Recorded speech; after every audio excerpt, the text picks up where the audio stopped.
Rhonda, important to note that the vice president did not attend Donald Trump's send-off this morning. Instead, he is electing to attend, as is expected of him, really, the inauguration today. Ladies and gentlemen, boys, girls, MBs, I told you I would be here. I told you I would be here at 8 a.m. and here I am. Beyond this, beyond being vice president, he has We're live. decided to show up for this, and I think, what a special, to my knowledge, this is the first time he has been in the Capitol since what the a insurrection. special, So, no this is intro morning. That Mike Pence is choosing to support. Instead of his running mate. What's going on, everybody? For the last 4 years, Donald Trump, who said he would not be a part of these festivities. So I hope everyone's having a fantastic evening, afternoon, pre-noon, no matter where you are in the world. I'm Hasan Piker, and this is the HasanAbi broadcast coming to you live from sunny California, Los Angeles. We are live, folks. It's 8 a.m. Very quickly when the insurrection People chat. He's aware of how much that device. It is Wednesday, January 20th, 2021. I mean, Karen, Rhonda makes such 8 a.m. and we are currently watching Mike Pence was the very close inauguration of the 46th president, Joseph Robinette Biden Jr. The orange man is HasanAbi, you look out. great today, The orange Hasan. man is officially out. The orange menace, the orange monster, orange man bad. Racism is over. Fascism is over. We voted a tyrant out of office. Everything I'm saying is sarcastic right now, folks. And he was the person in the Capitol who almost got Twitch has an inauguration stream? by the people who couldn't accept. What the fuck? Visited my church. Yes. Vice President Pence is, I think, probably the member of Congress, Senate, that visitors have spotted the most on my tours in the past couple of years. He has time for people, doesn't he? He stops and shakes hands. I had whole school groups of 8th graders run over to meet the vice president. And again, it's one of those moments folks can't believe they're having. Came on a tour of the Capitol and saw the vice president. Oh, there they are, those tabards on the herald trumpets. Ladies and gentlemen, the Vice President of the United States, the Honorable Michael R. Pence and Mrs. Karen Pence.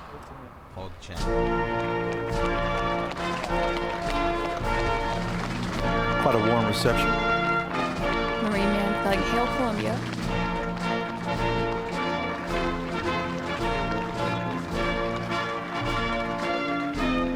Oh, I'm sorry. I think this is another Sousa March. As the Pences step out onto the platform, head to their seats. Oh, riders for the flag, yes. Became president, and so I think that this will be incredibly kind of meaningful. Yo, this shit is hella sleeper, by the way. I was trying to tell you guys earlier, like, politics and gaming has buffed. listen, y'all are probably not used to this.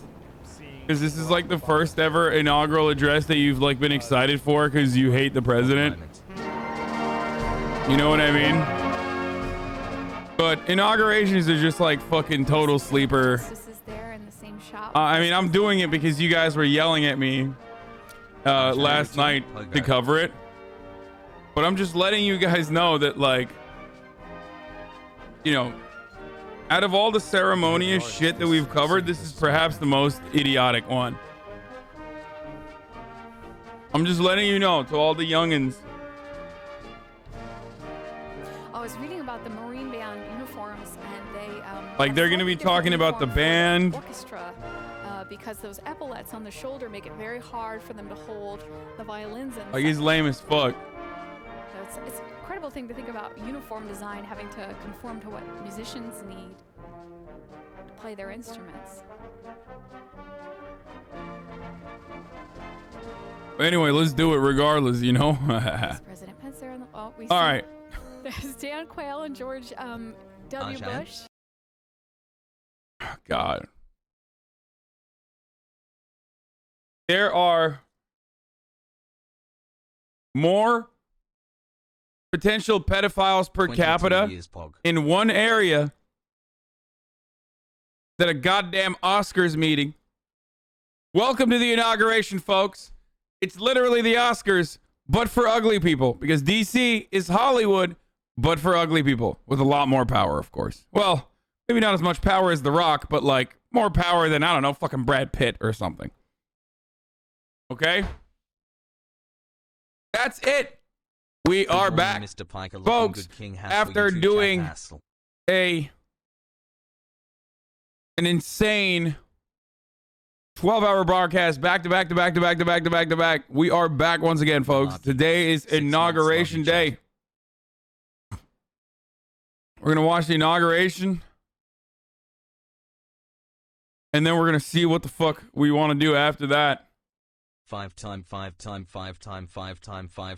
leaving the White House, simultaneously the band was playing Hit the Road Jack. You know, you're going to see a lot of lib stuff. What is this? Hype train 2 minutes into the stream. Low, let's go. Oh. Look at that. Coverage from every angle. From every angle. 360 no scope, baby. That's not. Okay, I didn't mean it like that.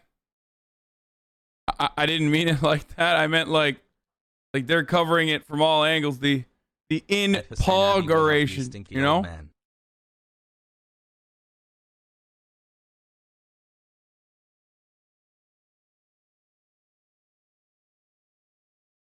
But yeah, this is it. Anyway, as I was saying,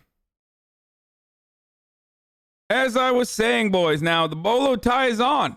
Now you might be wondering, why is the bolo tie on? Well, that's because it's a special occasion. What is the special occasion? Well, the end of racism. Folks, we did it. Please, go on. Pat yourself on the back. Today is a good day. We did it, folks.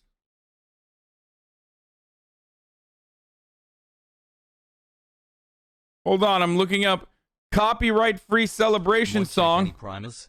Poggers mod check any primers? Poggers mod check any primers? Poggers mod check any primers? Poggers mod check any primers? Poggers mod check any primers?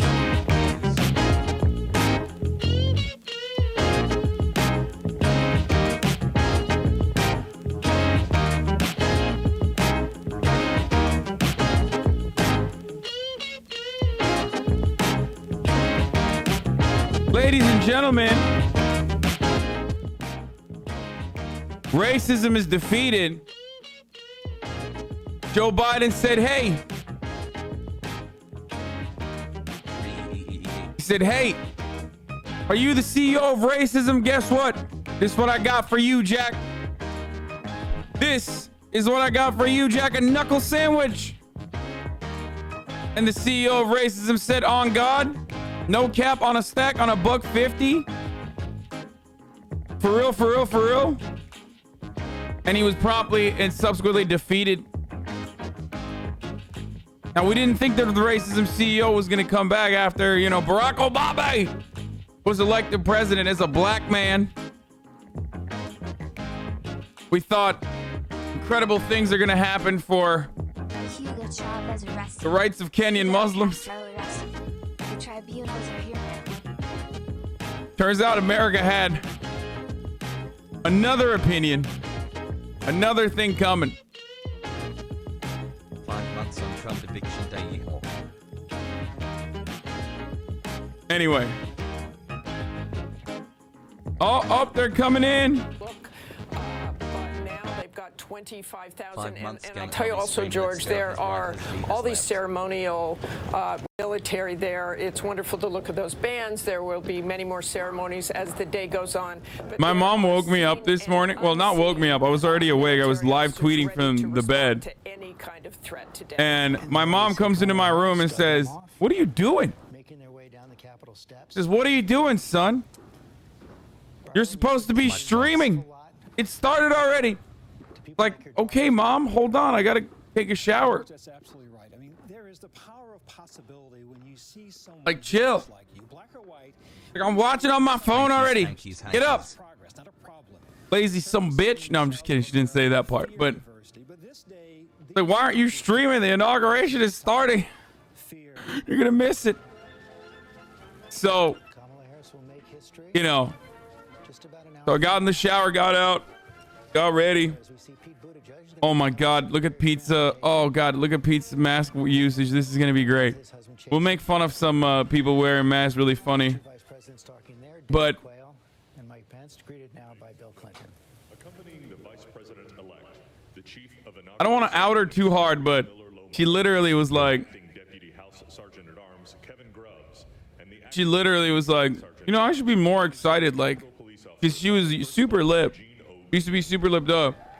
Like, I should be more excited that there's a female vice president. Like, this is a big, huge deal. And yet I'm so cynical now. You know, she used to be super lipped up. Under assault 2 weeks ago. She's like, I don't even care that there's like a female VP. You know?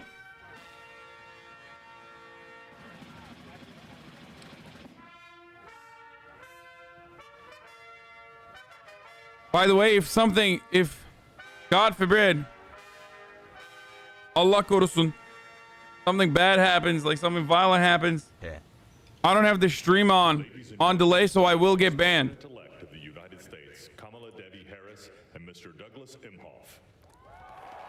So please, no violence. At HasanAbi it ain't much but it's honest work. And on a day like today, love this community and stream. That will be the worst thing, okay? She's smiling behind that. You can see it, her eyes are smiling. She got her Your voice sounds normal, curious. Secret Service code name. Yeah, Pioneer. And that is just how I guess. see her, of course, first woman district attorney in San Francisco, first woman attorney. Your video's behind time. The second black woman to become a U.S. senator, and all this just as a reminder from a woman. Well, this is what we got. When all black women in this country still could not vote. And so certainly this is a real moment. Of course, you just gave a fist bump to former President Barack Obama. And I would imagine you were talking about the young girls. And I'd like to use Kamala's own words. So she said in the past that they see themselves in a way that others may not, simply because they've never seen it before. And as I imagine, All the young girls, boys. The young women and girls everywhere are going to dream a bit bigger and perhaps expect. I haven't even tweeted that I'm live yet. Holy shit. David Muir, Doug Emhoff is going to carve out a new role we've never seen before, second gentleman. And he helped choose what he would be called. Second gentleman was, of course, on the list of possibilities. He's comfortable with that, so we will call him the second gentleman. He's given up his post in a prestigious law firm out west. He will now teach at Georgetown, as Cecilia mentioned earlier in our coverage here. And his children have talked in recent days about how they call their own father, their dad, Doug. They said they're so comfortable with him and who he is that they also call him Doug in the household. And they said, Yo, Americans are so weird, dude.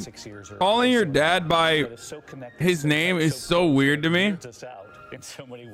Like, I've literally, in the 29 years that I've been alive, I've never said my dad's name.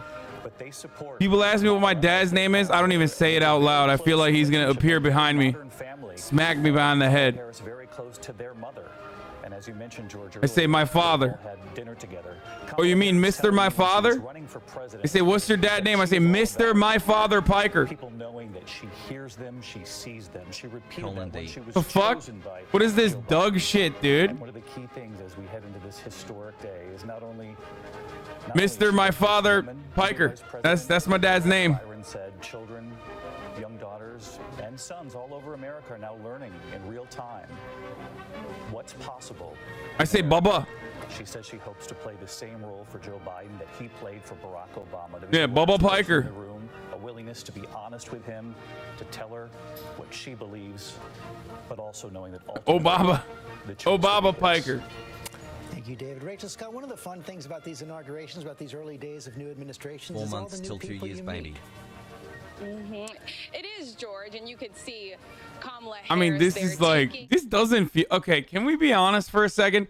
Let's fucking drop the act. Does this really seem like celebratory? it doesn't really feel like a joyous occasion, right? Am I just like totally fucking black-pilled? Or does this honestly feel dystopian?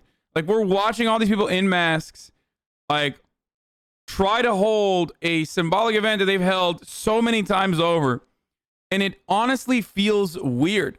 First of all, the crowds are, of course, empty. So that's the automatic dub for Donald Trump. Sorry. Donald Trump may or may not have allowed COVID to spread, knowing full well that he was going to lose the election so that he could have a smaller inauguration. So that Joe Biden will inevitably have a smaller inauguration than him. Okay. So that's automatic dub for Donald Trump. Like, big brain moves. There's no one there. They're playing like fucking band music as, like, you know, these old corpses get together in the middle of the cold, in the middle of a goddamn pandemic where 1,400 people are dying every single day. It just doesn't feel like a moment of celebration. I want this to be a moment of celebration, and you expect me to say that this is a joyous occasion, a moment of celebration, but in reality, it doesn't feel that way.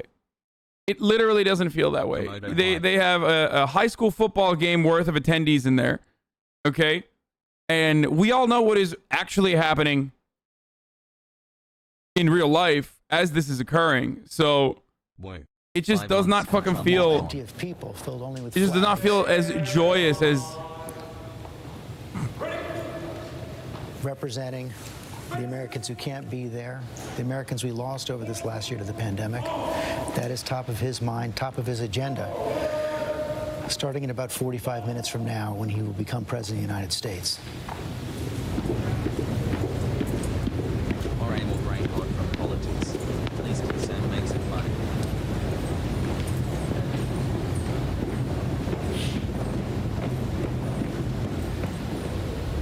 If you saw the smile behind Kamala Harris's eyes, you see the sense of responsibility, I think, behind Joe Biden's eyes right now. He knows the challenges he's facing. He knows the divisions he must heal. And the first step will be when he addresses the country after taking the oath.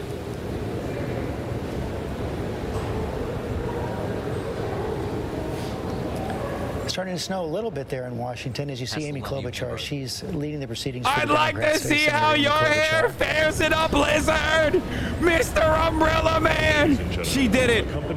She did it. She's at the inauguration, boys. It's fine. We got a Klob spotting. And that was Hunter Biden and his baby, named after Senate Sergeant at Arms, his late brother, Tim Bo. Blodgett, and the acting Senate Sergeant at Arms, Jennifer Hemingway.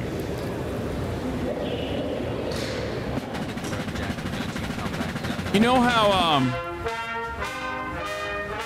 like sportscasters have like a name with like numbers in front of them so they can call it out? This escort committee, everybody.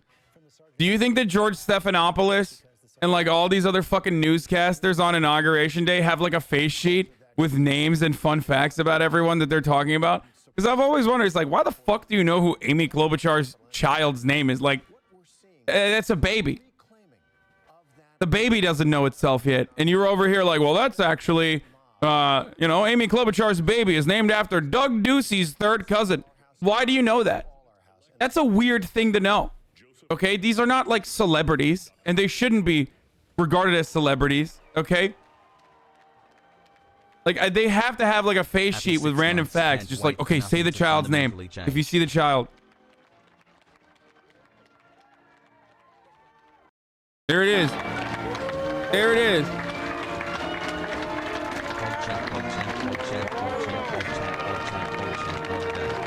I'm gonna be such a hater, but they look good. Jill Biden is looking real nice, dude. She's looking real good. Very classy, very elegant. Oh my God, I'm doing it. I'm doing the newscaster thing. Dr. Jill Biden is coming down looking extremely elegant in her YSL outfit. It's turquoise to mark the occasion. Turquoise, of course, is known as a solemn color. Turquoise is known as a color for mourning, but in a casual capacity. Just kidding, it's not YSL. It's got to be Ralph Lauren, probably. Some Americana shit. And here it is, boys. From Senator Amy Klobuchar, she will welcome, it'll be the first to welcome that somewhat more sparse inaugural crowd today. Please welcome the Honorable Amy Klobuchar. Yeah, this shit looks sad. Yes! Vice President Pence, Mr. President-elect, Madam Vice President-elect, members of Congress and the judicial branch, former presidents and first ladies, how your airfares in a blizzard, and a whole bunch of Bidens. America, welcome to the 59th presidential inauguration, where in just a few moments, Joe Biden and Kamala Harris will take their solemn oaths. This ceremony is the culmination of 244 years of a democracy. It is the moment when leaders brought to this stage by the will of the people promise to be faithful to our Constitution, to cherish it and defend it. It is the moment when they become, as we all should be, guardians of our country. Have we become too jaded, too accustomed to the ritual of the passing of the torch of democracy to truly appreciate what a blessing and a privilege it is to witness this moment? I think not. 2 weeks ago, when an angry, violent mob staged an insurrection and desecrated this temple of our democracy, it awakened us to our responsibilities as Americans. This is the day when our democracy picks itself up, brushes off the dust, and does what America always does, goes forward as a nation under God, indivisible, with liberty and justice for all. Oh, thank God Mitch McConnell and his multi-millionaire wife are there. Leaders and our people takes place in front of Amy COVID Barrett is there for a reason. When Abraham Lincoln gave his first inaugural address in front of this Capitol, the dome was only partially constructed, braced by ropes of steel. He promised he would finish it. He was criticized for spending funds on it during the Civil War. To those critics, he replied, "If the people see the Capitol going on, it is a sign we intend the Union shall go on." And it did, and it will. Generations of Americans gave their lives to preserve our republic in this place. Great legislation to protect civil rights and economic security and lead the world was debated and crafted under this dome.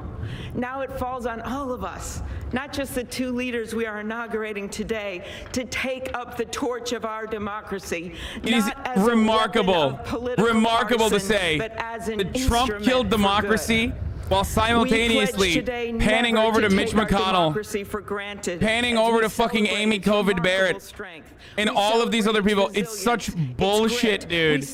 You left the game away. You give the game away when you say this is a union. Our democracy was under fire, but we defeated fascism at the ballot box. Like, get the fuck out of here. Mike Pence is standing right there. Hope for justice. We celebrate a new president, Joe Biden, who vows to restore the soul of America and cross the river of our divides to a higher plane. And we celebrate our first African American, first Asian American, and first woman vice president, Kamala Harris, who stands on the shoulders of so many on this platform. Forged the way to this day. When she takes the oath of office, little girls and boys across the world will know that anything and everything is possible. And in the end, that is America, our democracy, a country of so much good. And today, on these Capitol steps and before this glorious field of flags, we rededicate ourselves to its cause. Thank you. It is now my honor to introduce to you the senator who has worked with me and so many others to make this ceremony possible. My friend and the chair of the inaugural committee, Missouri Senator Roy Blunt.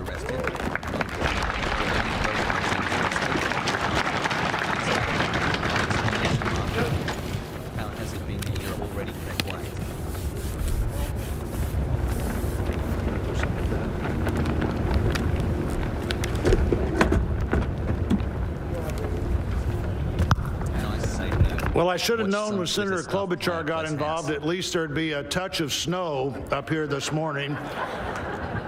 Of all the things we'd considered, I don't think snow was on my agenda until I walked out the door a moment ago. But thank you, Senator Klobuchar, and thanks to the other members of the Joint Congressional Committee on the Inauguration as we officially began the 59th inaugural ceremony. I also want to thank the Joint Committee staff and our partners, particularly our security partners, for the way they've dealt with unprecedented circumstances. When I chaired the inauguration 4 years ago, I shared President Reagan's 1981 description of this event as commonplace and miraculous. Commonplace because we've done it every 4 years since 1789. Miraculous because we've done it every 4 years since 1789. Americans have celebrated this moment during war, during depression, and now during pandemic. Once again, all three branches of our government come together as the Constitution envisions. Once again, we renew our commitment to our determined democracy, forging a more perfect union. That theme for this inauguration, our determined democracy, forging a more perfect union, was announced by the Joint Committee before the election with the belief that the United States can only fulfill its promise and set an example for others if we are always working to be better than we have been. The Constitution established that determined democracy with its first three words, declaring the people as the source of the government. The Articles of Confederation hadn't done that. The Magna Carta hadn't done that. Only the Constitution says the government exists because the people are the source of the reason it exists. They immediately followed those first three words with the words to form a more perfect union. The founders did not say to form a perfect union. They did not claim that in our new country nothing would need to be improved. Fortunately, they understood that always working to be better would be the hallmark of a great democracy. The freedoms we have today, the nation we have today, is not here just because it happened. And they aren't complete.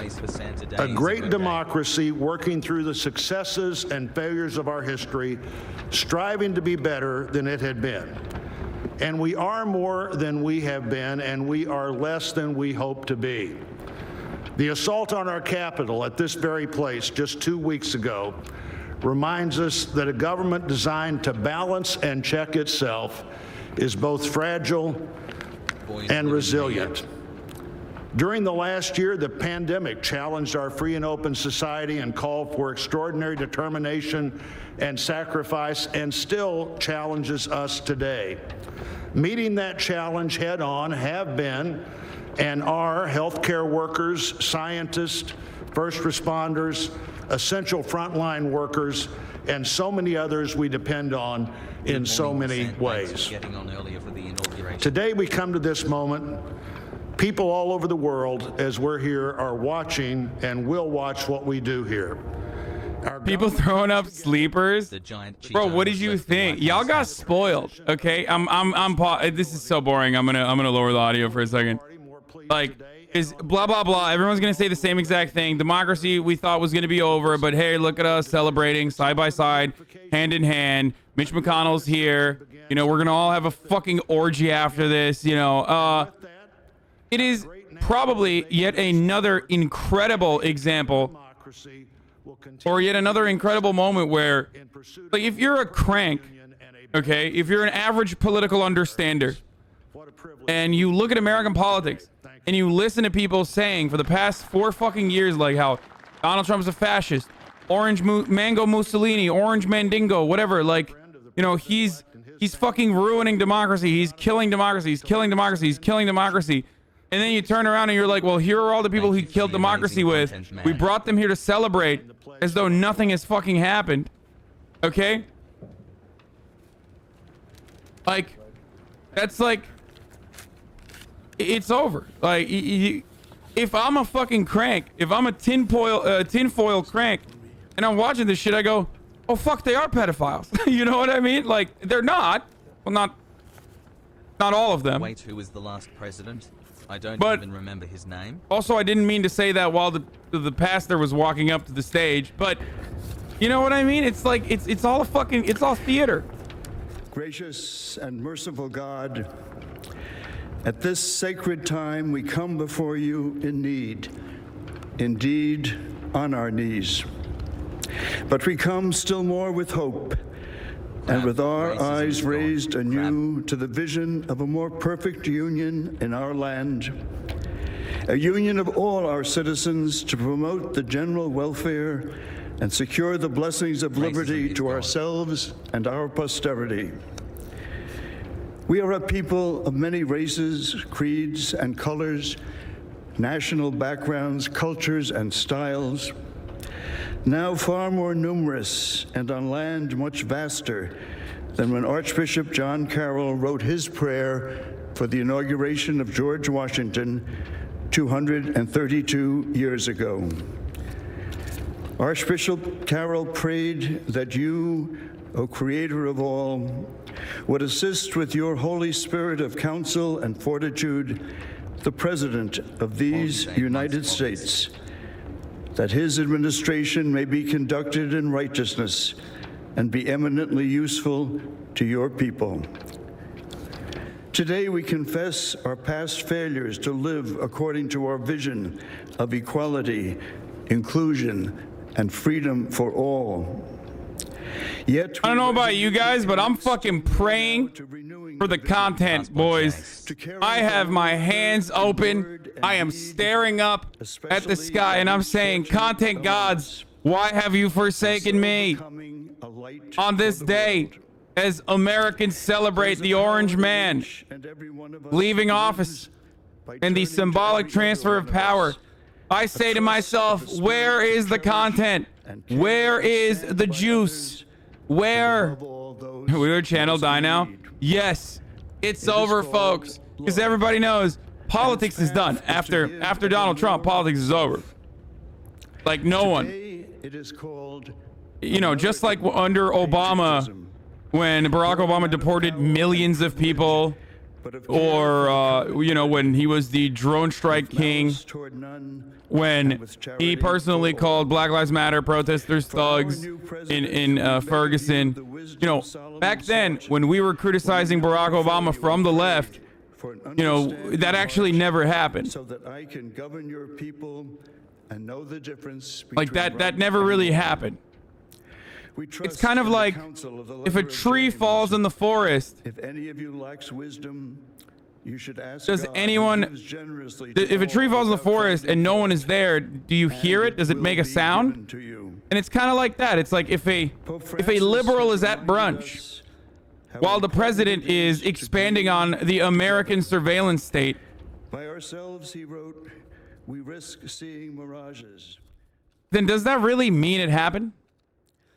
Or can we just pass on the responsibility after the first 4 years, or if we're lucky, 8 years, to the Republican administration? As we dream together, help us under our new president to reconcile the people of our land, restore our dream and invest it with peace and justice and the joy that is the overflow of love. To the glory of your name, forever. Amen. Right? The ninja that got bodied by Pusha T. The ninja that's hiding his kid from the world, but the world want to hide him. You all ninjas better stop playing with me. Stop playing me like I am huge, like everything he knows. Racism. What's going on? Father, I've been a longtime friend of the Biden family, former president of Georgetown. No A woman. As we heard. No A woman. That's fucked up. We've been spoiled. Ladies and gentlemen, please remain standing for the presentation of our national colors by the Armed Forces Color Guard, the singing of our national anthem, and for the Pledge of Allegiance. Armed Forces Color Guard.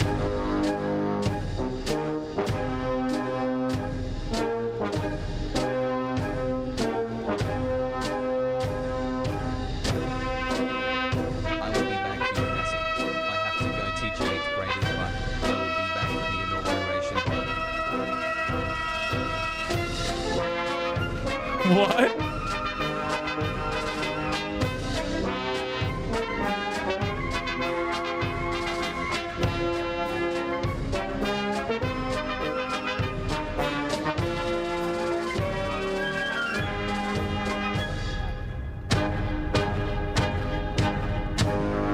Pog, dude. I'm pogging so hard right now.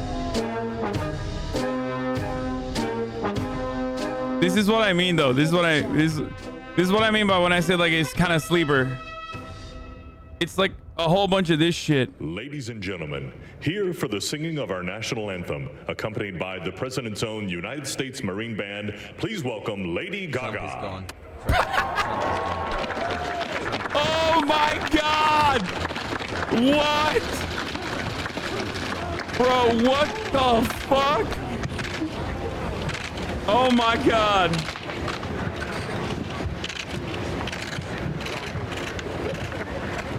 Yo, who's eating pumpkins? Y'all hear that crunch? Someone's eating pumpkins right now. They gotta. I got rust brain. Oh my God.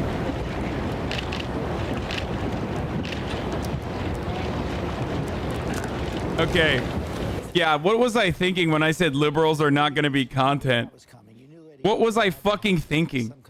They're so grandiose and ridiculous. She's got a golden mic. Of course they're gonna be fucking content.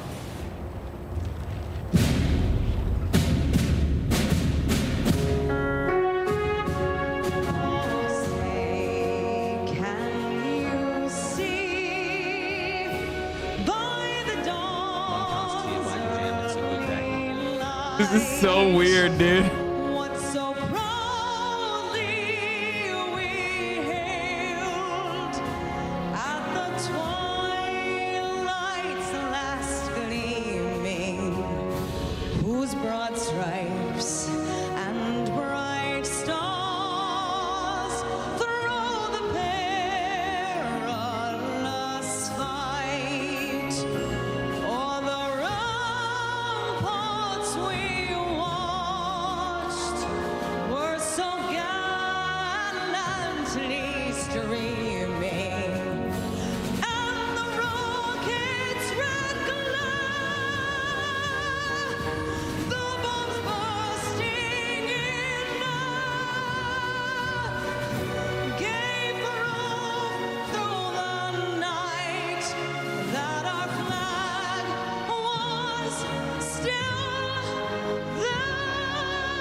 The most exuberant Star-Spangled Banner we may have ever heard. Lady Gaga right there.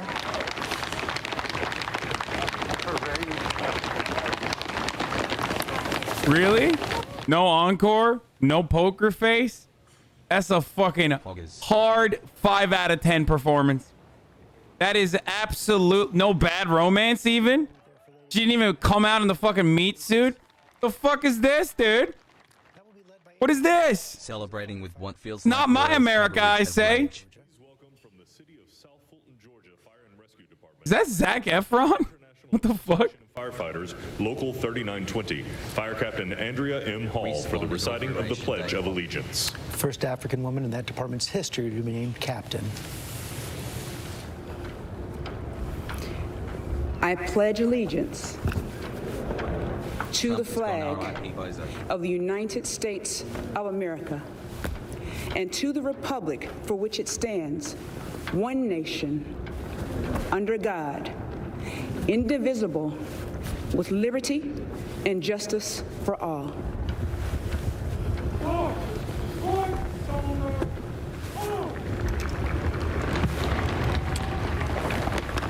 Her union, the first to endorse Joe Biden.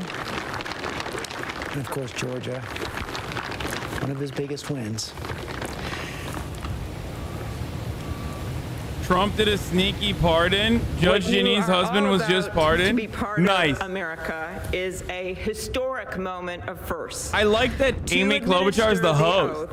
To our first African American, our God, first I love her Asian so American, much. and our first woman vice president, Kamala Harris. It is my great privilege to welcome to the inaugural stage the first Latina to ever serve on the Supreme Court of the United States of America, Justice Sonia Sotomayor.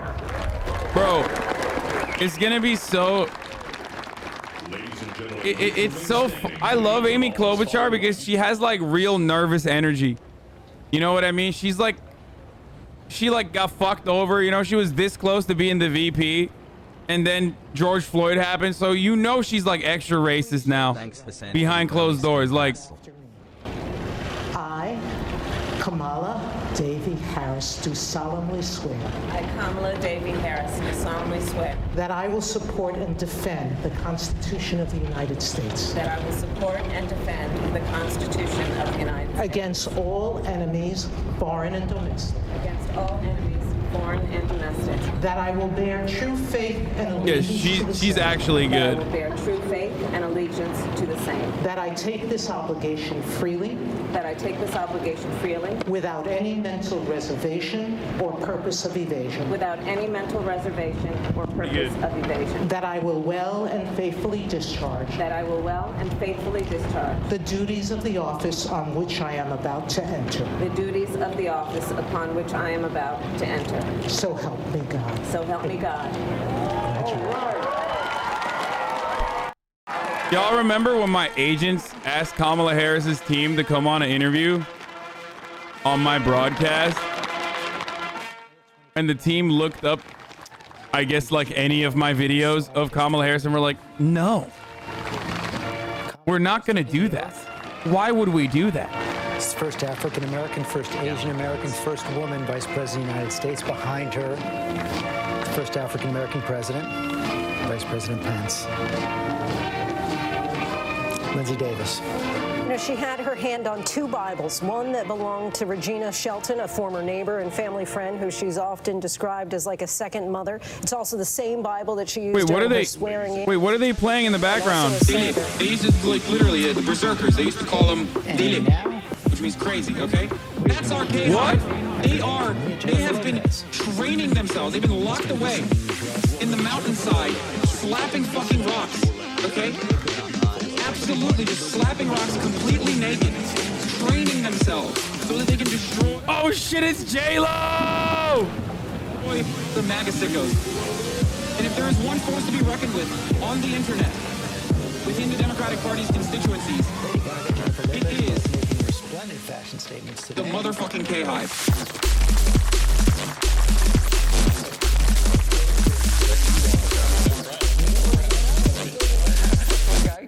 Okay, let's keep going. Sorry.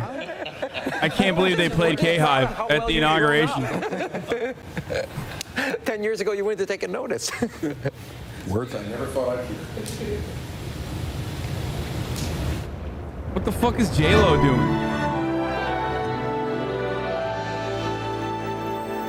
Shame we won't get any presidential nasi today. This land is your land. This land is my land. From California to the New York Islands, from the Redwood Forest to the Gulf Stream waters. This land was made for you and me. As I went walking down that ribbon of highway, I saw above me that endless skyway. I saw below me that golden valley. This land was made for you and me. It's a lot harder for me to snipe takes right now, but someone in the chat said, God, it's so hard to be a liberal, man. It really is. Shit is embarrassing, dude. At least, like, Republicans have no fucking filter. They have no, like, they don't care. They don't understand what's going on. They're like, what do you mean? Of course we're going to have Ted Nugent come up and sing, you know, we're going to put a boot in their asses the American way. Like, that's how we're supposed to do it. When you're a liberal, you're like, oh, this is kind of whack. Like, you know, a lot of people died, and this is just like, it just like literally doesn't feel happy. Or maybe it's just for me. I don't know. Best day for a streak. I love when they use leftist media but never have a leftist on stage. From sea to shining sea.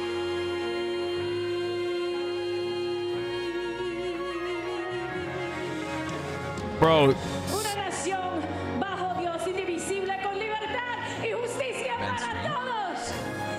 Let's get loud. God damn.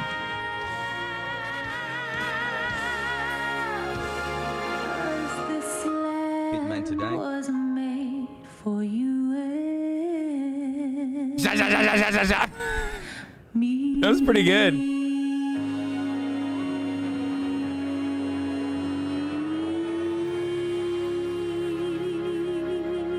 Damn, bro. She sang the fucking... She parted the clouds with her singing, dude. Liberty and justice for all. Okay, J-Lo's the GOAT. Never mind. I'm sorry. What is this?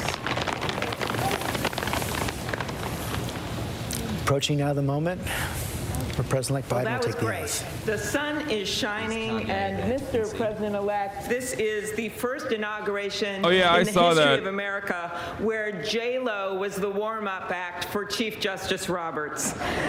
With that, it is now my distinct honor to introduce the Chief Justice of the Supreme Court of the United States, John Roberts, to administer the presidential oath to the next President of the United States, Joseph R. Biden.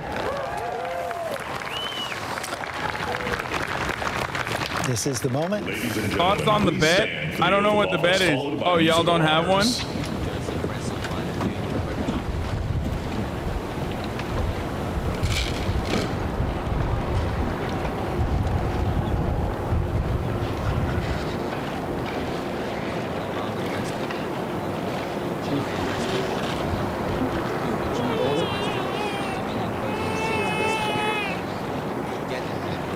Dude, Hunter Biden's looking so hot. Please raise your right My hand. king. Repeat after me. The real president, dude. The shadow cabinet. Biden Jr. do solemnly swear. I, Joseph Robinette Biden Jr. do solemnly swear. That I will faithfully execute. That I will faithfully Bro, what is that Bible, dude? President of the United States. Office of President of the United States. And will, to the best of my ability. Will, to the best of my ability. Preserve, protect, and defend. Preserve, protect, and defend. The Constitution of the United States. The Constitution of the United States. So help you God. So help me God. Congratulations, Mr. President. Bro, that Bible that it's over. He swore in. Bro, that is the first edition Bible, bro. That's the Bible that Jesus wrote, dude. Yo, Jesus literally wrote that Bible with his hands, dude. What the fuck is that Bible, dude? First time held the chief played for Joe Biden. Okay, no meme. How many pedophiles do you think touched that Bible throughout time, though? He was congratulated as Mr. President. It's got fucking, it's got Cheeto crust from like the first pedophile. You know what I mean? Like real Old Testament shit.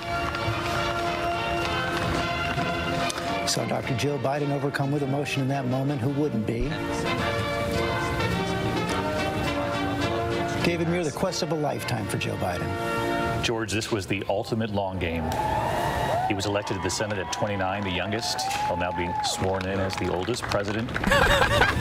He has waited, and he has dreamed of this moment. Ladies and gentlemen, please so be many seated. years. He has told me the president's job is to heal, that the country needs healing, and he told me the words of a president matter.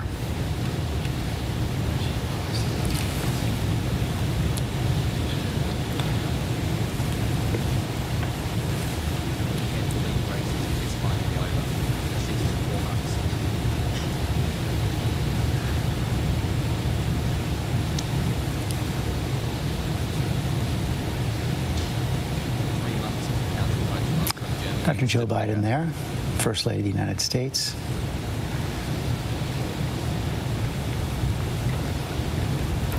The bells at Howard University will now ring 49 times before the inaugural address.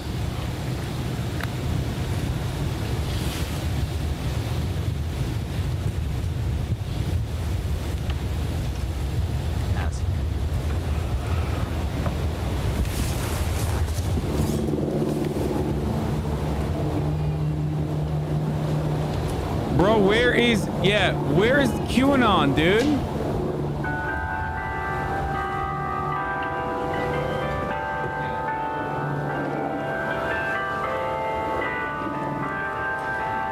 My fellow Americans, a moment we have all been waiting for. It is now my great privilege and high honor to be the first person to officially introduce the 46th President of the United States, Joseph R. Biden Jr. Hey, by the way, chat, I'm gonna need an update. I'm gonna need an update from your families, from your QAnon families, on like how they're coping with this when we're done with this process, because I need to understand. Like, so what happens? Like, you know, Joe Biden is now president. Uh-oh. Everybody's watching it. Donald Trump literally left in the most pathetic way possible. Vice President Harris. Speaker Pelosi. Leader Schumer. Leader McConnell. Vice President Pence. And my distinguished guests, my fellow Americans. This is America's day. This is democracy's day. A day of history and hope, of renewal and resolve. Through a crucible for the ages, America has been tested anew, and America has risen to the challenge. Today, we celebrate the triumph not of a candidate, but of a cause, the cause of democracy. The people, the will of the people has been heard, and the will of the people has been heeded. We've learned again that democracy is precious. Democracy is fragile. And at this hour, my friends, democracy has prevailed. So now, on this hallowed ground where just a few days ago, violence sought to shake the Capitol's very foundation, we come together as one nation, under God, indivisible, to carry out the peaceful transfer of power as we have for more than 2 centuries. As we look ahead in our uniquely American way, restless, bold, optimistic, and set our sights on the nation we know we can be and we must be. I thank my predecessors of both parties for their presence here today. I thank them from the bottom of my heart. And I know you can brunch again. And I know the resilience of our Constitution. You can be racist again. We did it. We elected. The strength of our nation. Joe Biden. As does President Carter. We can avoid talking about immigration again. Today, but whom we salute for his lifetime in service. Brunch is back on the menu, boys. Each of those patriots have taken the oath first sworn by George Washington. But the American story depends not on any one of us, not on some of us, but on all of us, on we the people who seek a more perfect union. This is a great nation. We are good people. And over the centuries, through storm and strife, in peace and in war, we've come so far, but we still have far to go. We'll press forward with speed and urgency, for we have much to do in this winter of peril and significant possibilities. Much to repair, much to restore, much to heal, much to build, and much to gain. Few people in our nation's history have been more challenged or found a time more challenging or difficult than the time we're in now. Once-in-a-century virus that silently stalks the country. It's taken as many lives in 1 year as America lost in all of World War II. Thank you so much for streaming every day. Millions of jobs have been lost. Hundreds of thousands of businesses closed. A cry for racial justice, some 400 years in the making, moves us. The dream of justice for all will be deferred no longer. Will he mention science in the next 6 minutes? A cry for survival comes from the planet itself. A cry that can't be any more desperate or any more clear. And now, a rise of political extremism, white supremacy, domestic terrorism that we must confront and we will defeat. To overcome these challenges, to restore the soul and secure the future of America, requires so much more than words. It requires the most elusive of all things in a democracy: unity. Unity. In another January, on New Year's Day in 1863, Abraham Lincoln signed the Emancipation Proclamation. When he put pen to paper, the president said, and I quote, "If my name ever goes down into history, it'll be for this act, and my whole soul is in it." My whole soul is in it. Today, on this January day, my whole soul is in this. Bringing America together, uniting our people, uniting our nation. And I ask every American to join me in this cause.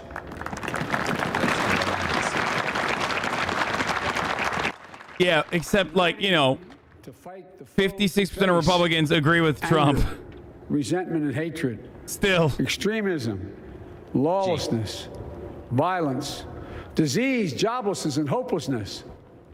With unity, we can do great things, important things. We can right wrongs. We can put people to work in good jobs. We can teach our children in safe schools. We can overcome the deadly virus.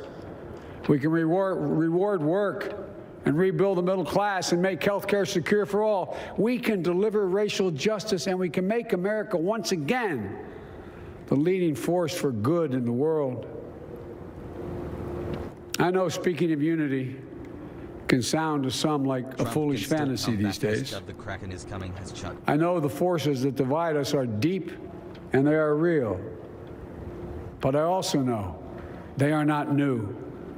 Our history has been a constant struggle between the American ideal that we're all are created equal and the harsh, ugly reality that racism, nativism, fear, demonization have long torn us apart.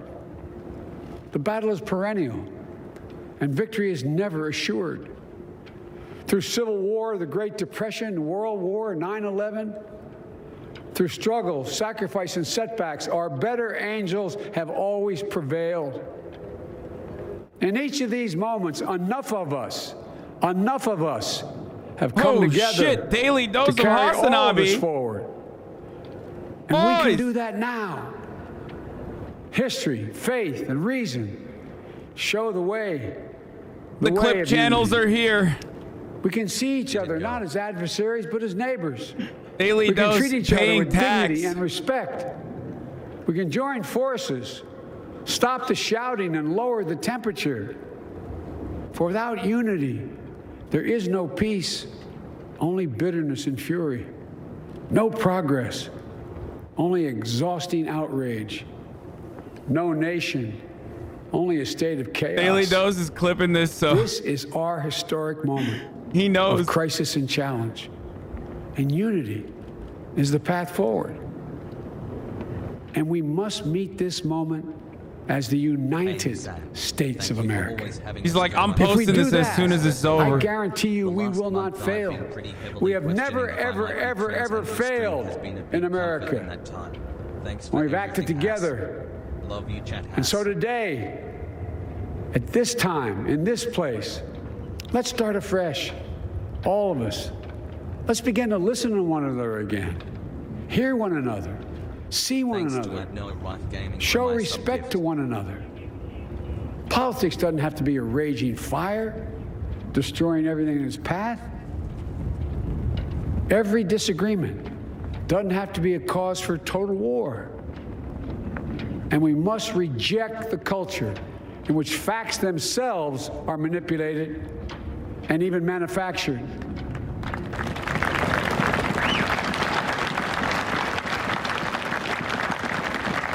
My fellow Americans, we have to be different than this. America has to be better than this. And I believe America is so much better than this. Just look around. Here we stand in the shadow of the Capitol Dome, as was mentioned earlier, completed amid the Civil War, when the Union itself was literally hanging in the balance. Yet we endured. We prevailed. Here we stand, looking out on the Great Mall, where Dr. King spoke of his dream. I'm not going to run an ad right now, Chad. 108 years ago, in the middle of the fucking speech, thousands of protesters tried to block brave women marching for the right to vote. And today, we mark the swearing in of the first woman in American history elected to national office, Vice President Kamala Harris. Don't tell me things can't change. Here we stand, across the Potomac from Arlington Cemetery, where heroes who gave the last full measure of devotion rest in eternal peace. And here we stand, just days after a riotous mob thought they could use violence to silence the will of the people, to stop the work of our democracy, to drive us from this sacred ground. It did not happen. It will never happen. Not today, not tomorrow, not ever. Not ever. Like, is Mitch McConnell clapping right now? I want to know. Is Mitch McConnell clapping? George W. Bush is there. Fuck it. I'm humbled by the faith you've placed in us. To all those who did not support us, let me I need say a Mitch this. Cam, dude. Hear me out as we move forward. Take a measure of me and my heart. And if you still disagree, so be it. That's democracy. That's America. The right to dissent peaceably within the guardrails of our republic is perhaps this nation's greatest strength. Yet hear me clearly. Disagreement must not lead to disunion. And I pledge this to you. I will be a president for all Americans. All Americans. And I promise you, I will fight as hard for those who did not support me as for those who did.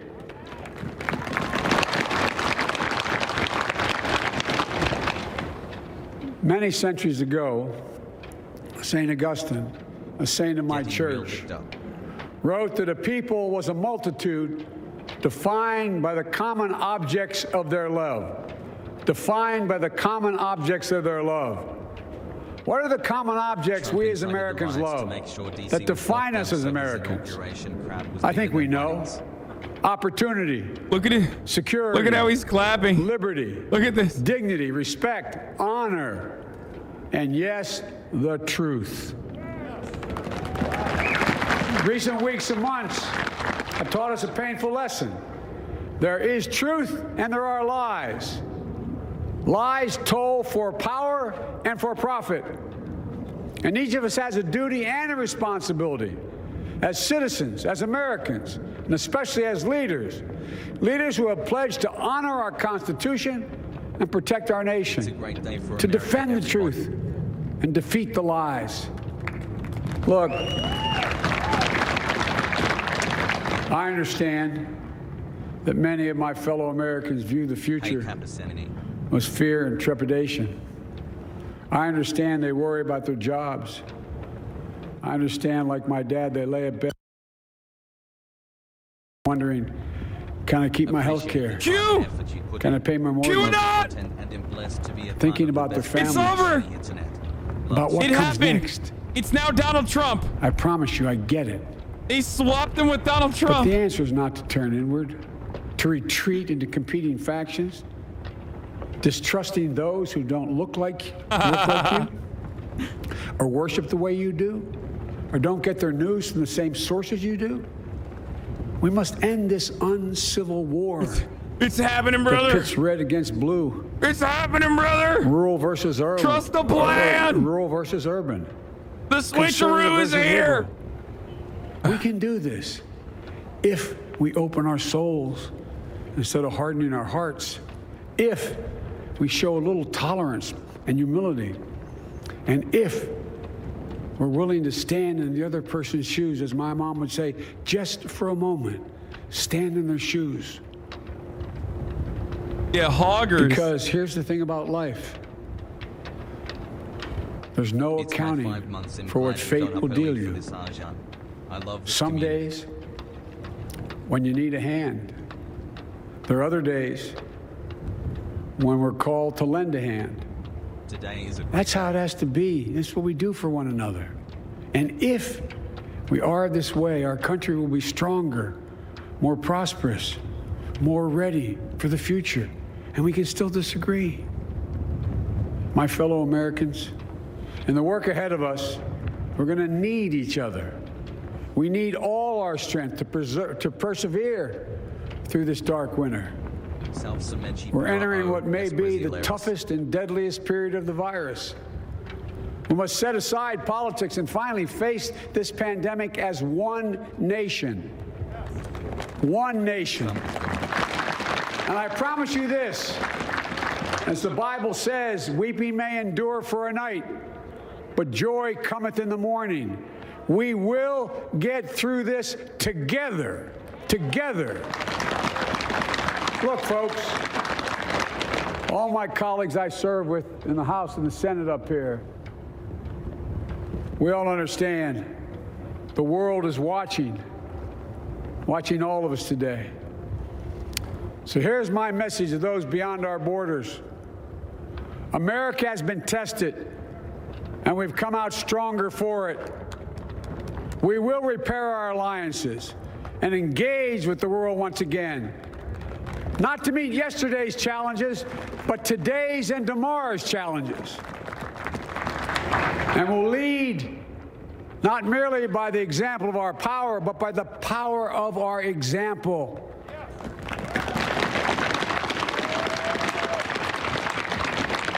We'll be a strong and trusted partner for peace, progress, and security.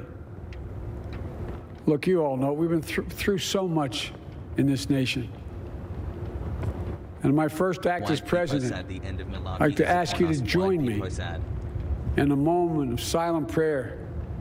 Remember all those who we lost in this past year to the pandemic.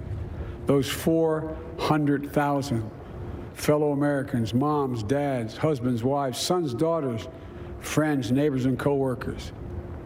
We'll honor them by becoming the people and the nation we know we can and should be. So I ask you, let's say a silent prayer for those who've lost their lives and those left behind, and for our country.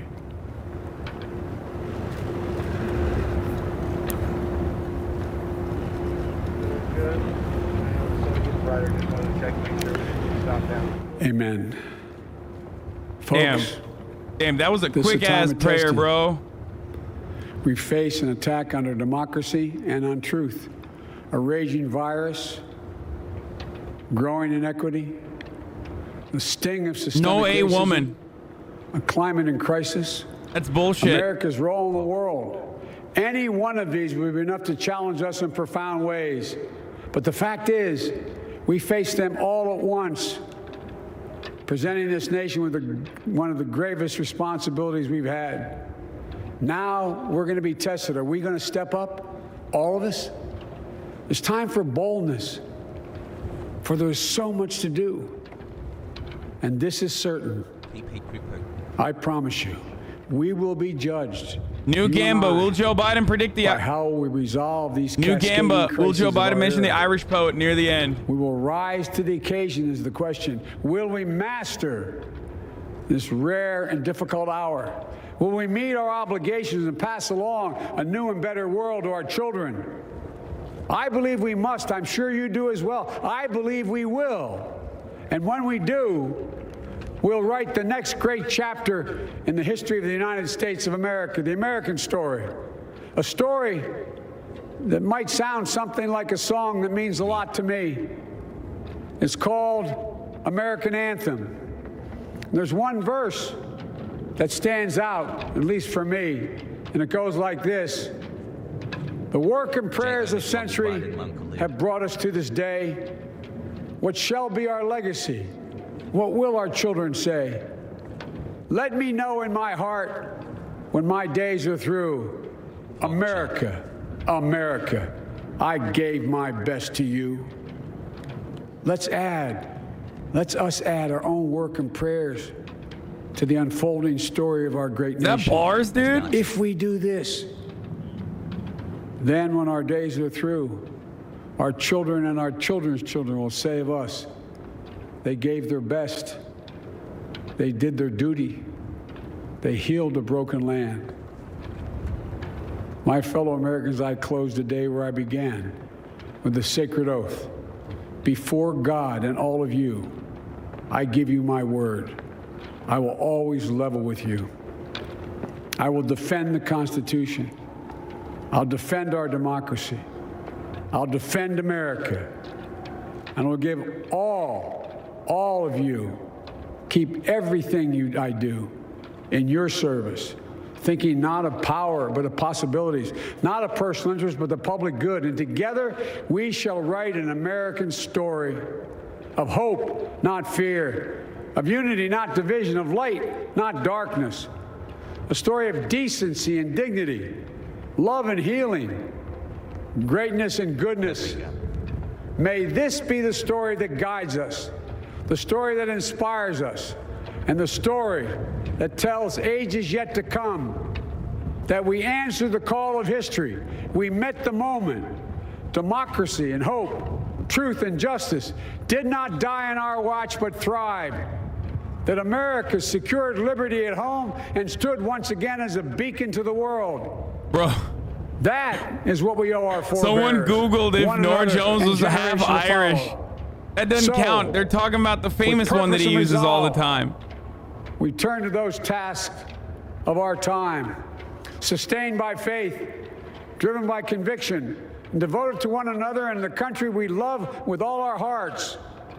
May God bless America, and may God protect our troops.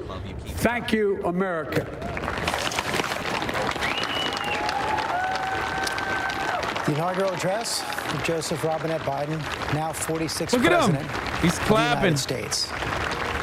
Powerful, personal, emotional at times, delivered with command. The new president called Americans to empathy and action. I don't know, man. Look, I try to live it up a little bit, especially on occasions like this. You know what I mean? Precious, but it has prevailed. Ladies and gentlemen, please be seated. But like, Leader of the revolution. like, is that actually emotional? Like, I don't feel it. We can't harden our hearts. We must open our souls. Put I just want, like, shoes, as his mother taught him. Healthcare, better wages, Please turn off TTS. social safety nets that the government provides to all Americans, regardless of race, color, creed, background. You know what I mean? What the fuck? God damn! Trump is gone. Crap. My man's got a big ass belt buckle.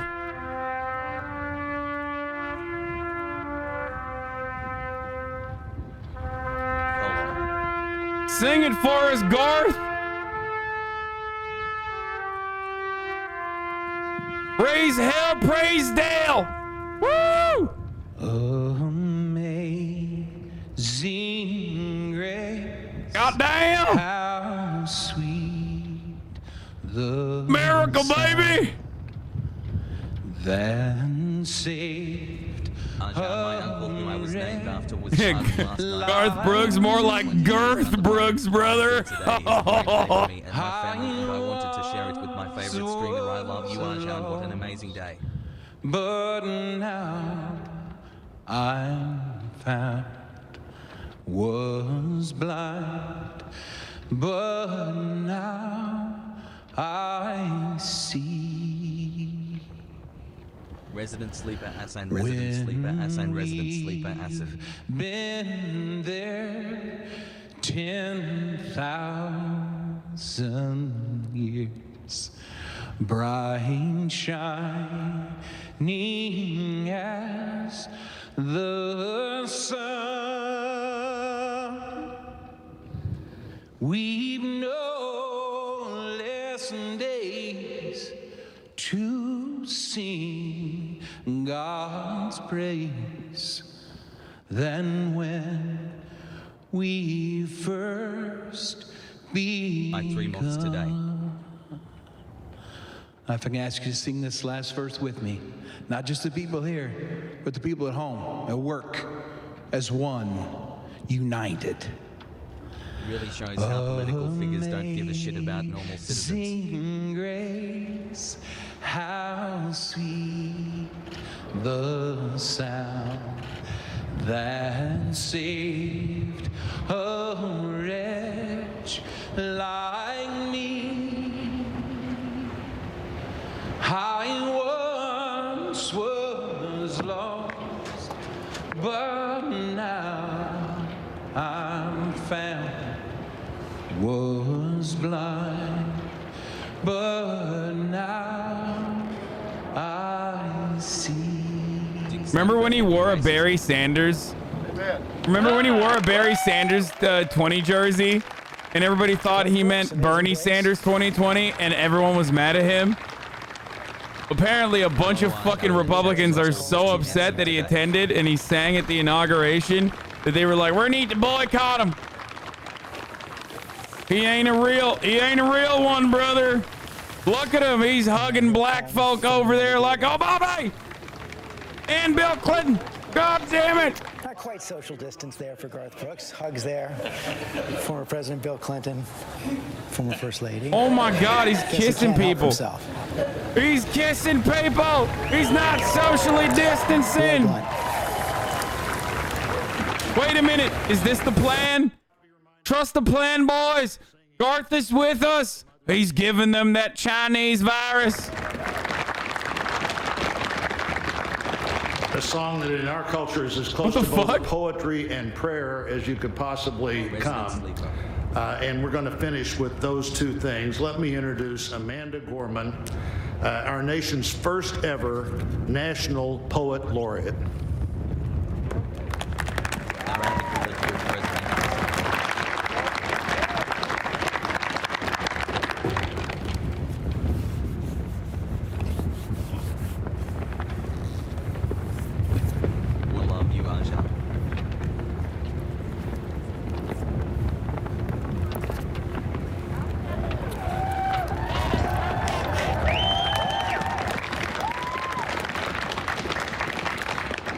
Mr. President, Dr. Biden, Madam Vice President, Mr. Emhoff, Americans, and the world. When day comes, we ask ourselves, where can we find light in this never-ending shade? The loss we carry, a sea we must wade. We've braved the belly of the beast. We've learned that quiet isn't always peace. In the norms and notions of what just is, isn't always just is.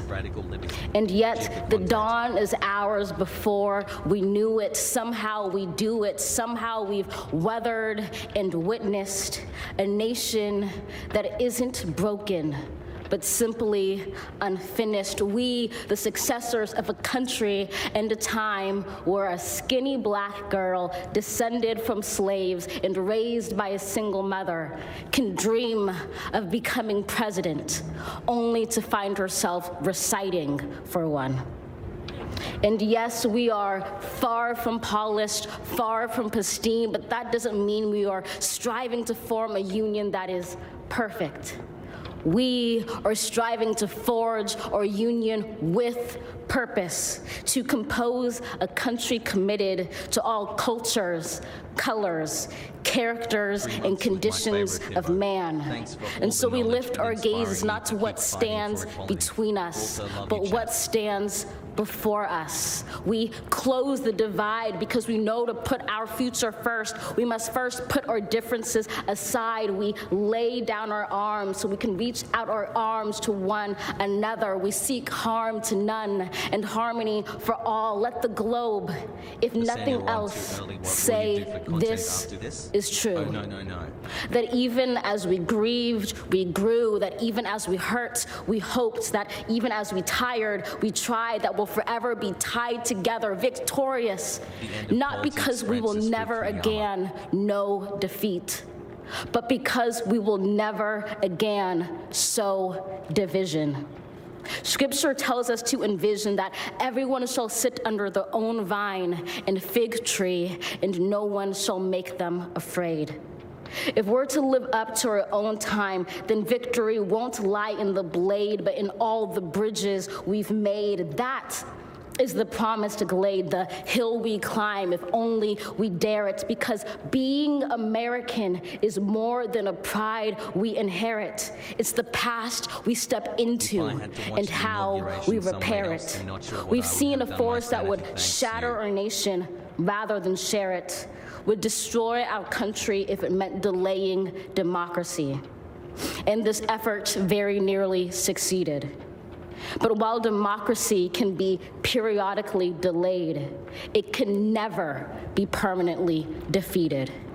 In this truth, in this faith we trust, for while we have our eyes on the future, history has its eyes on us. This is the era of just redemption. We feared it in its inception. We did not feel prepared to be the heirs of such a terrifying hour, but within it we found the power to author a new chapter, to offer hope and laughter to ourselves. So, while once we asked, how could we possibly prevail over catastrophe? Now we assert, how could catastrophe possibly prevail over us? We will not march back to what was, but move to what shall be, a country that is bruised but whole, benevolent but bold, fierce and free. We will not be turned around or interrupted by intimidation, because we know our inaction and inertia will be the inheritance of the next generation. Our blunders become their burdens, but one thing is certain. Oh damn, this is a long poetry session, dude. If we merge mercy with might and might with shit. right, then love becomes our legacy and change our children's birthright. So let us leave behind a country better than the one we were left with. Every breath from my bronze-pounded chest, we will raise this wounded world into a wondrous one. We will rise from the gold-limbed hills of the west. We will rise from the wind-swept northeast, where our forefathers first realized revolution. We will rise from the lake-rimmed cities of the Midwestern states. We will rise from the sun-baked south. We will rebuild, reconcile, and recover in every known nook of our nation, in every corner called our country. Our people, diverse and beautiful, will emerge battered and beautiful. When day comes, we step out of the shade, aflame and unafraid. The new dawn blooms as we free it. For there is always light, if only we're brave enough to see it, if only we're brave enough to be it. Woo! Wow. How's that for a national debut? Most of us will remember where we were when we heard Joe Biden take the oath of office, give his inaugural address. We will all remember when we heard Amanda Gorman speak to the world as America's first National Youth Poet Laureate. Gorman.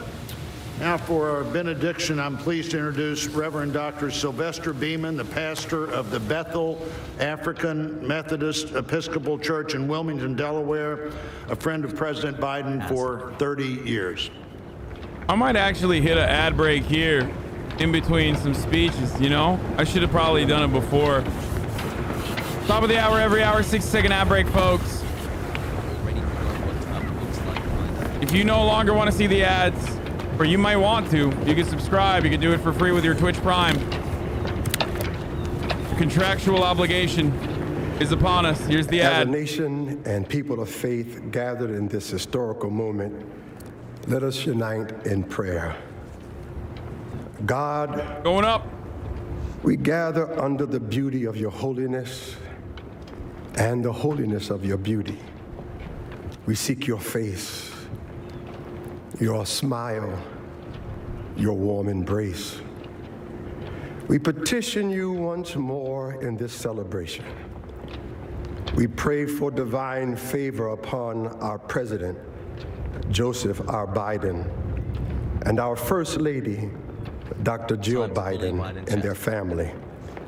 We further ask that you would extend the same favor upon our Vice President, Kamala D. Harris, and our second gentleman, Doug Emhoff, and their family. More than ever, they and our nation need you.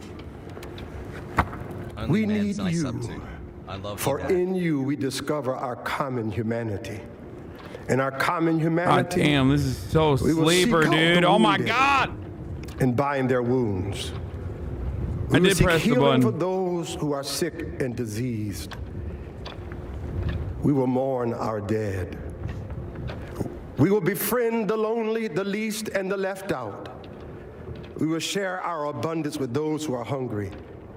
We will do justly to the oppressed, acknowledge sin, and seek forgiveness, thus grasping reconciliation.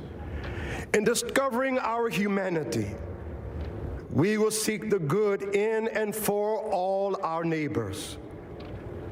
We will love the unlovable, remove the stigma of the so-called untouchables. We will care for our most vulnerable, our children, the elderly, emotionally challenged. You want flamethrowers or holograms or something? We will seek rehabilitation beyond correction. Yes. We'll extend opportunity to those that'd be locked fucking out cool. of opportunity. We will make friends of our enemies. We will make friends of our enemies. People, your people, shall no longer raise up weapons against one another. We will rather use our resources. I mean, don't lie to me. You don't find this to be entertaining. And become a beacon of life and goodwill to the world. And neither shall we learn hatred anymore. We will lie down in peace and not make our neighbors afraid. In you, O God, we discover our humanity. In our humanity, we discover our commonness. Beyond the difference of color, creed, origin, political party, we want a VTuber president, baby. And personal preferences. That's what I want. We'll become greater stewards of your environment, preserving the land, reaping from it a sustainable harvest, and securing its wonder and miracle-giving power for generations to come. This is our benediction, that from these hallowed grounds, where slaves labored to build this shrine and citadel to liberty and democracy, let us all acknowledge, from the indigenous Native American to those who recently received their citizenship, from the African American to those whose foreparents came from Europe and every corner of the globe. I wish it was Reverend Wright delivering to those this. struggling to make it, from every human being, regardless of their choices, that this is our country. As such, teach us, oh God. As such, teach us, oh God, to live in it, love in it, be healed in it, and reconcile to one another in it, lest we miss kingdom's goal. To your glory, majesty, dominion, and power forever. Hallelujah. Glory, hallelujah. In the strong name of our collective faith. Amen. Please remain standing as the Armed Forces Color Guard retires our national colors. Echoes of Martin Luther King Jr. there in the benediction of Reverend Dr. Sylvester Beaman with a prayer and a plea for unity in this country so deeply divided right now. We've been spoiled. Cecilia Vega, unity, the theme of the day, the theme of this inaugural ceremony, the theme of Joe Biden's presidential campaign, clearly going to be the early theme of his presidency. He said, unity, boys. In this, bringing America together.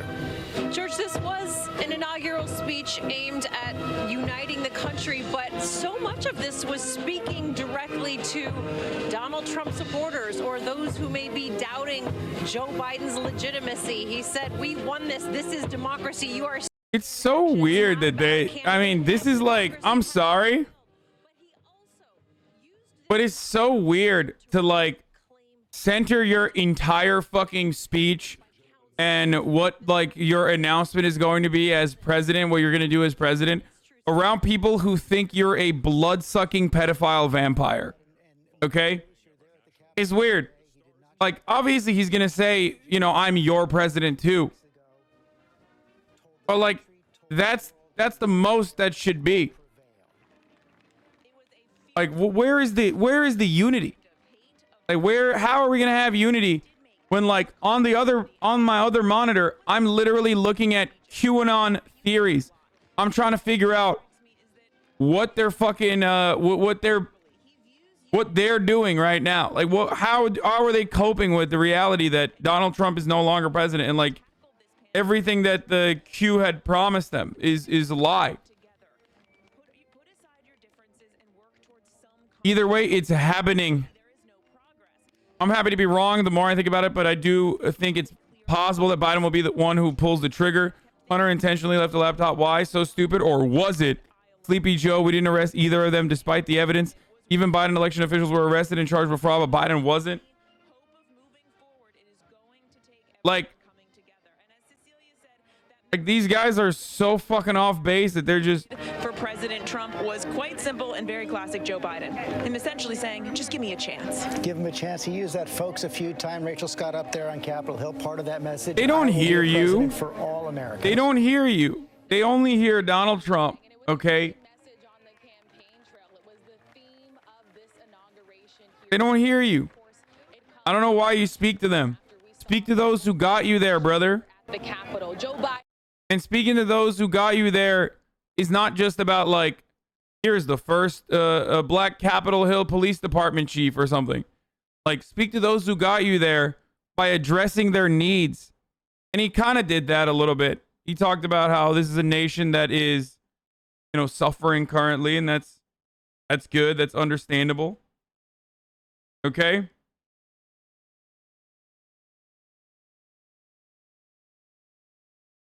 But it is an inauguration. It is a largely symbolic bullshit event, so it's not supposed to be. QAnon supporters thought Trump was going to send out an emergency alert to declare martial law, but Apple updated everyone's phones to remove emergency alerts. No, they still have emergency alerts on the phones, I'm pretty sure.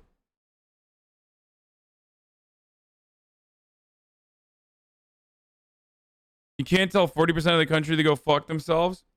First of all, you can avoid them. You can stop acting like they're fucking serious.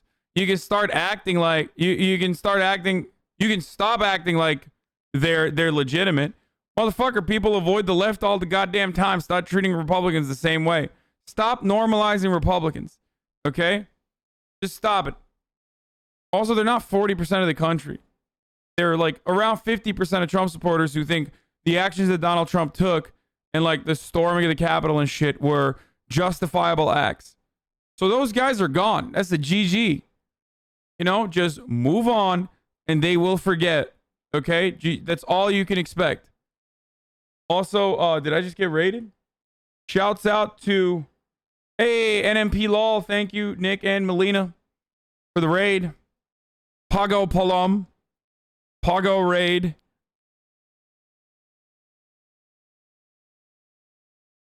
Like, people always say, like, you cannot avoid, you know, Republicans, or you just can't act like they don't exist.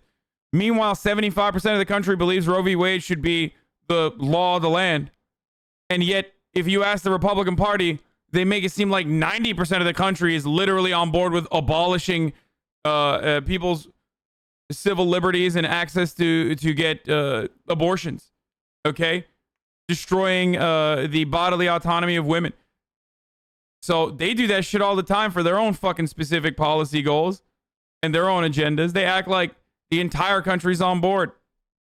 And they do everything they can to fight for those goals, especially ones that are aligned with their long-standing ideological agenda for their party, for the future of capital owners and conservatism in general. Gorman, just for a moment, because that was more than a poem. That was preaching.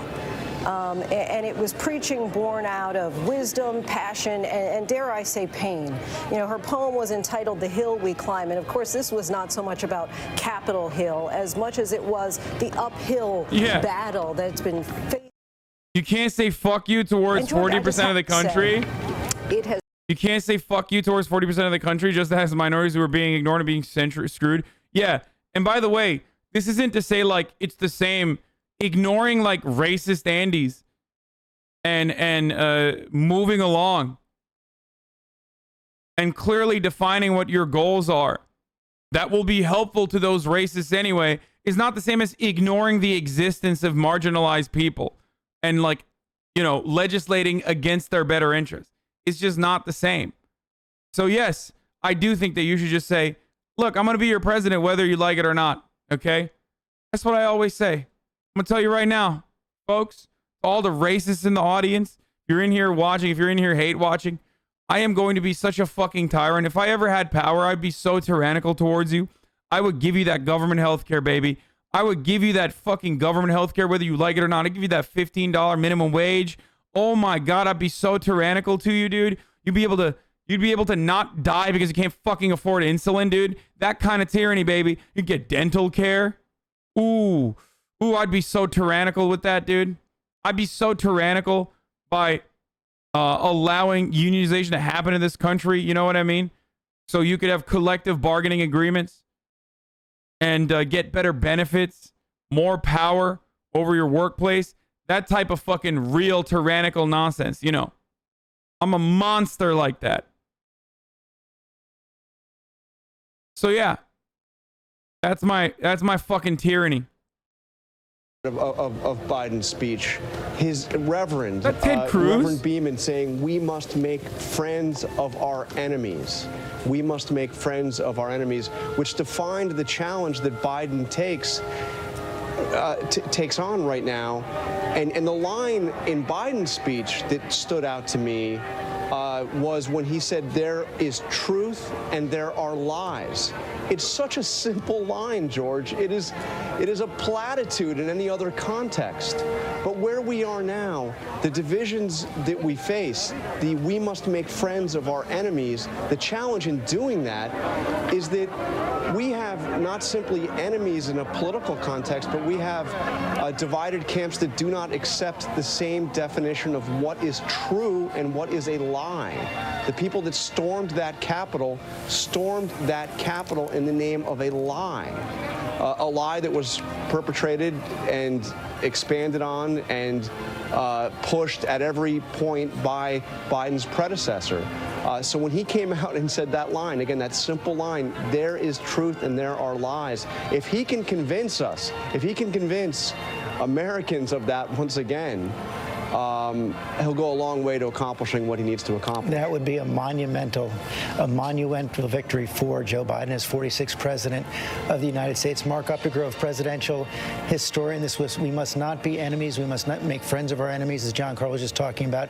Echoes of... I hate to be that guy, but I feel like if you're literally speaking, like if you're up close and not inside of your own bubble, if you're up close, like if J-Lo and Obama didn't come there together, that means that they're not in the same bubble. Which means that, like, you shouldn't be rolling up to them and talking in their ear, even if you have a mask, even if you're outside.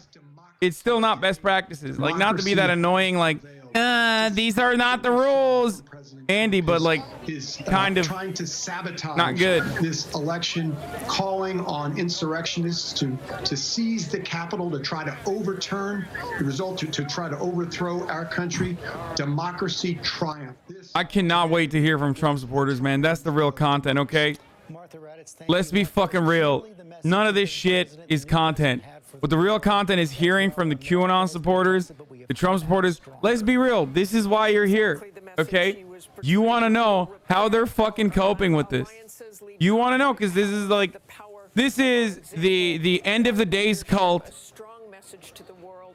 and it's after Y2K. It's you know, January 1st, 2001.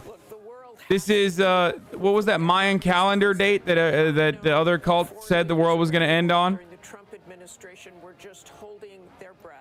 2012. Yeah, like this is that date. Yeah, December 10th, 2012. He will remain chairman of the Joint Chiefs, but he had a very tough balancing act during this period. I know there's probably a sigh of relief. You now know, like, this is didn't act up in the last couple of weeks because there were certainly plans to respond to any attack from that was just the Aztecs.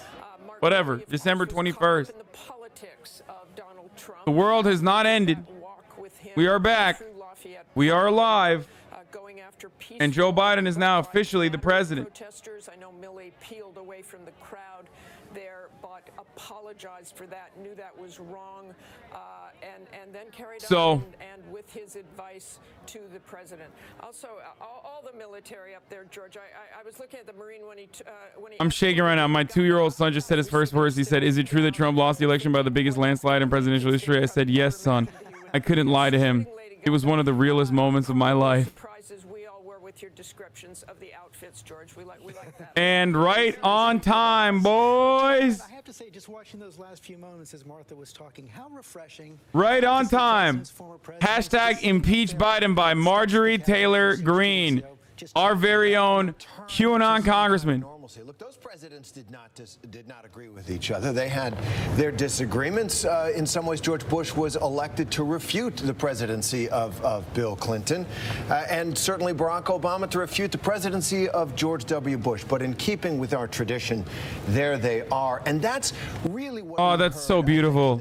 That's so wonderful. Anyway, again, these guys are all crooks. They're liars. They're phonies. They're evil. But also, you know, look at us coming together. George W. Bush is a war criminal. His administration was perhaps the worst American administration, okay? The most violence pound per pound, the most violence per capita out of any fucking contemporary administration. And I'm serious. You cannot come near the amount of bloodshed that Dick Cheney and George W. Bush caused. And I say Dick Cheney first, okay? Sorry, still the truth. 4 years after Donald Trump is done, I can finally say it without a shred of doubt. Do you hear my voice trembling when I say this? No. George W. Bush's administration was way worse than the Trump administration. We are still engaging in the wars that the Bush administration started. That's undeniable. Trillions of dollars, millions of lives lost, even more millions of lives that have been displaced as a consequence of that. Donald Trump was terrible domestically, okay? He was terrible domestically. He galvanized, he emboldened, he agitated some of the worst elements in American society. He took some of the values that the Republicans have been using to to win elections, and he cranked it up. He just looked at the racism dial and was like, oh, let's just click, click, click, click, click, crank it up a couple notches. And an immediate consequence of that, of course, was white supremacist terror, domestic terror increasing in this country. White supremacists and white nativists feeling bold, feeling proud of their point of view. And that was truly devastating. Make no mistake. Don't forget that this didn't happen in a vacuum. Okay? Do not forget that this did not happen in a vacuum. That the Republican Party has played a significant role in this. Because Donald Trump is the Republican Party. He always was, and he always will be. He is, despite the fact that he is a billionaire, born with a silver spoon in his mouth, spoiled, sassy bitch who loves drama. He is very much a better representative of those voters on the ground that vote for him. The small business, from the small business tyrants to the union electricians. Donald Trump was a great demagogue, and he was a very successful Republican president. And that's why we saw so much death and devastation, because he operated like a good Republican president would do, and that's precisely why he will be remembered like Ronald Reagan by the Republicans. Ronald Reagan was also a fucking horrific monster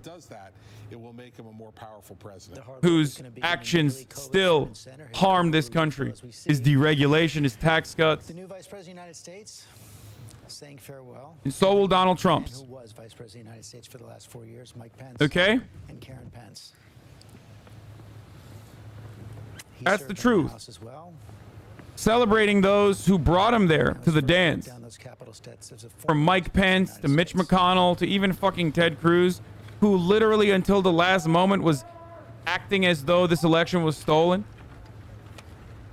Emboldening those who wanted to siege the Capitol. Bringing them along for the ride. And shaking hands and hugging and kissing one another. I mean, that's bullshit. You can't have it both ways. You can't say that these guys are purely evil, which they are, and then also sit there and be like, we got to unite with these pure evil pieces of shit. It doesn't make sense. Rahm Emanuel's another evil piece of shit too. And underneath all of this is a basic point that after the last 4 years, we deviated from that motto. And I think when you really strip back, what Joe Biden was talking about was reasserting that motto as our North Star. The poem, which we all said, I mean, I think she stole the day, and I think we're going to hear a lot. That's the first we've heard it, not the last we've heard of Ms. Gorman. But that motto is our North Star. And I think Joe Biden, in his own biography, but also his words, was reminding all of us that out of many is one. There is no peace. That's, you know, again, basically... What? Unity, there is no peace. That's, you know, again, basically, Tom, it sounds like Joe Biden saying to all of President Trump's voters out there, you know, I will lead all of America as long as you guys fall in line. Yeah, well, and that's the thing that he's got to deal with, is the fact that unity at the expense of freedom and principles is not what a lot of Americans are interested in. He mentioned political extremism twice. He mentioned white supremacy on more than one occasion. And he talked about threats to democracy and truth. And that was also a veiled reference to people who over the last couple of months have questioned the legitimacy of his presidency. And there were a couple of references to that. That was also a reference to President Trump. So I thought this speech, as Mark said, it was full of cliches, but it was very dark. It was actually, you know, not unifying. It was actually quite divisive. It's very difficult. Yeah, unify with these freaks. Come on. Go ahead. Unify with these freaks. They'll tell you, they will tell you that you are evil. Okay? They'll tell you that BLM is evil and violent while storming the fucking Capitol where 5 people die. Okay? They will tell you that Antifa is the violent ones while white supremacists go out and literally fucking engage in hate crimes that end up killing 5 to 20 people. Okay? There is no unifying with these people. They don't want unity. Republicans benefit from the polarization. That way they can make it seem as though they're different than the Democrats. The more you try to hug and kiss them, the more they're going to say, look, this hug and kiss is bullshit. They said white supremacy. They're saying we're white supremacists. Don't hug and kiss them.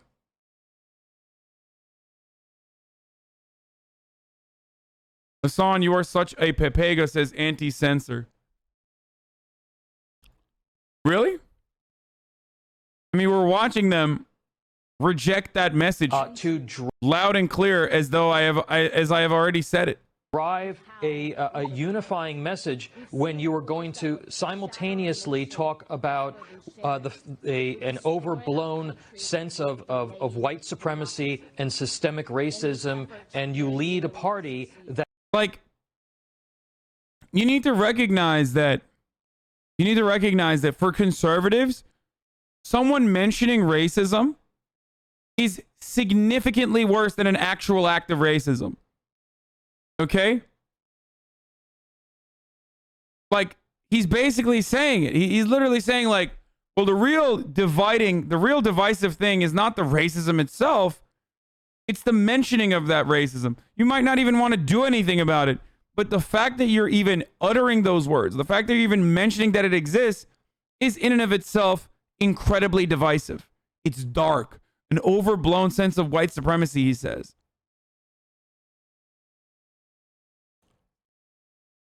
Strawman Andy?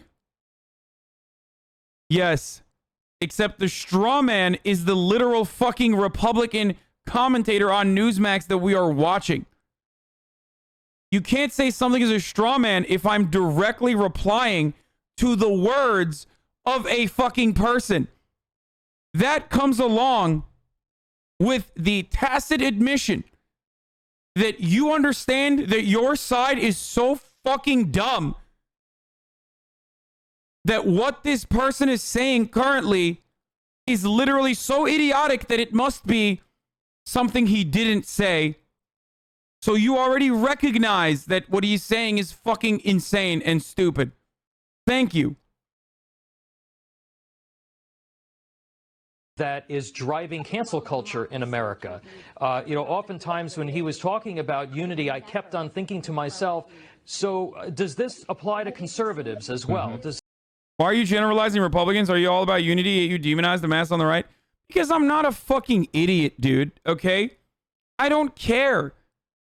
Listen to me. Listen, if you're a Republican, you can switch, okay? You can change that.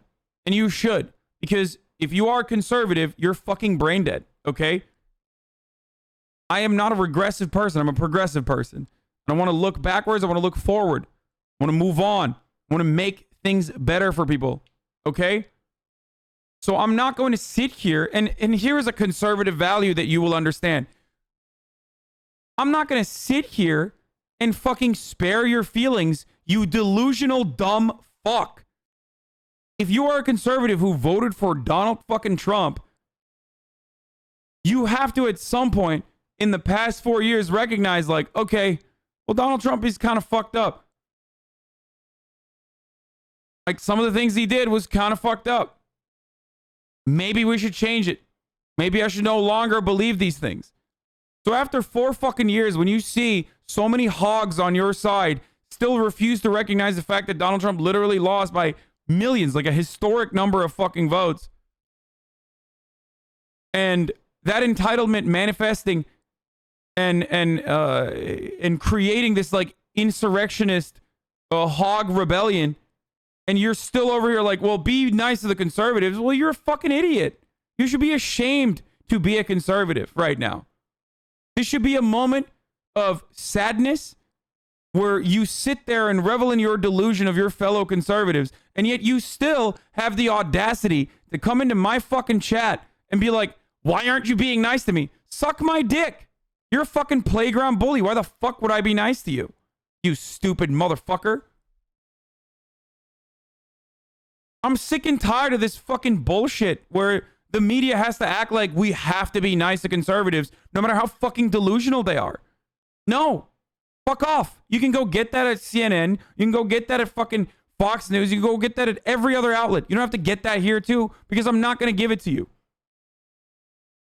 Use this as a moment to fucking reflect on your brain dead, delusional fucking worldview and escape the fucking grip of conservatism that has ruined your fucking life. God damn.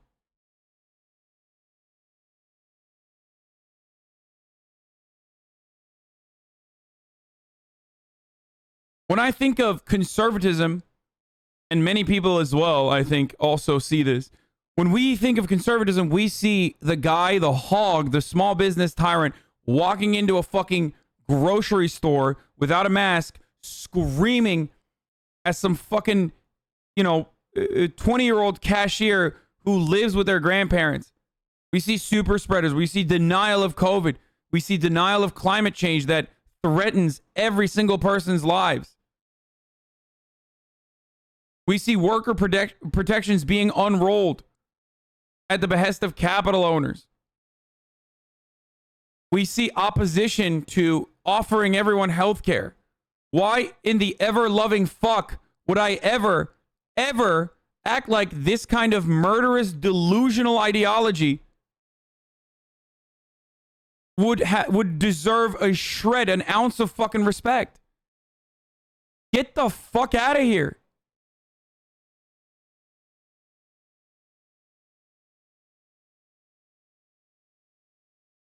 I didn't even get off on the Q stuff because that's like the edge case, that is a little bit more aggressive than that's a little bit more in the margins.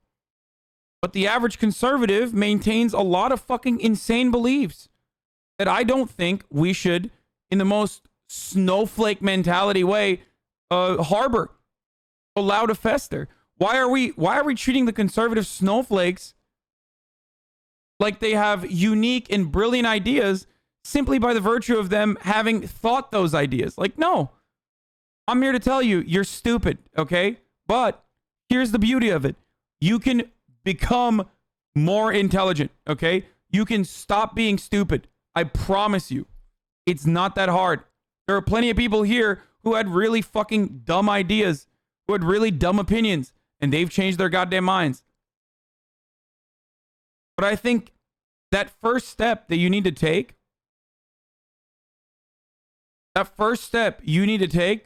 doesn't come with me saying, oh yeah, come on, let me hug and kiss you. No, you're right. Your worldview isn't delusional and fundamentally broken and violent, okay? It doesn't start there. I'm sorry. I'm gonna give you some fucking hard pills to swallow, I guess. Does this apply to pro-life people? Does this apply to people canceled at their jobs, at their universities, in the media, in their own lives? Because, like, what does that take? What do you want, Joe Biden to be like? Listen up, Jack. If you were a college professor and you got canceled on Twitter, we will say no more cancellations on Twitter. Like, what?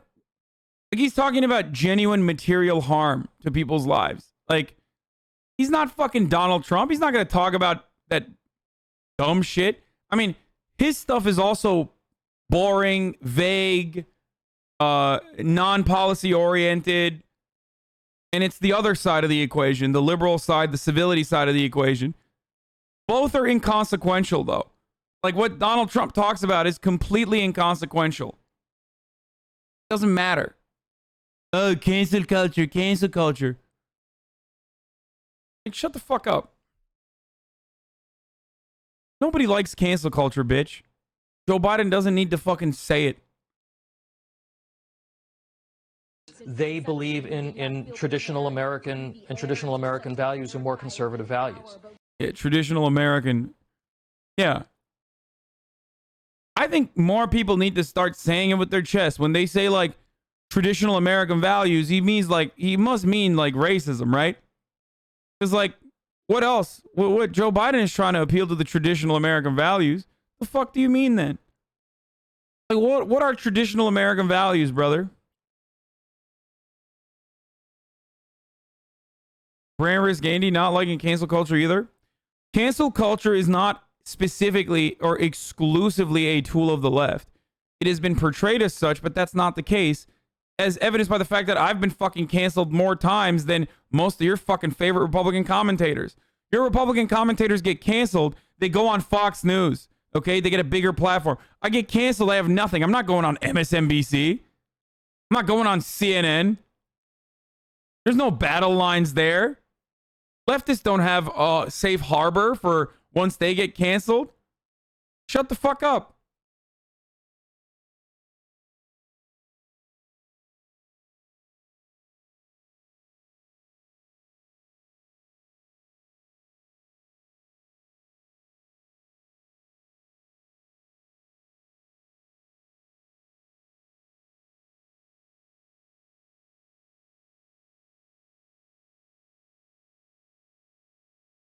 Bro, to be honest, come on, you did make that awful 9/11 comment. It's a little warranted. Why are you here? I don't give a fuck if you've been here for a long enough time and you're a fucking gifter. Like, why are you here?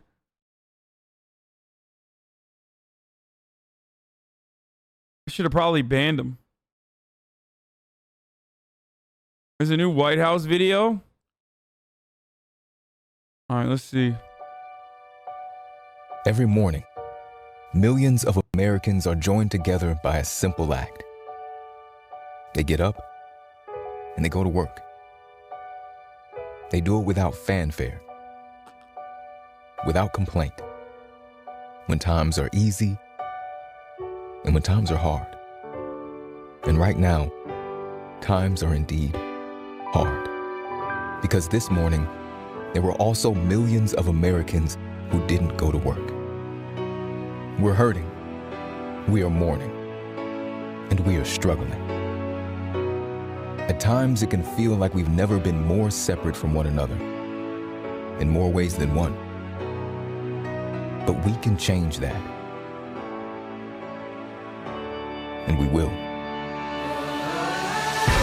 Because we can choose to see that we've been connected all along. Connected by a love for this country. By a continual drive to improve upon it. Connected by the shared dignity, the quiet respect of an honest day's work. Yes, this morning, millions of Americans woke up and they went to work. And we did too.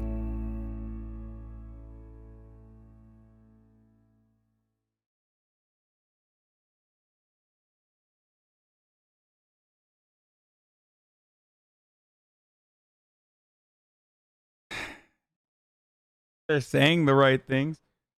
Hold on.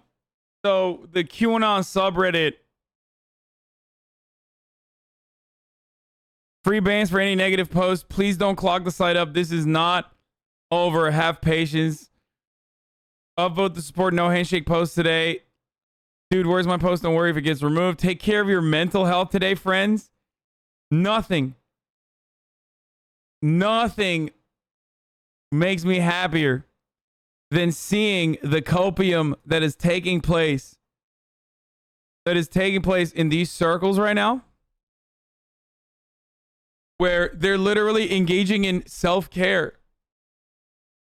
I guess it was a lot of fun for Republicans to just sit around and make fun of, people wearing pussy hats and shit as they lost their fucking minds, as people were like upset about Donald Trump winning 4 years ago, because goddamn, it feels fucking good. They were right.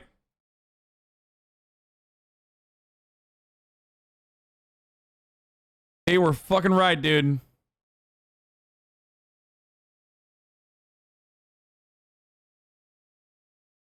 Folks, get some healing crystals. Open up a box of Chardonnay. Make a bubble bath for yourself, folks. Because the pedophile deep state cabal has won. Like, that's so funny that, like, that's their, like, QAnon saying they need to do self-care sweaty is never not going to be funny, because on the other side, they're like, I have my box wine and I'm really, I'm really trying to engage in some self-care right now, sweetie. Why? Because the deep state pedophile intergalactic vampire conspiracy has won.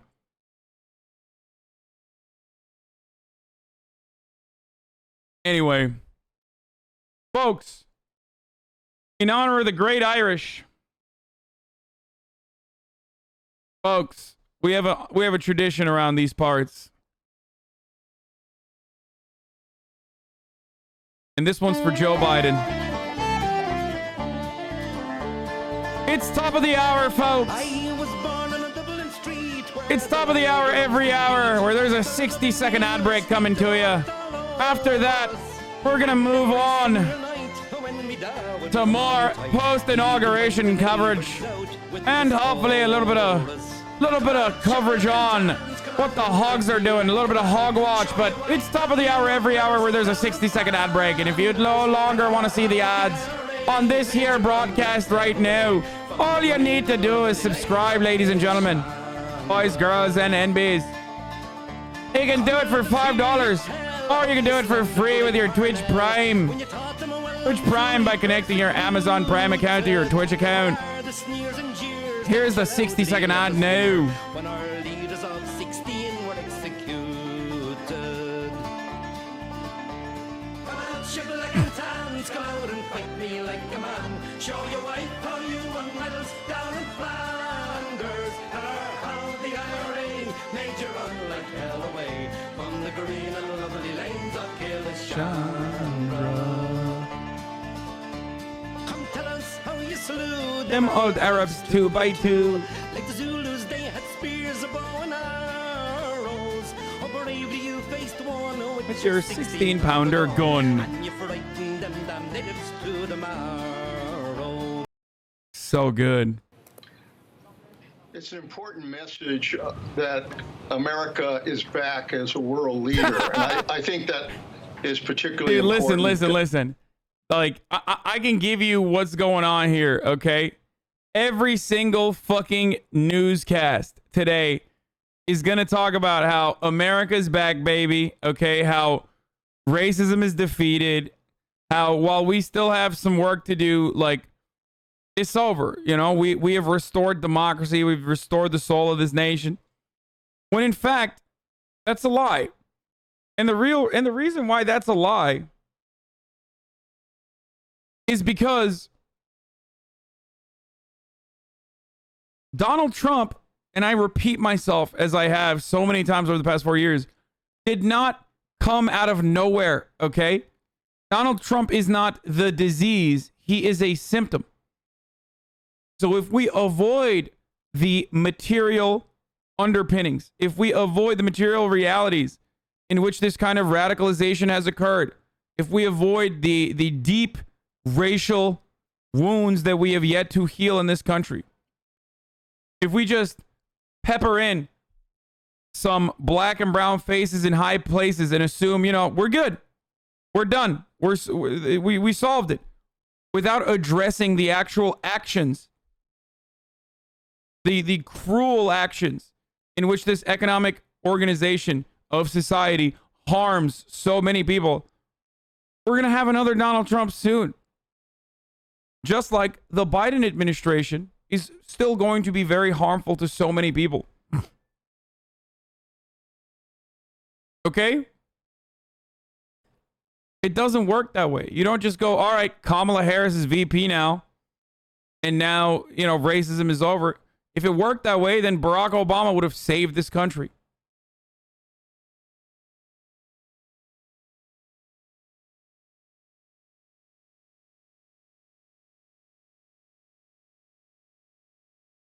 Sorry, I can't hear you over the sound of this brunch I'm eating. Yeah.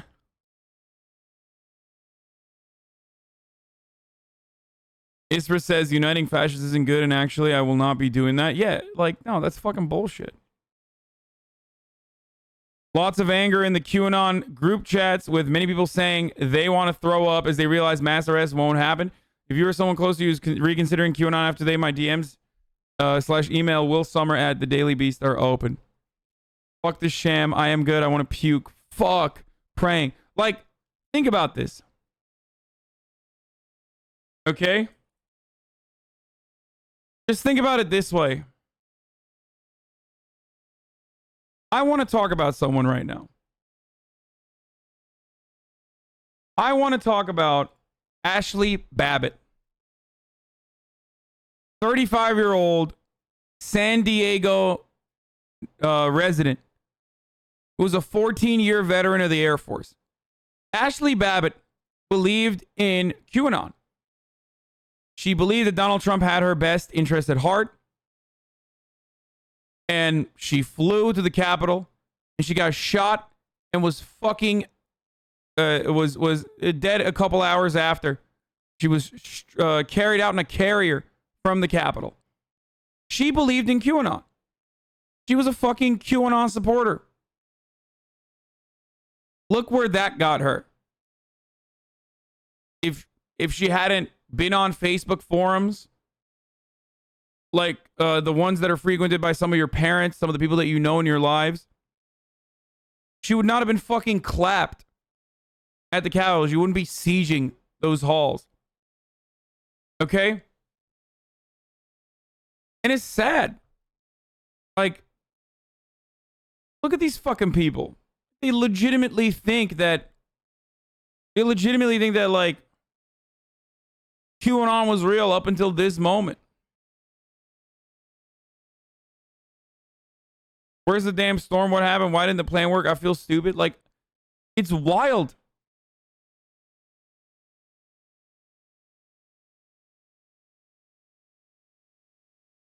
The goal should be to prevent more Ashley Babbitts from happening. The goal should be to prevent that kind of insurrectionist siege that occurred from happening.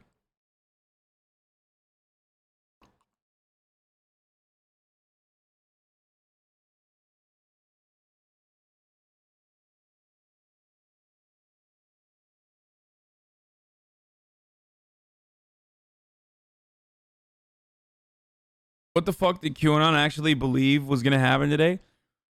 I think, so, hey, Popcorn Boys here. So, QAnon supporters believe in a charcuterie of conspiracies. So, they all have their own pick of the litter. Like, some of them believe that, you know, today was the day of action, the day of reckoning, finally, because it's the last physical day that the day of action could have happened. But what unites them all is that there's a deep state cabal.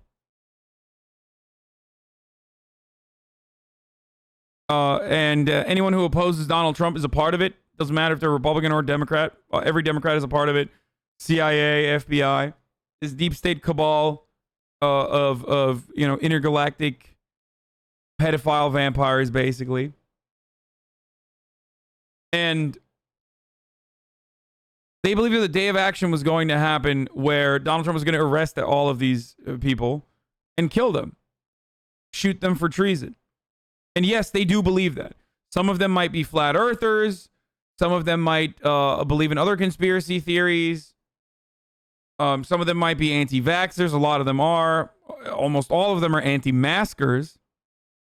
But the thing that united people that believe in QAnon was that there was going to be a day of action where Donald Trump and his patriots were going to arrest everyone who has engaged in this deep state pedophile conspiracy and shoot them for treason. And it didn't happen.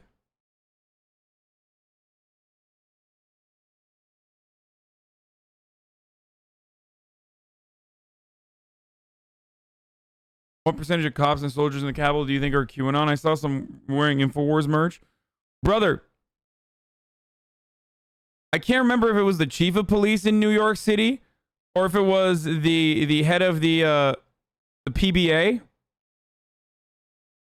that had a QAnon mug when he was giving interviews on Fox News. Like this is deeply embedded. QAnon is now deeply embedded. Or it was the head of the police union. Yeah. QAnon is deeply embedded in the police force because QAnon is deeply embedded within the Republican Party, or at least the voters of the Republican Party. Okay?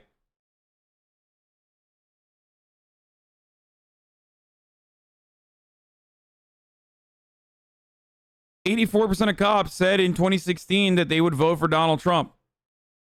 I have no reason to believe that that number got smaller. I believe that percentage went higher. I don't know what the latest is for this election. I haven't seen any information on it this time around, but cops are Republicans. Like, they have been and they will be, and it's not, it's not surprising.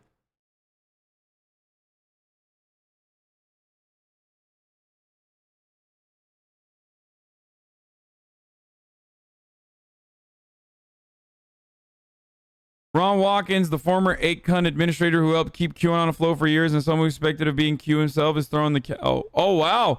Code Monkey. We gave it our all. Now we need to keep our chins up and go back to our lives best as we are able. We have a new president sworn in and it is our response. What the fuck? People believe Ron Watkins is the guy who kept QAnon alive, by the way. And suspected him of being Q himself, or like taking over Q himself.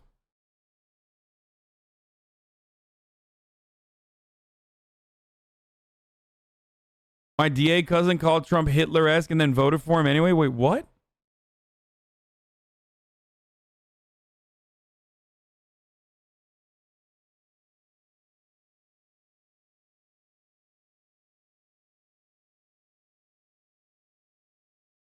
I mean, they're grifters, right? Like, everyone saw this as an opportunity to manipulate a bunch of people.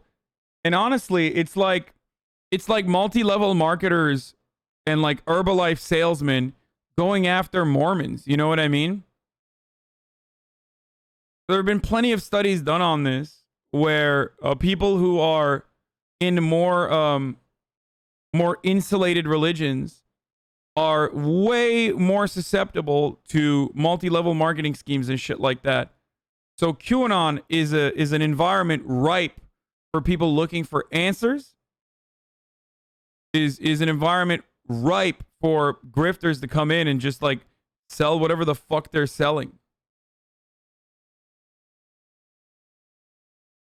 So I think this dude who makes a living off of doing creating uncensored pornography for Japan in the Philippines, that is what he does, by the way. That's what Ron Watkins makes his bread on, which, by the way, I think is an honorable cause.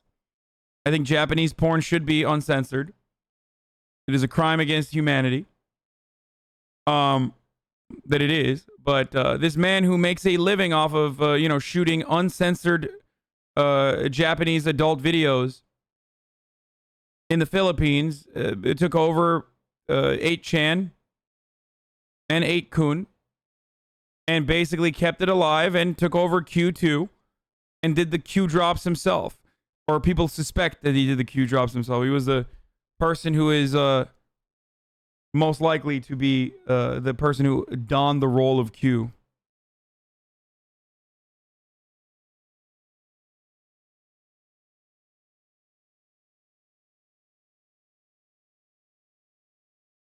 I go to a Mormon university. If you're in the CAF, you can usually overhear someone having an MLM recruitment meeting. Yeah.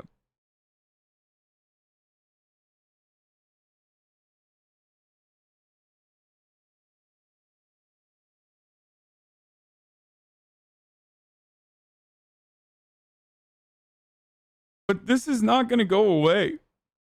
Anyway, let's watch Trump's lonely exit now. Who has the full coverage of Donald Trump?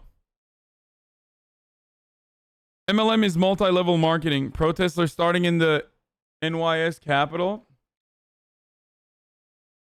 Yeah, I saw one on California too. I think that's why I told you guys I don't think anything crazy is going to happen today. I told you guys that nothing crazy is going to happen today because the siege was like, it's like Unite the Right 1. Like Charlottesville 1 was attended by Nazis from all around the country.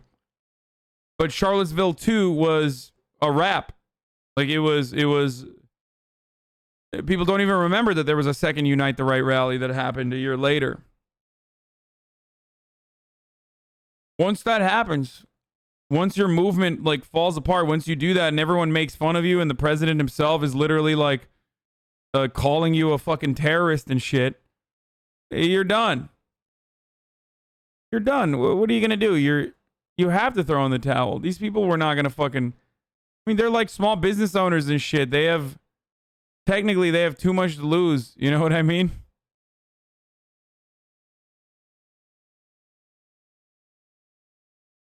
They have more to lose than most.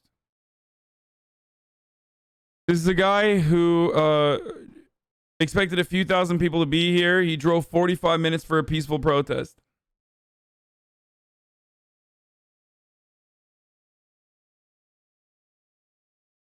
Feds have arrested Proud Boy member Joe Biggs over the Capitol riot.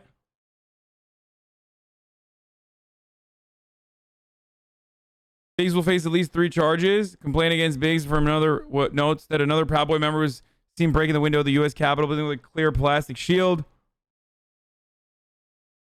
In the video, a voice-off camera says, "Hey Biggs, what do you got to say?" The person depicted below smiles broadly and says, "This is awesome," before pulling his gaiter up to cover his face.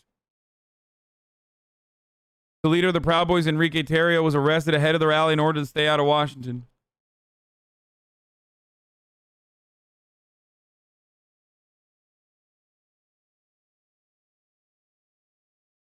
Anyway, let's watch the Donald Trump's final remarks as president now. Thank you very much.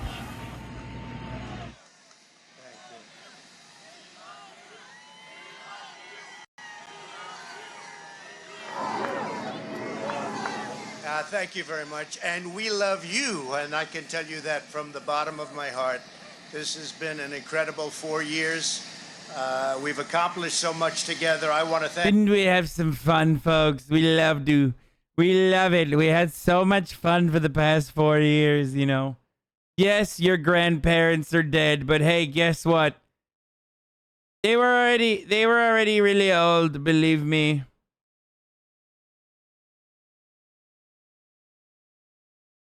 Thank all of my family and my friends and my staff and so many other people for being here. I want to thank you for your effort, your hard work. People have no idea how hard this family worked. They worked, and they worked for you. They could have had a much easier life, but they did a fantastic job. I just want to thank all of you, everyone. I want to thank Mark Meadows, who's here, someplace right there. I want to thank Mark. But it's been something very special. We've accomplished a lot. Our First Lady has been a woman of great grace and beauty and dignity. And so popular with the people, so popular with the people. In fact, honey, would you like to say a few words, please? Being your First Lady Divorce incoming. was my greatest honor. Thank you for your love and your support. You will be in my thoughts and prayers. God bless you all. God bless your families. And God bless this beautiful nation. Thank you. What else has to be said, right? But what we've done, that's true, honey, great job. What we've done has been amazing by any standard. We rebuilt the United States military. We created a new force called Space Force. That in itself would be a major achievement for a regular administration. We were not a regular administration. We took care of the vets, 91% approval rating. They've never had that before. The vets have given us, the VA, the vets have given us an approval rating like has never been before. We took care of our vets and our beautiful vets. They were very badly treated before we came along. And as you know, we get them great service, and we pick up the bill, and they can go out and they can see a doctor if they have to wait long periods of time. We got it so that we can sadly get rid of people that don't treat our vets properly. We didn't have any of those rights before when I came on, so our vets are happy, our people are happy. Our military is thrilled. We also got tax cuts, the largest tax cut and reform in the history of our country by far. I hope they don't raise your taxes. But if they do, I told you so. And if you look at the regulations, which I consider the regulation cuts to be maybe even more important, that's why we have such good and have had such good job numbers. The job numbers have been absolutely incredible. When we started, had we not been hit by the pandemic, we would have had numbers that would never have been seen. Already our numbers are the best ever. If you look at what happened until February. There's like a presidential signing ceremony, I think, that's also happening currently. I don't know where. Like, I think the first 100 days is now officially starting. If I'm not mistaken, it's supposed to start today. So I'll find that and we'll take a look at that as well. A year ago, our numbers were at a level that nobody had ever seen before. And even now, we really built it twice. We got hit. Nobody blames us for that. The whole world got hit, and then we built it again. And now... Yeah, no, the whole world didn't get hit in the same way, though. Now being ushered out of the president's room after President Joe Biden, the 46th president of the United States, signed a number of documents, memoranda, etc. Let's get back with the former acting. Why is Chad Wolf on Fox News? Chad Wolf. One of the things that President Obama is going to do this afternoon, Secretary Wolf, is that he is going to reverse the travel ban from Muslim countries that are hotbeds for terrorist activities. What are the potential dangers of doing that? Well, unfortunately, it's very disappointing. I had hoped that his team would come in and really taking a look at what the department has done. And again, when we talk about travel restrictions, there's no Muslim ban. There was never any Muslim ban. It's not based on religion. Instead, what the department has done over the course of 4 years. Oh, okay. If there's no Muslim ban, then it doesn't matter if they reverse it. Okay. We're very upfront with them about. Got it. I guess there's no Muslim ban, so it doesn't matter if they reverse it. You can't simultaneously say like, oh, there's no Muslim ban, but also if they reverse this inexisting, this non-existent Muslim ban, then it'll be very dangerous. Without a thoughtful process is very concerning, and at the end of the day, it's going to make the American people less safe. One of the other things that President Biden has said he is going to do is not build another foot of border wall. His nominee for your position, Alejandro Mayorkas, was asked about that yesterday in a confirmation hearing. Let's listen to what he said about not building any more barrier along the border. It's not a monolithic challenge, the border. The hilarity here is that, varied, depending on the geography, depending on the specific venue, and depending on the conduct of individuals around it. Yeah, this shit sucks. And I don't we care. need Okay, President-elect Joe Biden plans on signing 17 executive actions today in the Oval Office, including the national mask mandate, establishing a White House COVID-19 team, cease withdrawal from the World Health Organization, restoring National Security Pandemics Office, extend pause on student loan payments and interest. He's going to rejoin the Paris Climate Agreement, the government agency review focused on equity, extend federal eviction moratorium, good, rescind census orders to exclude non-citizens, preserve and fortify DACA, revoke the Muslim ban, and rescind the 1776 Commission.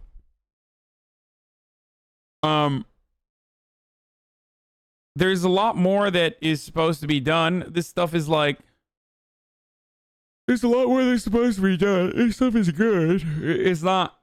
It's a good first step, especially the DACA thing.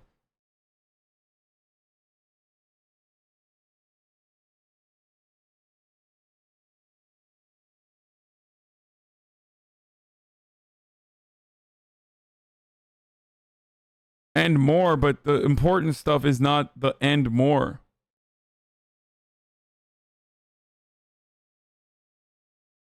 Extend eviction and foreclosure moratoriums, as we said, continue pause on student loan payments until September 30th. I don't know why they're not. Like, he should have just canceled it right there. Instead of the continuing the pause, he should have just signed off on a cancellation. I don't know why they're still waiting on it. He could do that. He could do that with one executive action. Fox says it's divisive. A lot of chatter on Fox about being Biden being partisan for signing a bunch of executive orders today. What message does it send? It sends that Chris Wallace says it sends that he won. Good shit. I'm Chris Wallace of Fox News. Yeah, that's what it sends. Do we even watch this? This is so sad The here. stock market is actually substantially higher than it was at its higher point prior to the pandemic. So it's really, you could say we built it twice. And you're going to see incredible numbers start coming in if everything is sort of left alone. Be careful. Very complex. Be careful. But you're going to see some incredible things happening. And remember us when you see these things happening. If you would remember us, because I'm looking at elements of our economy that are set to be a rocket ship up. It's a rocket ship up. We have the greatest country in... What? Don Jr. and Eric crying before they get on Air Force One for one last time. Wow. That is wonderful to see, folks. Those tears, they are delicious, dude. That is sustenance for me, baby.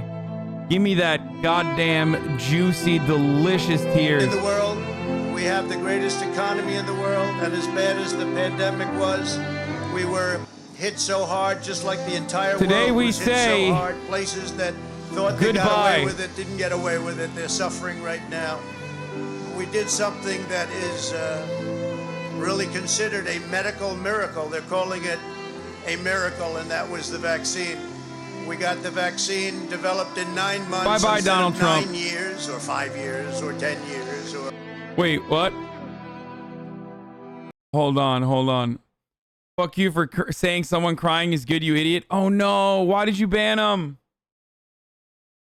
What was their name? Was it this person? No, I need to find them. What is it? Oh, you found him. Okay. Nate and the Beast. Okay. Yes! This is why I love people saying, like, this is why I love Republicans. Okay? Because they come in here. Brother, look at that. Trump 2021. Oh! Wait, I'm so confused. Are you a Democrat or Republican? Trump 2021. Trump. Trump, we love him. Oh, no, dude. Oh, that's so sad. Brother, what happened? See? Let me tell you something. This is why you don't take Republicans seriously when they now will say, why don't you take us seriously? Why don't you treat us with the respect we deserve? Because they do not deserve respect. Because why would I? How can I take someone seriously when they're like gloating that Trump fucking won when Trump clearly had lost? And now they're like, well, why are you making fun of me for thinking that Trump won when he clearly had lost? Like, no, I'm here to tell you I am a petty bitch, okay? I'm here to tell you that I'm not gonna lie and act like there is this like civility between us, okay? Yeah, sucks to suck, bitch. You fucking lost. You lost.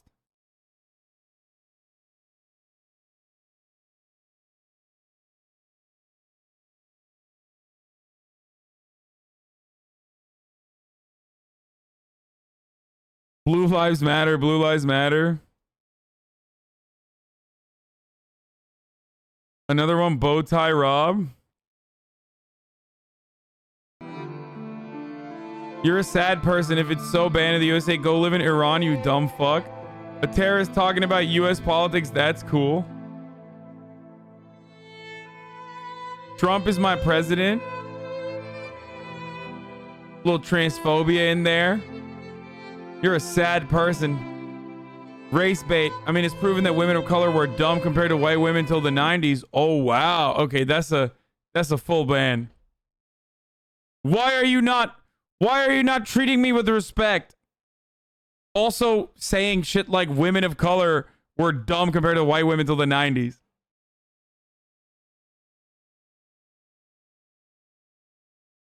Please treat my difference in opinion with respect. This is a straw man. This is a straw man. The actions of nearly every Republican in this chat does not reflect on Republicans as a whole, sir.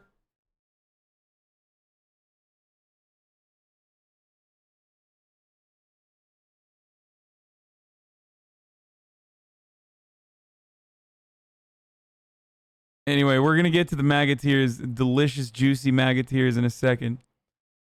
Let's finish this, though. A long time. It was supposed to take a long time, many, many years to develop a vaccine. We have 2 out. We have another one coming almost immediately. And it really is a great achievement. So you should start to see really good numbers over the next few months. I think you're going to see those numbers really skyrocket downward. And I can only say this, we have worked hard. We've left it all, as the athletes would say, we've left it all in the field. We don't have to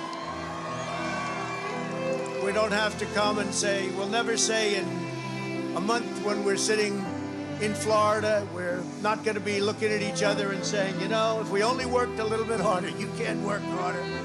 And we had a lot of obstacles, and we went through the obstacles. And we just got 75 million votes, and that's a record in the history of sitting presidents.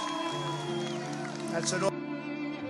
I mean, you can't, like, remember when in the beginning of the pandemic, Trump would say, like, well, Obama and Joe Biden did so much worse with the swine flu. And I was like, well, that's a false equivalency that harms you.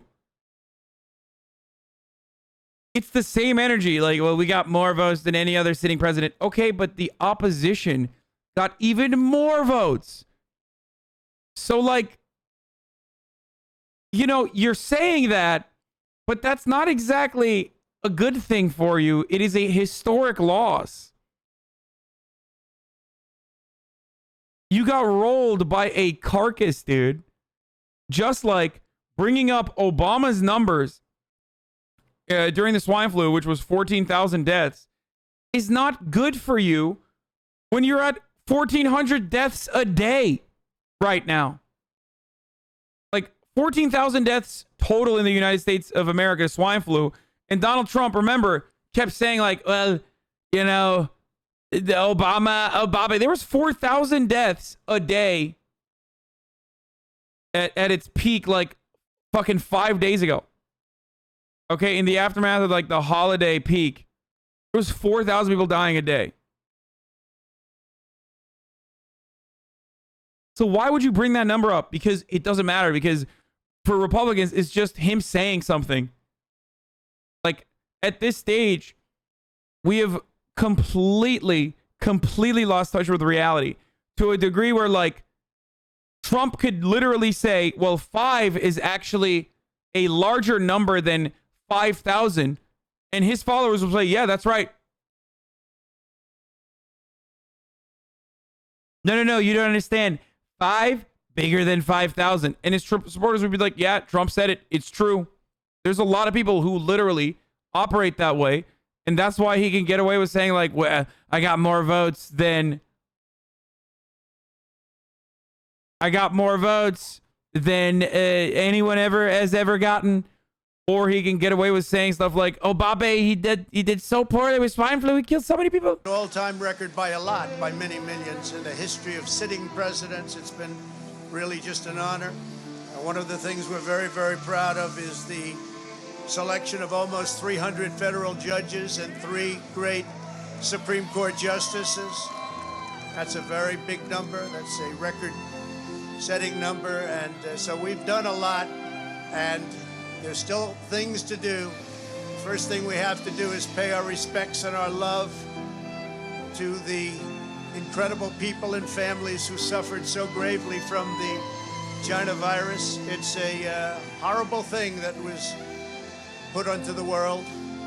We all know where it came from, but it's a horrible, horrible thing. So be very careful. Be very, very careful. But we want to pay great love to all of the people that have suffered, including families who have suffered so gravely. So with that, I just want to say you are amazing people. This is a great, great country. It is my greatest honor and privilege to have been your president.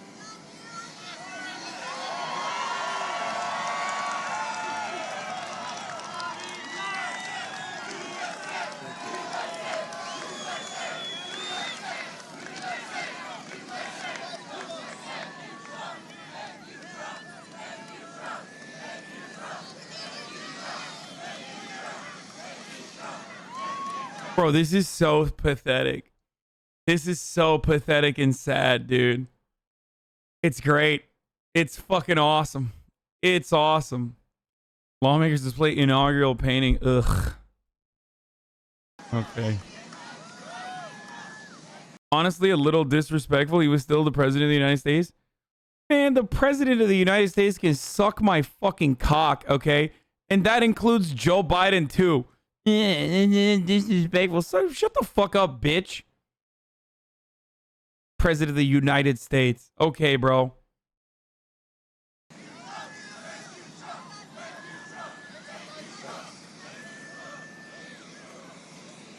I will always fight for you. I will be watching, I will be listening, and I will tell you that the future of this country has never been better. I wish the new administration great luck and great success.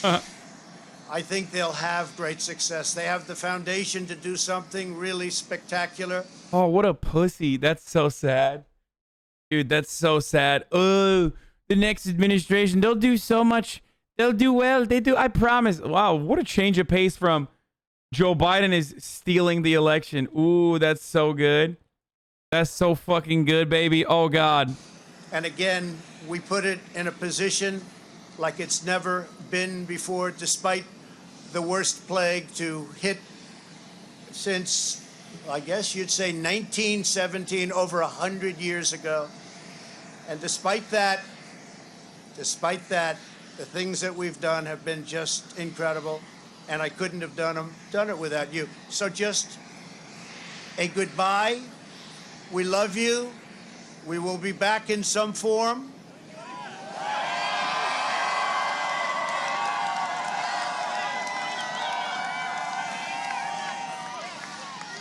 And again, I want to just, in leaving, I want to thank our Vice President, Mike Pence, and Karen.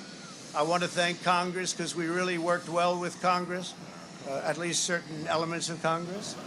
I have but to we note, really did. All right, shut the fuck not up. Not only did we just swear in a son and daughter of the Senate to these offices, but indeed both these former senators skipped the House altogether. Today, this flag flew over our former colleague's inauguration as the very first female vice president of the United States.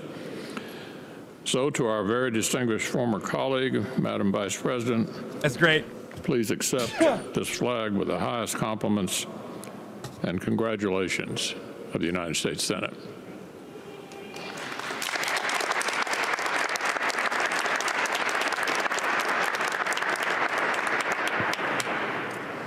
The distinguished leader of the Senate pointed out that he has hosted this lunch for members of the Senate who have become president and vice president.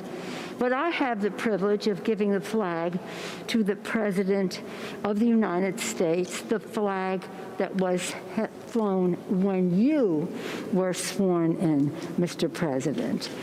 This flag may it reflect all that is said about your Okay, I gotta pee, but when I'm back, America United. Folks, this is boring as shit, but when I'm back, I got something that's not so boring for you.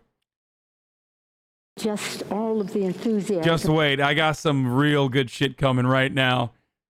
McConnell just dropped a freestyle celebrating Trump leaving office, boys! Is our flag still there?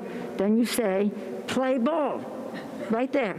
Play ball. So we're going to get ready to play ball. We're ready to go with the inspiration of our flag flying. But again, on behalf of the House of Representatives, it is my privilege to extend to you the flag that was flown the early moment that you were sworn in as President of the United States. Thank you, Mr. President. Thank you, Dr. Biden. Thank you. If we had the lunch, we would have had California wine. Is that not right? Madam Vice President, Mr. Emhoff, congratulations. With liberty and justice for all. Thank you.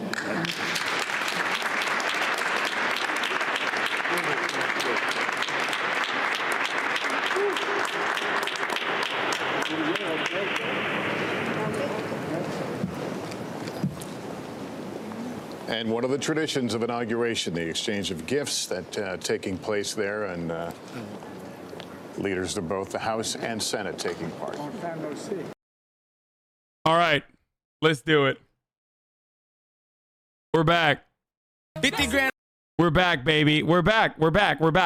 Oh, fuck yeah. Oh, fuck yeah. Liberals are back again, boys. Liberals are back. And they are doing their darndest to live it up, motherfucker. Let's see. That's enough. 50 grand, I get this on one take. Hey, come on, man. Now. Oh, you high-fiving MAGA white boys drinking White Claws. Care about your taxes more than human rights. Sign off, you know mask wearing. Big truck driving. Blue lives matter. Talking shit about the riots. Double standard. Once the white folks went and tried it, they're patriots. No, those are terrorists, Brian. And all you liberals out there being silent while black people dying at the hands of police violence. They care more about animal rights and recycling and bicycling in the climate and toothpaste with iron. You two are complicit. You two getting brought up. Give it to you pro bono. You two are the problem. I'm right there with you. Silence on all us. Comfy in my privilege. Like, should I risk all this? Yes. And if you think I care to lose you as a fan, peace out, bitch. You know exactly where I stand. Trump's over. He lost. Social media kicked him off. Every part of this makes me want to say cringe, but it's not as bad as I thought it was going to be. Oh my God. Orange hole so long. You're fired. Trump's over. I mean, this part sucks. Like, the fucking chorus is shit, but whatever. Retire the liar and peach that orange hole so long.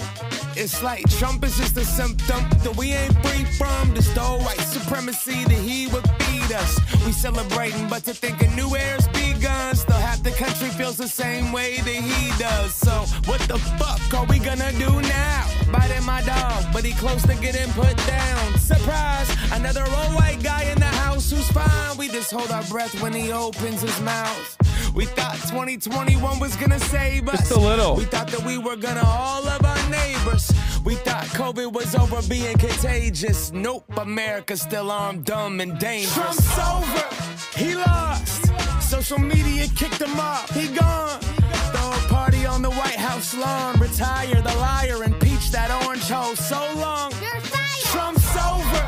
He lost. Social media kicked him off. He gone. Throw a party on the White House lawn. Retire the liar and peach that orange hole so long. You're fired. Wait 1 second. Okay, that kind of wasn't that bad. That, like, I thought it was gonna be like really fucking. I thought it was gonna be like really, really, really cringe, and it was like, God damn it! I can't even make fun of that all that bad. It wasn't like that bad. Did you grab a drink when peeing? No, I did not.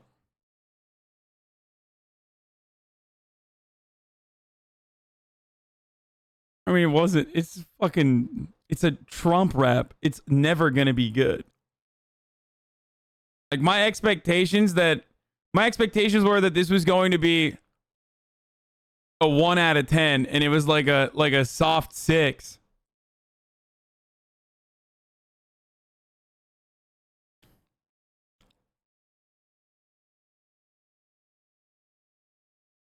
The mustache, he looks like my gay uncle's Filipino boyfriend. Devrici MACKLEMORE bıyığı da bırakmış. Ha, ülkücü oğlum. CCC. Kardeş burada ülke ocağı açtı bir tane. MACKLEMORE.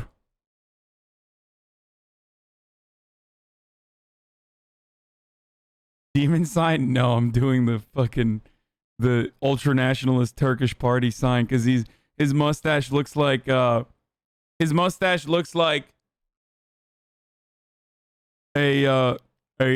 like the Turkish ultra nationalist mustache that looks like a crescent.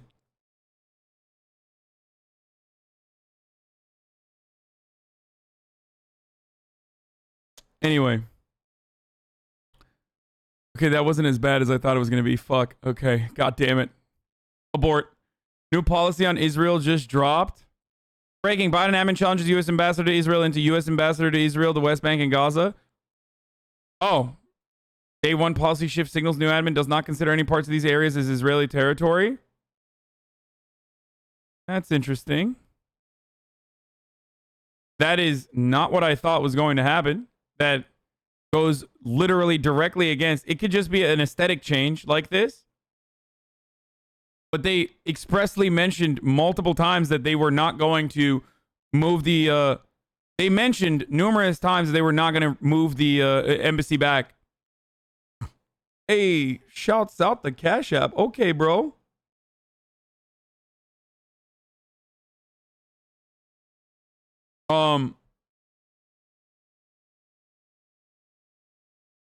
That's actually surprising. This is actually surprising. The Biden administration on Wednesday changed the U.S. ambassador to Israel's Twitter account name to read the official Twitter account of U.S. ambassador to Israel, the West Bank, and Gaza, walking back the Trump administration's pro-Israel policies. The change of the title marks a significant shift in policy towards Israel. I mean, this could be nothing. You know what I mean? This could be nothing. It probably will be nothing. It's even more than I thought, but it is still more than what I thought was going to, what they were going to do. Because they straight up said, yeah, they straight up said that they were not going to move the embassy, that they were, you know, that Israel is our greatest ally, blah, blah, blah. Like, I thought that they would completely overlook, like, the difference between the Jewish candidate who was running for president and my fucking best choice for president, perhaps in a very long time, if not of all time, Bernie Sanders, was like, if Israel continues the human rights abuses against the Palestinian people, we will take away the aid in its entirety. Like, that's a normal thing to say. That is something you should say. That's something that every fucking politician should say. What are you doing? Same with fucking Saudi Arabia too, by the way. Same with all of our foreign allies. Like, the fuck? Right? And on the other side, Joe Biden literally was like, we're not doing that. We're hugging and kissing everybody. Like, Bernie reminding everyone that not all Jews are Zionists, except it doesn't matter. They immediately were like, fuck off. Bernie's not... They tried to even do the Democratic majority for Israel was the first PAC in the Democratic primaries that literally started attacking Bernie Sanders. They built that specifically so they could attack Bernie Sanders. It was created by the same people that perpetrated the conspiracy and slander against Corbyn as well in the UK. And they literally were like, Bernie Sanders is an anti-Semite. So, I mean, it didn't stick because Americans are like, no, he's Jewish. That's ridiculous. Bernie will never be president. I mean, yeah, he won't. He's like 7 gorillion years old. So, and by the way, you can be a Jewish anti-Semite, for the record. That doesn't mean you can't be a Jewish anti-Semite. You can be a Jew and be a horrible monster against other Jews. I would go so far as to say that this man right here, Bibi Netanyahu, is a perfect example of a Jewish person who literally continued Holocaust revisionism. Okay? He's a great example of this. Stephen Miller is another great example of this.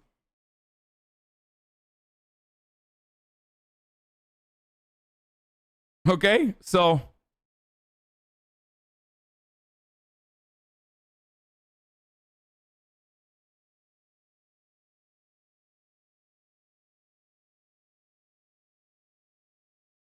anti-Zionism is inherently anti-Sem, just letting you... No. No, it's not. Just like criticizing Saudi Arabia is not inherently anti-Islamophobic. Like, you would never fucking say that. Being against America's fucking violent actions does not mean you hate America. Why is it that so many supporters of Israel literally sound like fucking chuds? Or not anti-Islamophobic, Islamophobic, sorry. Yeah, I said it wrong, but you know what I mean. Shut the fuck up. Okay? So many supporters of Israel unironically sound like MAGA Trump supporters when it comes to the issue of Israel. Oh, you must hate all Jews. Here, maybe I'll do the accent for you so you get a better understanding of what you sound like. It's okay. We need to have the world. We need to keep operating the world's largest open air prison in Gaza. They're evil and they're terrorists. They deserve to be imprisoned. We need to keep doing settler terrorism, brother, in the West Bank. We need to keep doing that. We need to turn West Bank into a goddamn parking lot for Israel. You understand me? That's what you sound like. Okay? There are literally Israeli leftists and Israeli politicians to the left of Democrats. Of course. Of course there are.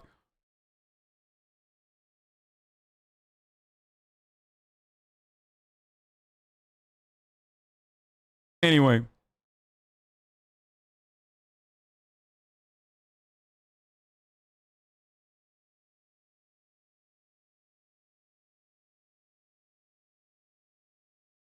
Yeah. It also denies like American Jews or international Jews that are also against the occupation. They're saying it also completely avoids how the cultural the history, the robust history that Jewish people have had is a consequence of their shared oppression, being in the forefront of civil liberties and equality and all of those initiatives combined. When you just associate the horrific actions of the state of Israel against Palestinians with the international Jewish community and their goals, like, you should not accept that. You should not literally be like, no, being a Jew is about like fucking eviscerating Palestinians. Okay, why would you adopt that position willingly?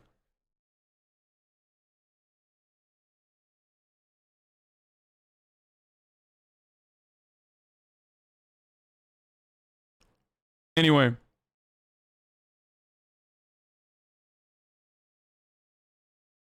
Sam Cedars against the occupation. Does that make him an anti-Semite? Of course.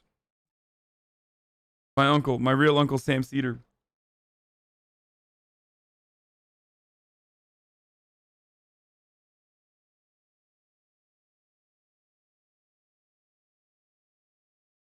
All right, let's keep going. That is surprising. But we'll see how that goes. The best party we have in Israel is a united list. Hiroshima Hameshedet. It's communists and Arabs, and I hope one day it will be in our government. They're walking down the steps, bro. Oh shit, bro. President Clinton, President Obama, President Bush, all waiting for the wreath-laying ceremony to start. But I spent some time with Senator Harris shortly after the election. And it also isn't lost on her, Lester, Savannah, that she's the first graduate of an HBCU, a historically black college and university. She's also a proud member of a sorority, Alpha Kappa Alpha. She's an AKA, and it would be hard to overstate how much pride graduates of HBCUs and members of that sorority have in Senator Kamala Harris as the passing review gets ready to begin.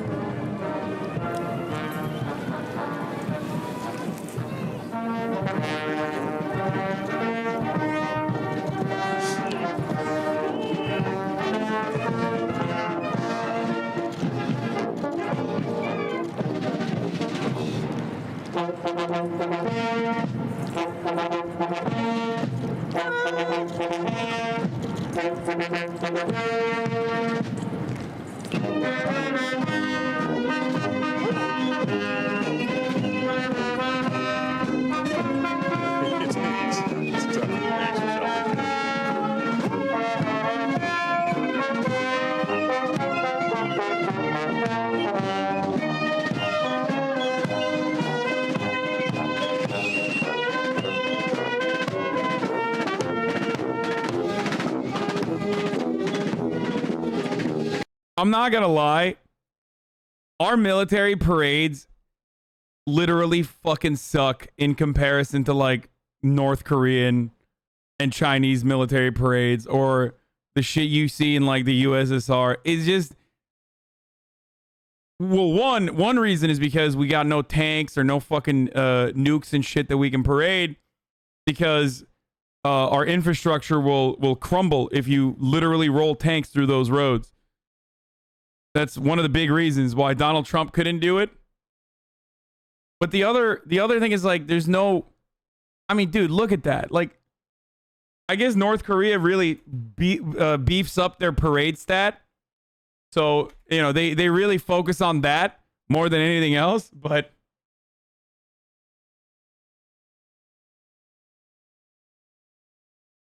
I mean, look at this.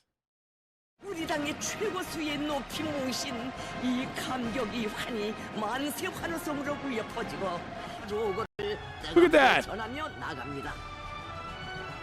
저병의 위력이자. But nothing. 35개 도보종대와 15개 기계화종대, 나무중대, 려도방어대를 비롯해 But nothing touches. Hold on. Nothing touches the Egyptian police parade. 영원히 전쟁이란 말을 모르도록 국가 핵무력 완성과 로켓특께서 조국과 민족 후손만리 앞에. You guys remember the Egyptian police parade? 이 당의 혁명전, 혁명의 붉은 방패, 붉은 맹수가 되어 심장으로 부르며 감격 속에 평양의 하늘을.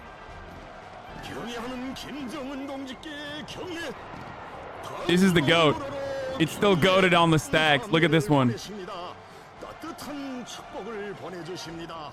무력은 조체와 현대화가 가장 완벽하게 실현된.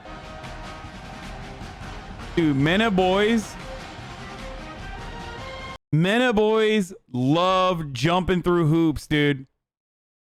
I don't know what it is about Middle Eastern, North African homies, but they love jumping through hoops. Literally, fucking from ISIS training videos all the way to like just any time there is like ever a video that requires like some military exercise, you will see an Arab or a Muslim dude or a fucking North African dude jumping through a hoop, sometimes on fire. Well, these are on fire too, I think. I don't know what it is.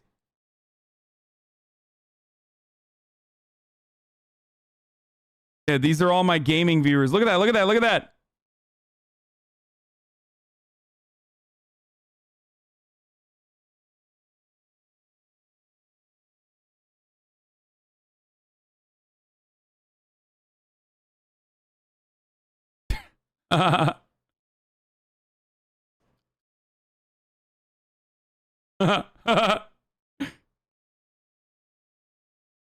Pretty good.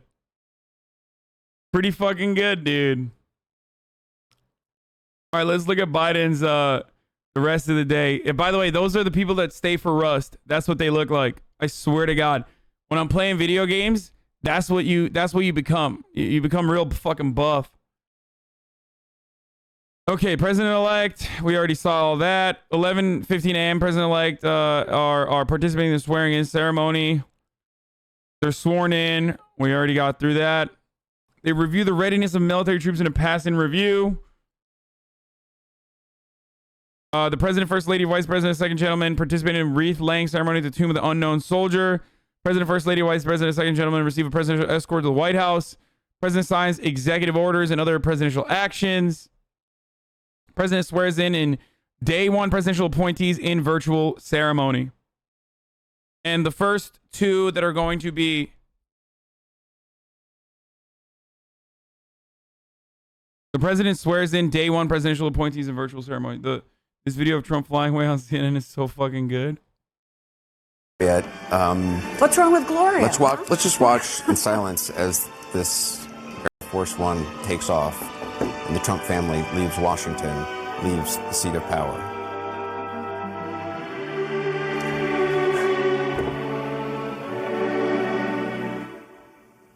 Yes.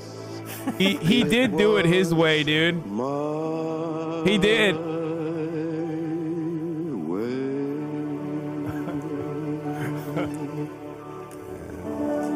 There you go. And inside the church. It's hard not to feel happy, at least a sense of happiness, though. Because, I mean, this is a person who embodies all of the senseless cruelty of the Republican Party so perfectly, and that's why he was so popular and is still super popular, right? So yeah, of course you're going to celebrate a little bit because it's like a moment of solace for you, just like a moment of happiness because you know that such a cruel person is like experiencing a little bit of pain, you know?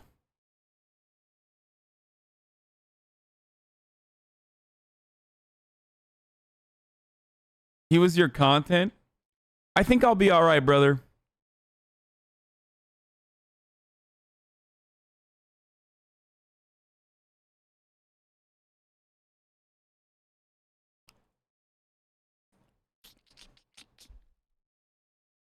I think I'll be all right. Especially considering the fact that there is plenty of work to be done still. And I don't think Joe Biden is going to answer.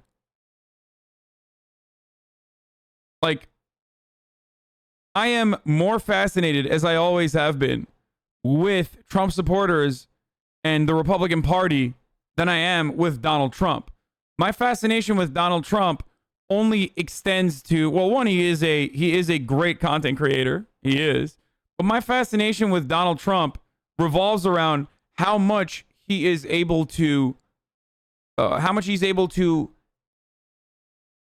voice and be a vector for all of the anxieties and frustrations that Americans that I'm more fascinated with experience and feel and say and do. You get it?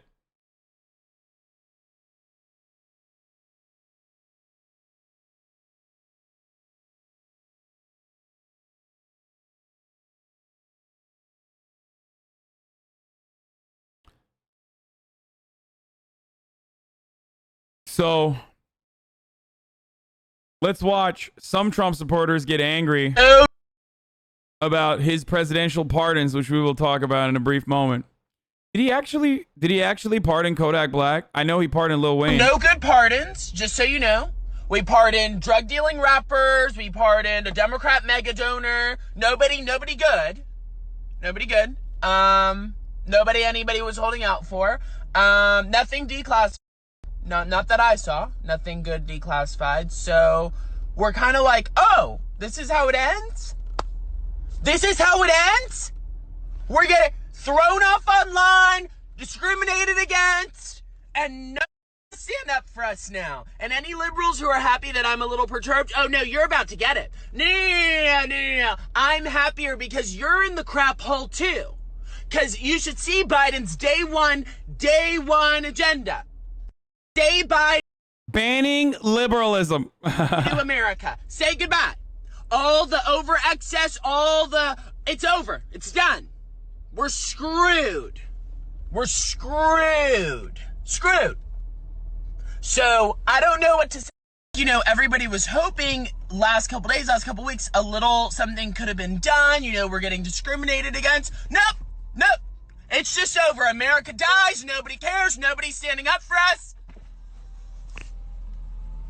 3 shots of espresso over ice in a venti cup with 1 pump of vanilla and a little whipped cream on top. Just 1 pump of vanilla? Yes. And whipped cream on top? Got it. What else? And a grande that'll be it. Thanks. This is what happens to your son when you're a Trump supporter.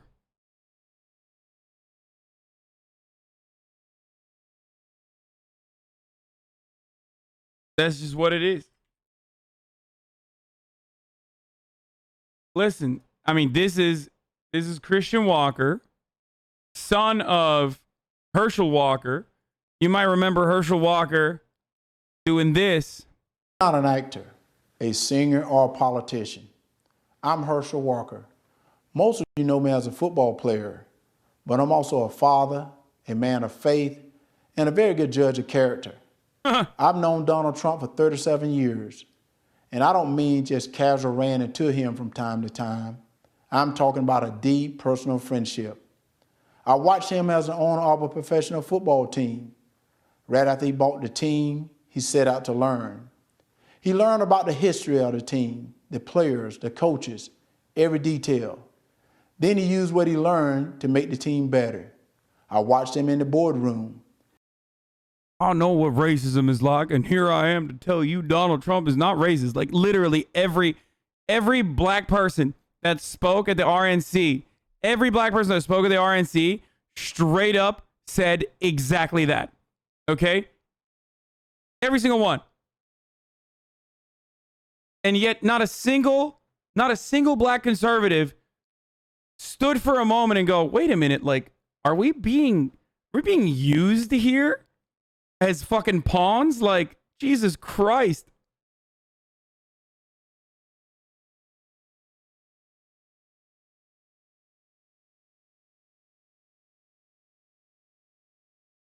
So you're calling a black person a racist? I didn't even say that, but yes, black people can absolutely be fucking racist, dumbass. Candace Owens exists. What the fuck do you mean?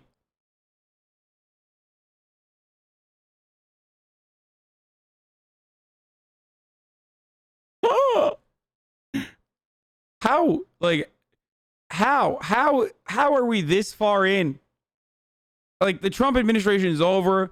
I've been doing this content for fucking years now. Like, you have to recognize that I don't operate in a similar capacity to what like the 2014, 2015, 2016 era liberals do, where you're like, well, a black person, well, you know, I'm gonna scale it back when I'm criticizing a black person. Like, no, I'm not gonna fucking do that. Are you stupid? I have a drink in here, so I couldn't get my grande water. No, y'all, it's just like, it's not good, and it's so funny to me because got a fucking $2,000. What's that brand? He's got a $2,000 bracelet on. liberals are celebrating, but really they're celebrating that Trump lost, and they're celebrating that Trump supporters are upset. Baby, the Biden agenda's gonna... Yeah, Cartier. 2K Cartier bracelet, anti-mask shirt. Check. Affect you too, and it's hell on earth. But you're celebrating because you don't have a brain and you don't get it. Go look at the agenda and say goodbye to America. Maybe you don't care because you're not even a citizen. Maybe you don't care about how the Biden agenda is going to affect. You don't even like America but honey, you know, I think the thing is, Trump supporters were just hoping at the very end we could go out with a little strength. We could go out, you know, someone be up for us, and that didn't happen. That did not happen. So now we're left in the dirt. We're left feeling terrible, and it's not about feeling. We're left in a really bad position because Democrats are enraged and all this, and we weren't stuck up for. So we're a little kind of, like I said yesterday, left out in the middle of the road. A little left out. Okay? Get ready for Biden. Why is it always the femboys that are racist, lol? Hey, we got some good femboys in this audience, okay? Not all femboys.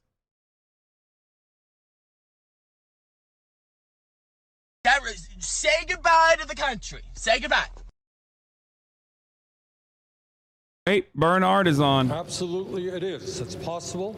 First of all, we hope that our Republican colleagues understand the kind of pain and desperation that is out there and work with us to respond to that desperation. Do you see any indication of that? It's too early to tell. I certainly hope that it will happen. But second of all, there are tools that we have. The president has executive orders, which can make a significant impact on the lives of people. And second of all, and I say this as the incoming chairman of the Budget Committee, we have a process, as you know, called budget reconciliation. And that process, for a number of issues, not all, requires only 50 votes plus the vice president. So there is a lot that we can do through budget reconciliation, and I intend to do everything I can to make that happen. You simplified it well. I'm not going to get into the term reconciliation, but basically the president has a choice. He can choose to go a route where he tries to pass something with 50 votes plus one, or where he tries to get Republican bipartisan buy-in on the big plans. He seems to indicate that he wants to try that bipartisan approach, which it really is at odds, or at least in tension, with what you're talking about. Well, yes and no. I have no problem with reaching out to Republicans. I would prefer to do it that way. But if we hear very early on that Republicans do not want to act in a way that meets the needs of working people in this country or the middle class, sorry, we're going to do it alone. The truth of the matter is that Republicans used budget reconciliation over the years to provide massive tax breaks to the rich, to try to repeal the Affordable Care Act. We're going to use it to protect and the middle class of this country. Bro, how can you not love them? We have a minimum wage here in Washington, a national minimum wage of $7.25 an hour. That's a starvation wage. You got tens of millions of people working for starvation wages. We got to raise that minimum wage to at least $15 an hour. We can do that through reconciliation, and I intend to do my best to make that happen. And Senator, do you think you can get this done as you're also pursuing the Senate trial of President Trump? And how quickly will that happen? How quickly can it get done?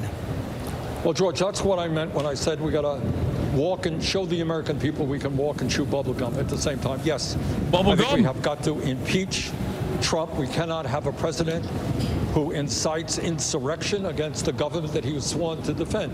You got to do that. But at the same time, you can't spend weeks and months on that. Move it quickly. Confirm Biden's nominees quickly, and then let us simultaneously address the terrible health and economic crises facing this country. We got to move very aggressively to make sure that vaccines that we need are produced, that they are distributed, and that they are in people's arms as quickly as possible. We need to create jobs. We need to raise the minimum wage. We need to do so many things, and we got to do it immediately, as quickly as we possibly can. Senator Sanders, thanks for your time today. Thank you, George. I want to bring in Rebecca Jarvis on this point. And Rebecca, we're dealing with a paradox, and the president is going to have to be dealing with this paradox right now. I think as he was speaking, the stock market hit another record high as America as a whole is dealing with a jobs crisis unlike any we've seen in a generation. That's right, George. And you can look at the stock market hitting a new record high as a sigh of relief on Wall Street, as a vote of confidence on Wall Street. Absolute legend, bro. The economy is still here. And now, as president, Biden inherits an economy that is, in some respects, worse off than the one he inherited with President Obama in the Great Recession. In fact, in order to get our country back to full employment, he will have to create more jobs than he did with President Obama, with about 10 million people still out of work as a result of this pandemic. And when you think about the types of work that needs to be done, the stimulus measures, the number of people who are still far behind on mortgage payments, rent payments, the number of people who are still collecting some form of unemployment benefits, and the fact that getting that money into their hands has been difficult in the last handful of months. The people who need the money most, in many cases, are not getting the kinds of resources that they need. The types of industries that are most impacted by this crisis, without the pandemic and a full recovery of the pandemic, those very people will still be facing unemployment, George, in areas like restaurants and hotels and travel. These types of jobs are not set to come back without a full recovery of this pandemic. Rebecca Jarvis, thanks. The presidential motorcade making its way across Memorial Bridge to Arlington Memorial Cemetery. The president will be there shortly. We're going to take a quick break and join them when he arrives. Okay, while they're taking a quick break, I'm going to take a quick break as well because I forgot to run an hour at the top of the hour. But as you know, at the top of every hour, we have a 60-second ad break, and that entails... wait, what am I saying? At the top of the hour, we have a 60-second ad break. I'm going to run it right now, and then we're going to get into MAGA copium. There's a famous MAGA woman that had a massive breakdown that everyone wants me to watch. So that's going to be funny. Delicious MAGA tears are coming, folks. And if you want to avoid seeing the ads, all you need to do is subscribe. You can do it for $5, or you can do it for free with your Twitch Prime by connecting your Amazon Prime account, or your mom's Amazon Prime account, or your dad's, or your wife's, or your wife's boyfriend's Amazon Prime to your Twitch account by getting one free Twitch Prime. Here's the ad. Dude, I love Bernie Sanders so much. And that's why. That appearance perfectly maps out why I love Bernie Sanders. Like, he said all the right things. All the right things. Undeniable. Rush Limbaugh is reacting to the... Oh, yeah, Hogwatch is in effect now, boys. Hogwatch is fully in effect. Good to have you here. Rush Limbaugh is reacting to the inauguration with conspiracy theories. Let's take a look at what he has to say. I cannot believe this dude is still alive and choosing to do this. Here, we're going to try to get through the day here as best we can. I'm looking for the words to most perfectly capture the range of emotion that I feel. And I'm watching these people as they have assembled on the stage for the inauguration of plugs.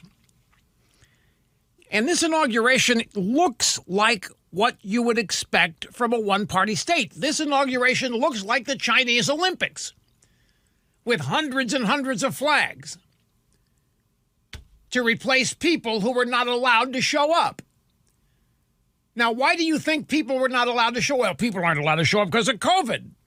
People aren't allowed to show up because of the threats of the National Guard might open fire on everybody. That's not why.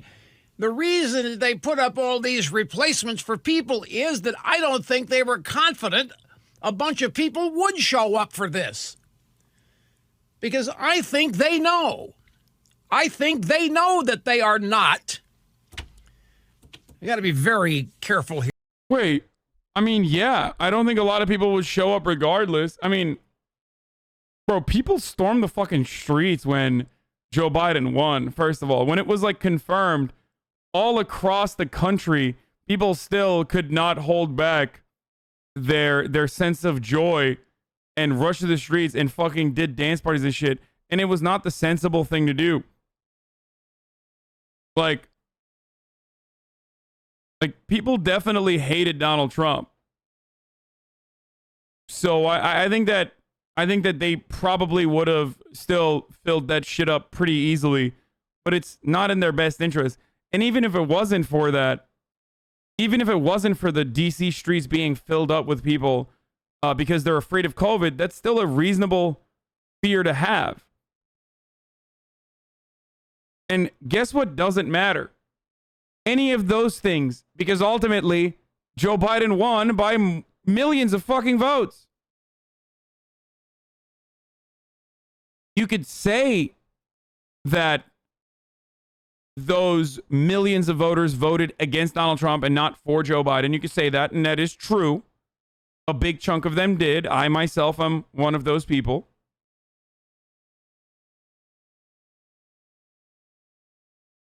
But it doesn't matter. Here in the words I choose, I think they know that this is something that's been arranged rather than legitimately sought and won. And you can see this in their attitudes, in their smiles. You can see it, hear it in the words that they are uttering. It's like, I remember the 1984 Democrat convention was in San Francisco. I happened to be there, was covering it.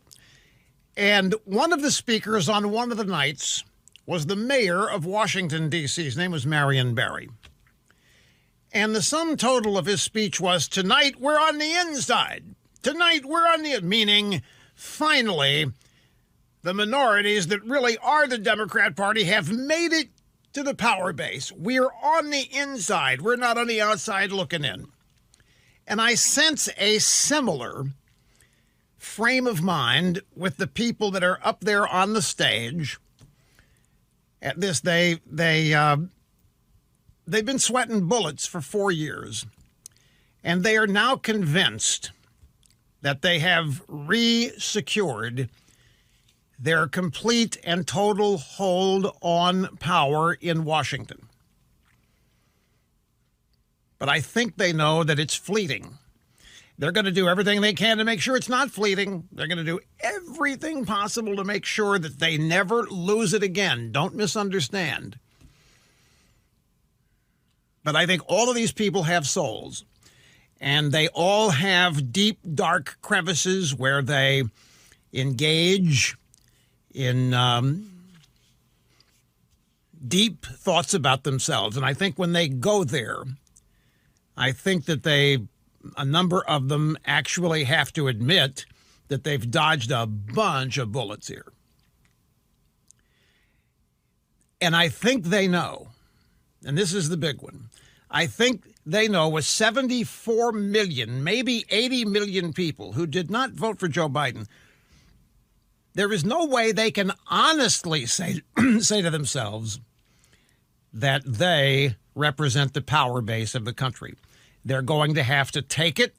They're going to have to hold on to it and never let go of it. They have not legitimately won it. Now, I'm on thin ice saying. No, you can only win an election legitimately if you voted for Republicans. That's how it works, guys. It's technically morally consistent. It's within the realm of his fucking moral system.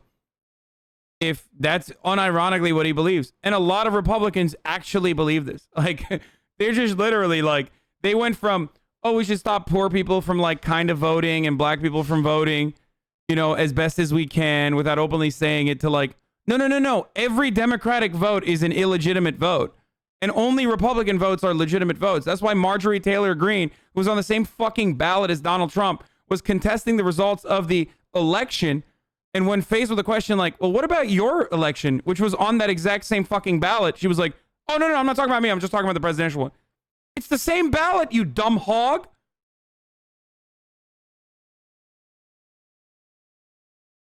It's literally just like, no, only votes cast for Republicans are legitimate and only votes cast for Democrats are illegitimate. It's it. Same machine, same ballots. Only fucking Donald Trump's election was contestable and wrong because she won.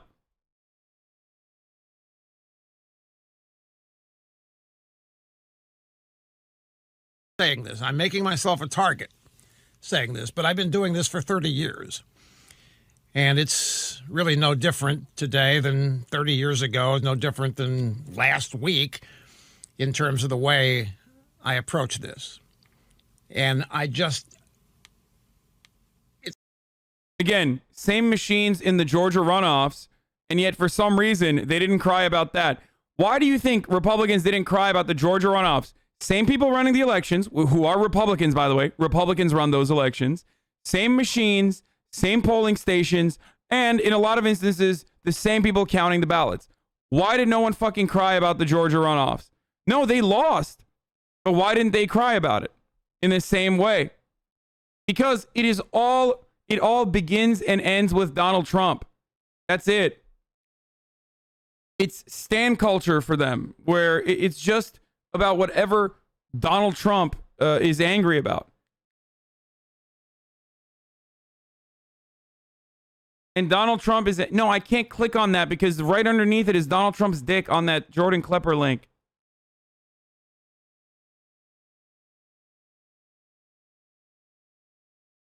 It's almost a question of legitimacy. I'm almost of the mind that they know that there's not a full-fledged legitimacy to this, but it doesn't matter because they're able to lie. Nobody's going to take out Rush Limbaugh. Who the fuck cares what he says? It's hilarious that he thinks he's a target. I mean, dude, there is perhaps no better example of like Republicans and the fake victimhood narrative that they write about themselves than a man who literally got a presidential medal of honor. Okay? After spewing bile for half a fucking century. Like, dog, you literally got a Medal of Freedom. Like, what the fuck are you talking about? Like, oh, you have a target on your back? And also, by the way, don't think that for a second that he's not popular. He's one of the most popular still broadcasters in this country. Many people always forget that like Rush Limbaugh is so insanely popular. Like, he's bigger than Joe Rogan because it's radio. Maybe not bigger than Joe Rogan actually, but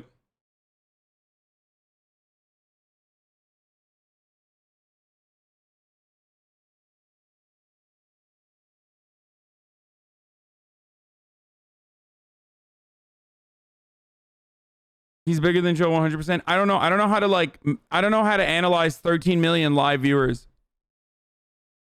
Like, radio is still huge, dude. He has the same chair as you? Yeah, I know.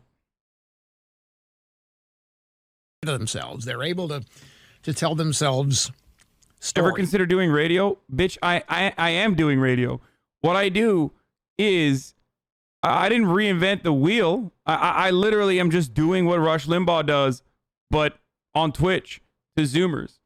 And also without spewing insane, rambling, mad nonsense about how climate change is fake and shit. But I do that. I basically do what they do. These are like old school conservative broadcasters do pretty much what I'm doing, or have been doing pretty much what I'm doing. They also go on for 3 hours just talking. They have call-ins in the show. This is like old school radio. I dress better too sometimes. I mean, they do it for 3, I do it for 10.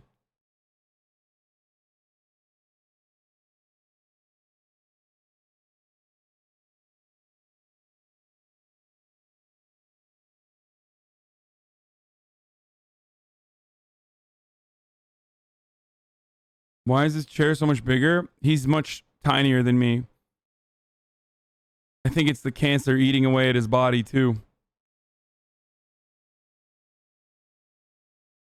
Found a rare Trump. Oh, this is a great Indiana one. Jones without Harrison Ford. These were so good. Trump is, look, you can hate him, and there's obviously plenty of reason to hate him, but he's such a good poster. He's always been a great poster. And he will continue to be a great poster. I'm pretty sure they'll reinstitute his accounts eventually. You can't do that. And now they're making Ghostbusters with only women. What's going on? They're remaking Indiana Jones without Harrison Ford. You can't do that. And now they're making Ghostbusters with only women. What's going on? Like, that's so good. That's so good. That's so good. You can't defeat. That's undefeated. That guy became the president, dude, for 4 fucking years. No, he's not, bro. He's as cringe as Joe Biden, even worse. I mean, I never said he's not cringe, but that's a great post. You can't do that. Like, the president is crying. You will never have another president who very publicly had cried about, like, so many different things. I don't know where to begin. Diet soda, Coca-Cola company shitting on him, but he'll still keep drinking that garbage, which is my favorite tweet that he's ever had. Sissy Graydon Carter and his Vanity Fair parties not being good. Kristen Stewart. They get a long and complicated saga about Kristen Stewart. Like, you just won't have that. That's not going to happen. I'll keep drinking that garbage. It's me. I literally feel that way.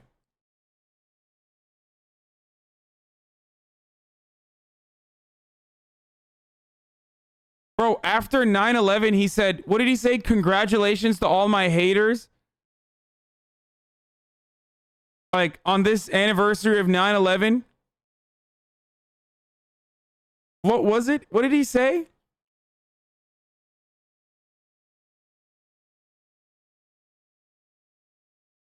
No, not the tallest building in Manhattan. He said that immediately after 9/11. That was wild, but he said something along the lines of like, he basically said like, congratulations to the haters and losers on this 9/11 or something.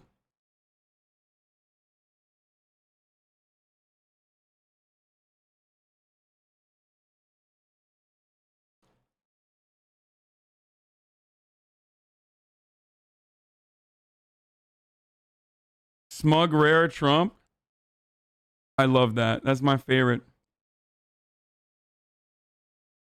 President Obama was constantly chewing gum. Then he takes it out of his mouth and puts it back in. You can't do that. It's disgusting.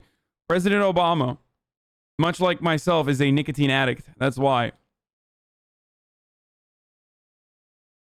Going crazy. The people of India are going crazy that President Obama was constantly chewing gum.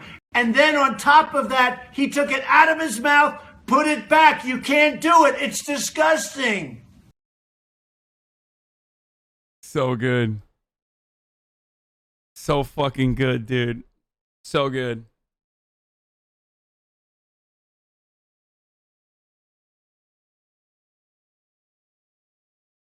These feel like cameos. I think Dan Scavino was probably like popping in with a fucking camera in his hand. Barney Frank tweet is a goat one too. Nipples protruding. Disgusting. That's a really good one. Is it which one is this? Best line in the Elizabeth Warren beer catastrophe is to her husband, thank you for being here. I'm glad you're here. It's their house. He's supposed to be there.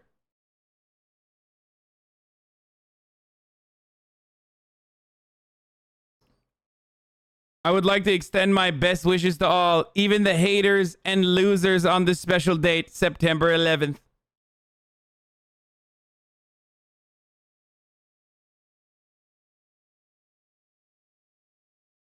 All bangers, dude.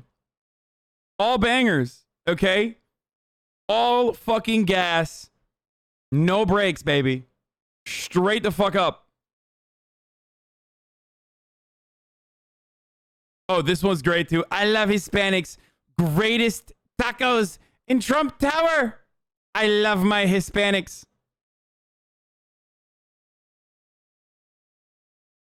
On this Cinco de Mayo.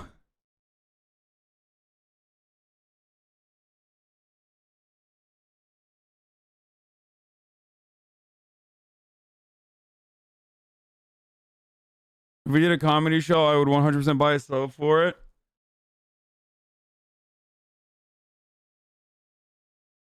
Not rare Trump, but a rare Hasan. Spreading those rumors around. I've already seen this. Look at all these rumors surrounding me every day. We've seen this. Some time to get away. We've seen this already. Bro, there's no way GTA 6 is funnier than this. I refuse to believe Trump ate that taco salad. He probably did. Burnt ass taco bowl. It was the wettest of storms from the standpoint of water. Come on, bro. The wettest of storms from the standpoint of water. My man said the wettest. Remember when he did that interview? Wait, the Axios interview was brilliant all over. We're going to get to Trump supporters crying in a second. Does anyone have the Barney Frank tweet, though? Because that one is so good, especially if you show the photo. He didn't post the photo of it, but, like, if you see the photo, you know that, like he's right, too, on top of it.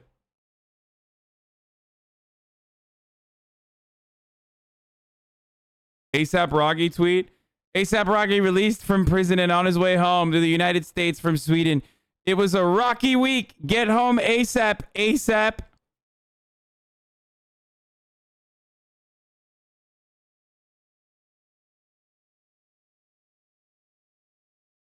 Best Trump tweet and it's not even close. Oh, this. Yeah, no, straight up. Barney Frank looked disgusting. Nipples protruding in his blue shirt before Congress. Very, very disrespectful.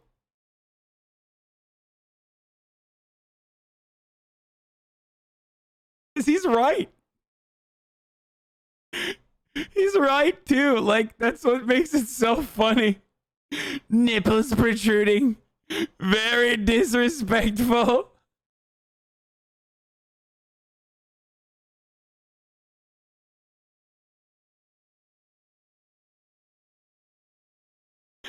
That's real. He did say that.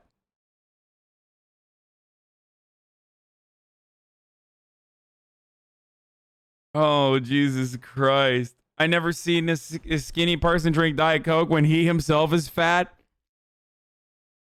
That's great, too. I mean, I feel the same way about it, too. Like, I've never seen a skinny person drink Diet Coke.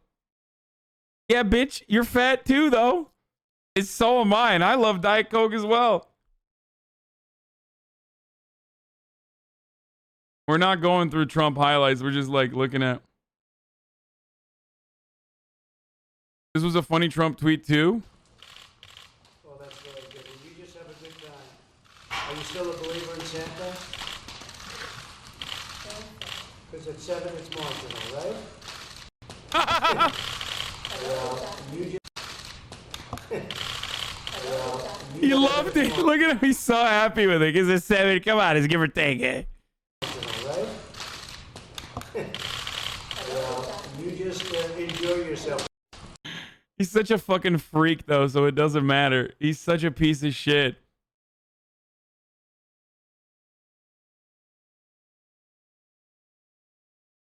Trump primo content. Every time I speak to the haters and looters, I do so with great love and affection. They cannot help the way that they were born fucked up. Oh, that's a really good one, too.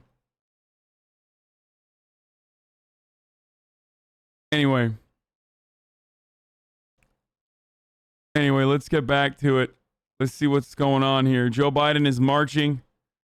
They laid the wreath at the unknown soldier, I think, tomb, right?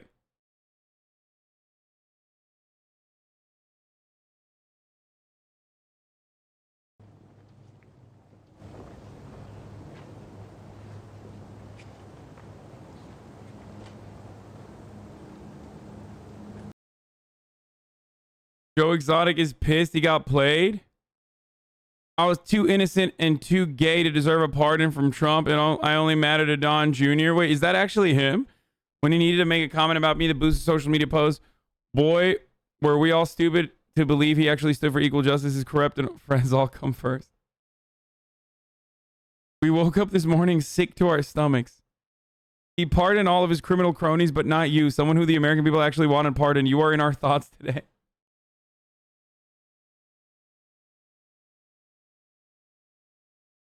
Ay, ay, ay. Okay. Hold on. Okay, let's finally watch this shit now. Okay, here. I promised you the MAGA woman. President Trump, if you see this, please save us. I don't even see our American flag anymore. Biden's talking with some kind of crazy flag. What? This is America. Wait, what did she see? Oh, no. Oh, she fucking... Oh, she's high as giraffe pussy off that Trump copium, dude. Oh, my Lord, dude. This is our land. Yeah, she mad she didn't see the Confederate flag, dude. I couldn't even see the Confederate flag. Please, President Trump. Please, please. I hope you have a plan. God, please save us. Save us from the devil, please. Y'all, I'm about to have a panic attack. Bro, at first I thought this was fake, but this ain't Meryl Streep. She can't be fucking faking that voice crack, dude. Those are real tears. Those are real tears, man. Oh, they're delicious. Num num num num num num num num num num num num num num num num. This is our country. Our country. This is awful. God, please save us, please. So salty. So salty and so delicious, dude. Why do people film this and think it's a good idea to share with the public? I don't know, but I'm glad that they did. I'm sure as hell glad that they did. That's Sister Kathy. Ooh, it's good. Those tears taste like McDonald's lard and salt, dude. Those tears is what makes the McDonald's fries so great, dude. It's got that same special sauce in them.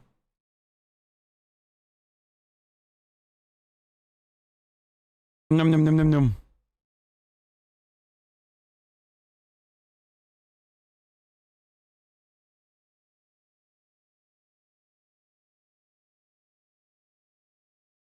How inconsiderate can you be towards someone who's truly in pain? Just inconsiderate you are for not beating Nameless.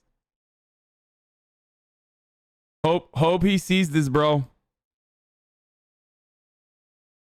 Hope he sees this, okay? Trump is gonna look at this and be like,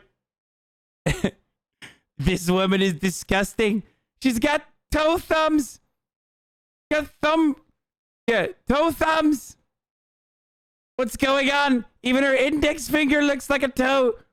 Very disrespectful.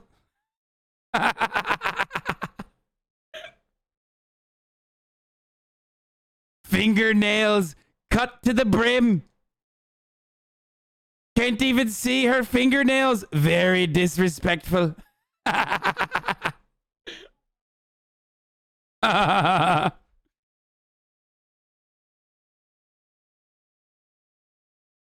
You too, nail biter? At least I got fingy nails still, though. I fucking bite the shit out of them, but I still have them.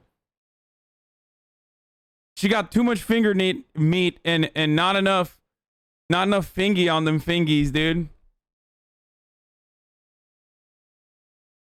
Not enough fingernail on them fingies.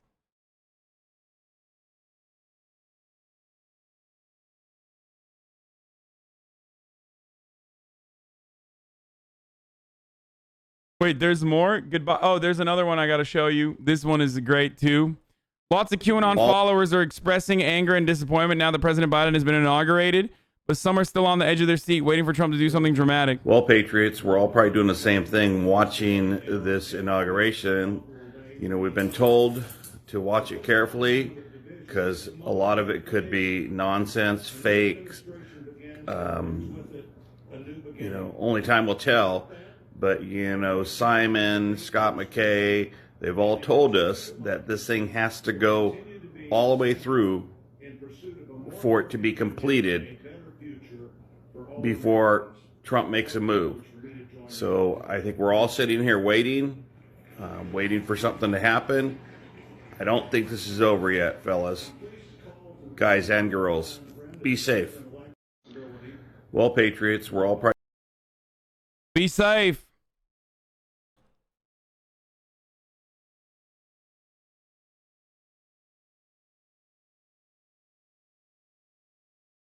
Oh, Bernie addresses attire? You know, in Vermont, we dress warm. We know something about the cold. And we're not so concerned about good fashion. We want to keep warm. And that's what I did today. You know, in Vermont.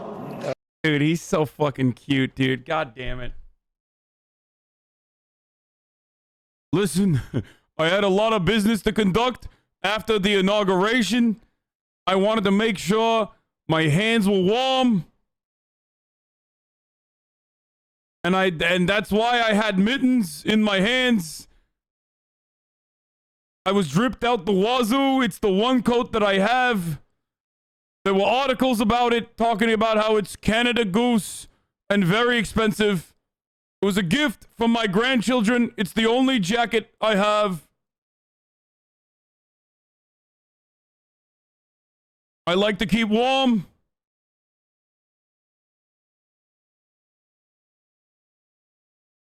The kids are calling it dadcore, I believe. Massive turnout. Yeah, we already saw this. Is pretty sad. There was one in the California one, too. There was 2 people at the California one. Bernie watches you? Oh, shit. That's crazy.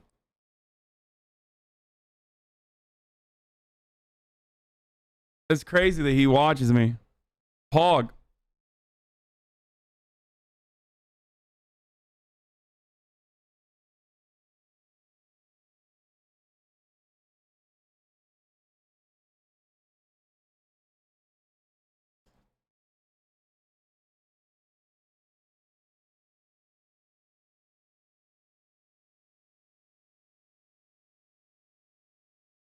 Second pick is in someone's kitchen. Well, yeah, it's a joke, man. Jesus Christ. I think his code is a Burton, though, since it's a local VT brand. Oh, he had a Canada Goose one that was like a big point of contention. The New York Post did a whole article on it, like how expensive his coat was and shit like that. Because socialism is when you don't wear coats. Socialism is when you stay cold in the cold. I reached out to my QAnon mom. She called Kamala a communist whore. I wish. That'd be so sick.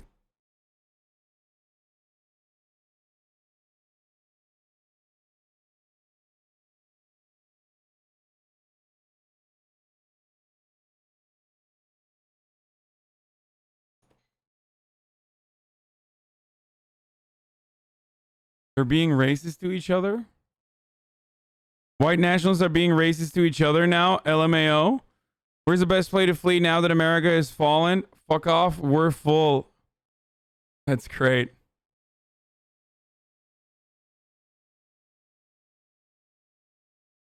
Oh, he's on NBC now. Let's hear what he has to say. Hold on, I gotta pee. I'll be back in 1 second. Talker, how do you feel about that? Do you think there's a possibility of really working together in Washington? Well, I would love to see it. This country faces, as the president mentioned in his inaugural remarks, unprecedented crises in terms of the pandemic, in terms of the economy, in terms of climate change, in terms of racial justice, immigration, income and wealth inequality, you name it, we got it. And I would hope very much that my Republican colleagues feel the pain of so many working class people in this country who are trying to feed their kids, trying not to get evicted from their homes, trying to be able to go to a doctor and pay the bills. We got crises, and we got to go forward, and I look forward to working with Republicans who I hope will join us. Do you sense a palpable change among Republicans that might move the needle toward unity? Well, we will. The devil will be in the details, and we'll find out soon enough. Look, for example, we have talked about raising the minimum wage in this country to a living wage of $15 an hour for years now. And I intend to do everything I can to make that happen. I would love to have 10 Republicans supporting that legislation. If not, we're going to put it into a reconciliation bill. So bottom line is, we got crises. We have got to respond and respond aggressively. We should reach out to our Republican colleagues, hear what they have to say. But we're not going to spend, if I have anything to say about it, months and months and years and not address the incredible pain that working families in the middle class, small businesses are now experiencing. Well, it takes two to tango. Are you in the mood for compromise? Do you feel like you are willing to come their direction and meet somewhere in the middle? Look, it's not a question of the middle. It's a question of responding to the crises. I don't know what the middle is when you deal with climate change, and scientists tell us we have a few years to address that crisis, or else there'll be irreparable harm. I don't know what being in the middle means when half of our population is working paycheck to paycheck, when 40 million people are facing eviction. when we have massive levels of income and wealth inequality. So, of course, I want to work with Republicans. But most importantly, we have got to address the crises facing working families, middle-income families, small businesses in this country. Senator Sanders, it's good to have you with us today, sir. Thank you very much. We'll be back with more of NBC's Inauguration Day coverage in just a moment. As we mentioned, we are awaiting today's parade. It'll be an inaugural parade unlike any other. This one will be mostly virtual. And we'll see you in just a few moments. We're back with our coverage after this.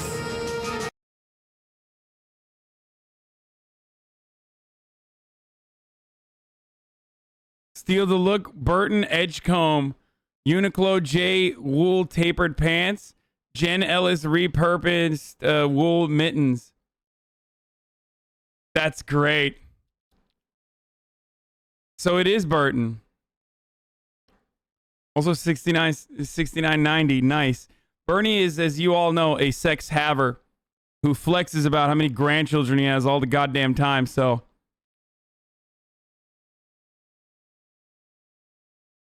what about his shoes? I don't know what his shoes are.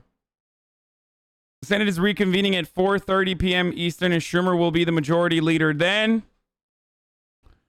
After the inaugural festivities, the Senate will reconvene at 4:30 p.m. Following the prayer and pledge, Senator designate Alex Padilla and Senators-elect John Ossoff and Raphael Warnock will be sworn in. The Senate will have a 50-50 split with VP Harris breaking the tie, hence a new majority. Let's see what the Democrats have in store for us, ladies and gentlemen. But let's watch some hogs for the time being. The violence and stuff.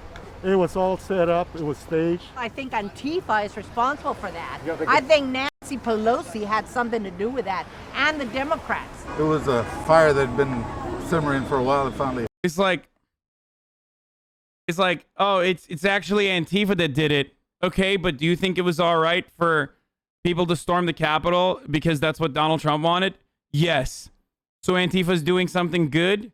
No, Antifa did it, so it's bad. it got out of control. Do you think the president had any responsibility for it? I think everybody had responsibility in this. Yeah. And so who was responsible for the violence then? Antifa, it went in first. Antifa went in first. There's videos out there that show that they let them in first. They bust them in. Trump supporters don't go around wearing helmets and they don't go around wearing all black. We're nothing but lovers, supporters, and we support the blue. What do you think about the impeachment proceeding? It shouldn't happen. I mean, he's about to go willingly. You think he's going to still be president a week from now? Oh, 100. I'll eat a shoe. I'll eat a shoe on camera if he's not. I know Trump won. Who do you think won? Well, I just listened to what the court said. Well, the court couldn't even hear the evidence. Do you think that's fair? They were Trump-appointed lawyers. I don't care. They judges. did not hear the evidence. God is in charge of this. Not Trump, not us. God Almighty in Jesus' name. Seems like God wanted a fucking corpse to win then, I guess, because that's what happened. Trump voters on the Capitol attack. I was at the speech. Started out with a word of prayer. I thought I was in church. I was there with hundreds of thousands of people waiting in line. There was no violence. There was no problem. The rally went from church service to like a country music concert. It was Antifa first, starting all, before we even got there. They were already there, starting all the violence. Lots of joy, dancing. Then President Trump, he knew that, I guess Antifa, he had some intel that they were coming, so he waited. He made us wait in the freezing cold. We still came, even despite what they were doing, and brought a peaceful movement in, and we're. I mean, you're calling your own people Antifa. Like, if it helps you cope, that's one thing, but. You're literally calling your own diehard loyalists Antifa at this point. It's great. It's great. Still largely peaceful and had to deal with a small, minute number of people who were doing all of those, crazy violent shenanigans. Forever. He started 50 minutes late. He talked on and on and on and on. He went over all the voter fraud numbers, which we already knew. I couldn't believe how long he talked. So we were just peacefully entering the nation's capital. And then all the violence was Antifa. No, because I mean, I can't say that entering and breaking and entering, just like we've talked about, is, you know, exactly a peaceful act. But Antifa came to start off the violence and kind of like kick it off. And people, unfortunately, followed suit and kind of ran with that and did things that they shouldn't do. So all of these people that are being arrested are all Antifa, huh? Like those who are saying, like, I'm a supporter of Donald Trump. Like that real estate lady who flew in on a private jet, who literally is like, I'm a Trump supporter. I went there to support Donald Trump. And I think Trump should fucking pardon me. Like, she's Antifa. You know, Proud Boys leader Joe Biggs, Antifa. QAnon shaman who's been an avid and rabid, if you will, Trump supporter, Antifa. It's just everybody's Antifa. Everyone that got caught because they were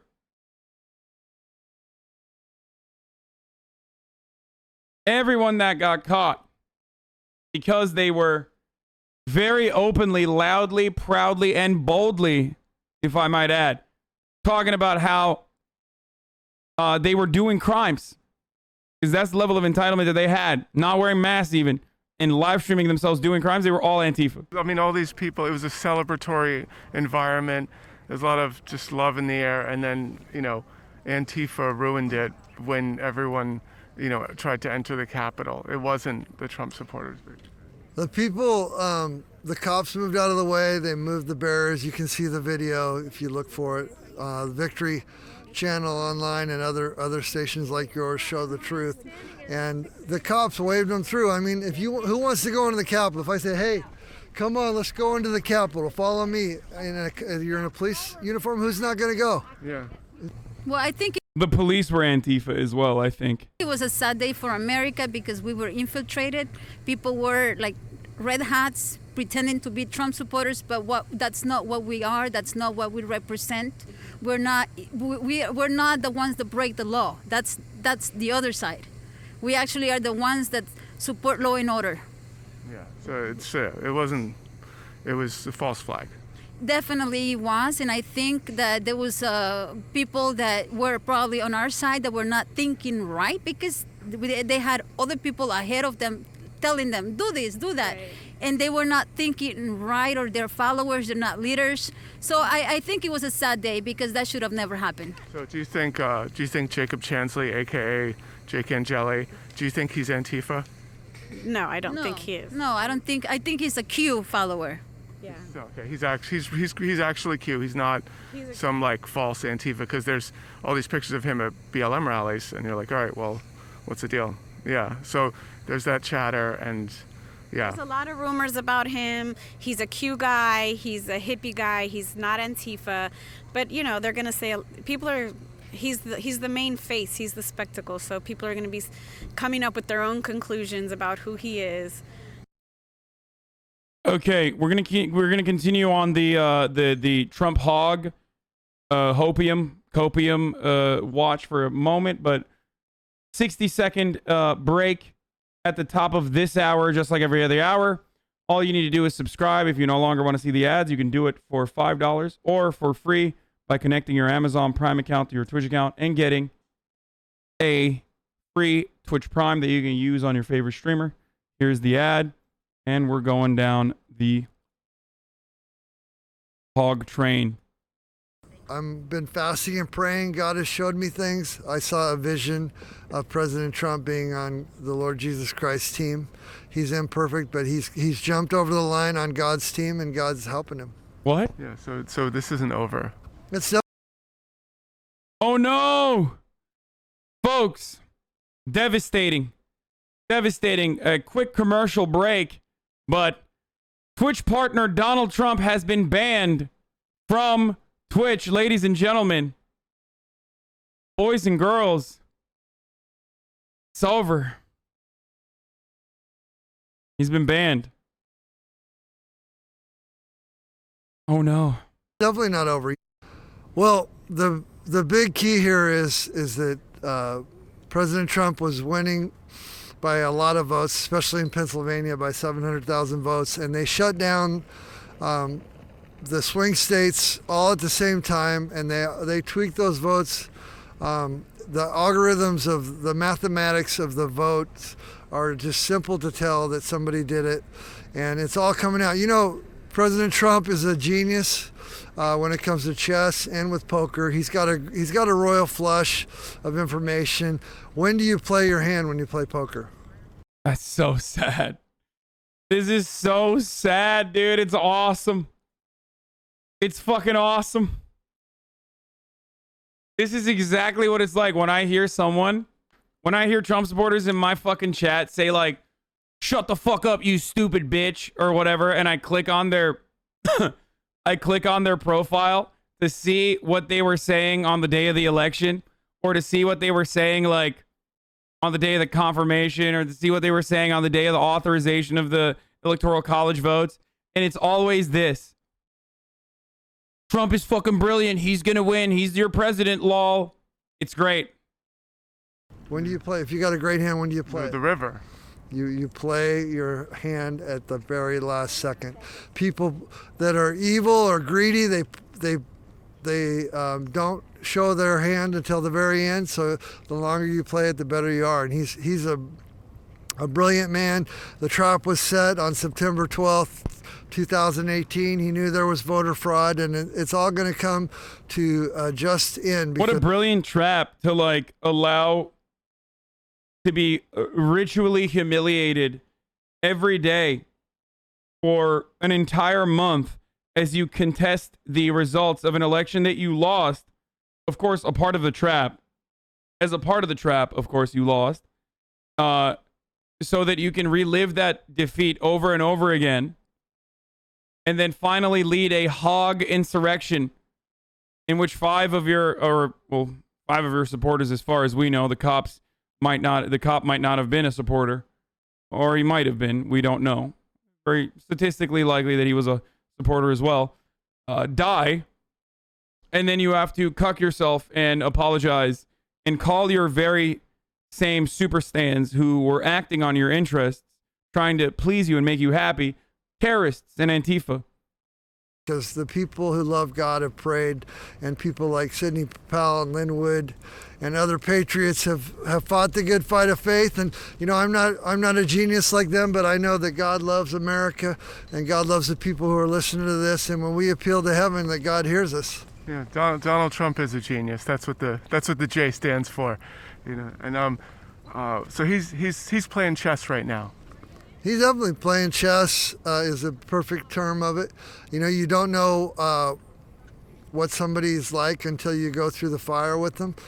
He's going through the fire right now. And you know, God in his word has talked a lot about this situation. There's many situations like Exodus chapter 14, when God led the children of Israel out of Egypt. They were at the Red Sea moment. If they hadn't voted, do you think they'd still be alive today?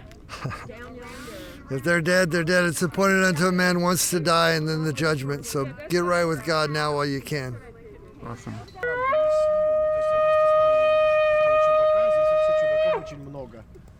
Lord, the walls are coming down. Voter fraud, corruption, CCP, it's all coming down in Jesus' name. May I ask? God's not going to let Joe Biden steal this election. I've got news for you. The inauguration is tomorrow, and it's going down with you or without you. On the 21st, you'll see that Joe Biden will concede. President Trump will get 4 more years. So I go to Greektown because my mom died January 23rd. Let that be a sign to you. When that happens, you can bow your knee and make Jesus Christ the Lord of your life. Thank you. Are you here for the inauguration, Sarah? No, I'm here for the spectacle. The spectacle. Oh, would you like to do an interview? Well, we're interviewing. Sure. So do you want to talk about the voter fraud? I think there was some, but not enough to flip it. Yeah, I think there was some, and I think that having mail-in votes, sending all these ballots to people who didn't even ask for them, you're asking for trouble. I don't think that's been investigated enough, but I don't see proof yet that the election was stolen. I think we need to be more careful. Interesting take. So we want to just make sure that the elections are not being... Oh my God. Oh, this is going to be good. Trump voters explain voter fraud by Hugo Chavez rigging the election. Stolen from we the people. So the same voter machines that they use in Venezuela, they use over here so they can steal the elections. That's why Hugo Chavez said congratulations to Joe Biden even before he won the election, because he knew. Hugo Chavez said congratulations to Joe Biden.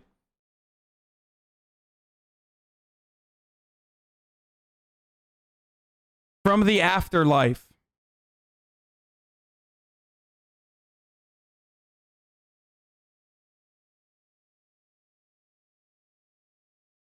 Knowing that eventually, knowing that if, or did he say it while he was alive? Like knowing full well that, you know, after Obama's second term, which is the last thing that he saw, like the beginning of Obama's second term, he knew that like another president would come and then inevitably Joe Biden would be president or something. Like what do they mean by this? Knew that it was already rigged. Right. Okay, so he had congratulated him before the results were cast, Chavez, and then what do you think? I think the Dominion voting came from Canada, but this is the moment where conservatives would be like, that's a straw man! But like, here is one of your own, one of your kind, saying, like, Hugo Chavez is congratulating Joe Biden, even though he died many years ago. The people that are actually the owners, the people that control it, come from Venezuela, which hates our country. So if we have... so that's why Sidney Powell was saying that Hugo Chavez rigged the election. Hugo Chavez, and he owns the Dominion... Hugo Chavez. He's the owner of Dominion voting system. But it was sold to Canada. So wait, I'll repeat that. It was sold to Canada. So Canada. So it was just repeated from the beginning. So Hugo Chavez. Hugo Chavez is the original maker. This comes from Venezuela, and I know this because my mom used to live in Venezuela. When Venezuela used to be a rich country, they used the same machines to fool the people and to steal the election from the rightful owner of the rightful people that actually won the election. So it was sold to Canada, and Canada sold it to the U.S. Does she mean like Venezuela was a rich country as in like under Chavez? Like, she doesn't mean like under Chavez, I don't think. U.S. Tell me about the voter fraud that went on. Well, one of the things that I can tell you is that we saw it live on every news station. We saw every news station show and broadcast multiple people being arrested for voter fraud. So I don't... Wait, what? What channels are these psychos watching? I'm so confused. Like, where... Did they just, like... Did fucking Newsmax and like One American News Network or whatever just show like stock footage of people being arrested or something, like, and say like these are all people, like, look, folks, hold on, I'm about to be owned, folks,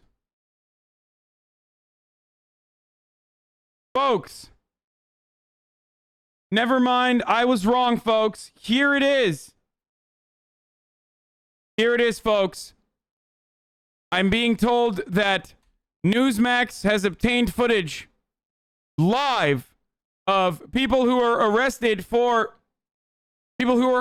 voter fraud, irregularities, and they're being punished right now, right in front of our eyes. Never mind. Get owned, liberals.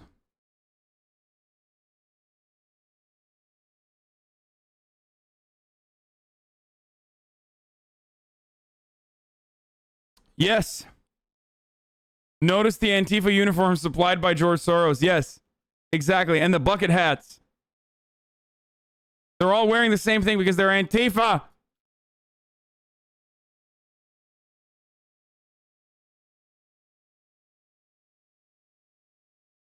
don't understand how they can say that voter fraud claims are baseless when we all saw it live on TV. Every news, mainstream media showed people being arrested for voter fraud.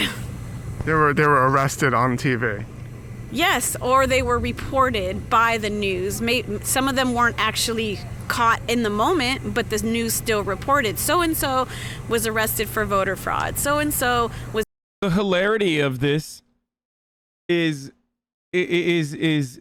immeasurable, because nearly all of the actual coverage around voter fraud in the aftermath was about how Donald Trump and Republicans lied about the extent of voter fraud, as they consistently have, and how the people that actually engaged in voter fraud were most notably Republican, and it was usually like 2 or 3 people, none of which were actually arrested, and that most of the voter fraud cases that Donald Trump brought forward, like that woman in Georgia, for example, was actually just a person voting who took on their husband's last name as their middle name.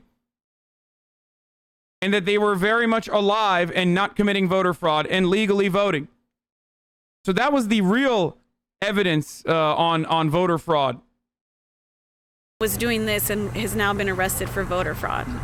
What can you say about the Dominion voting machines?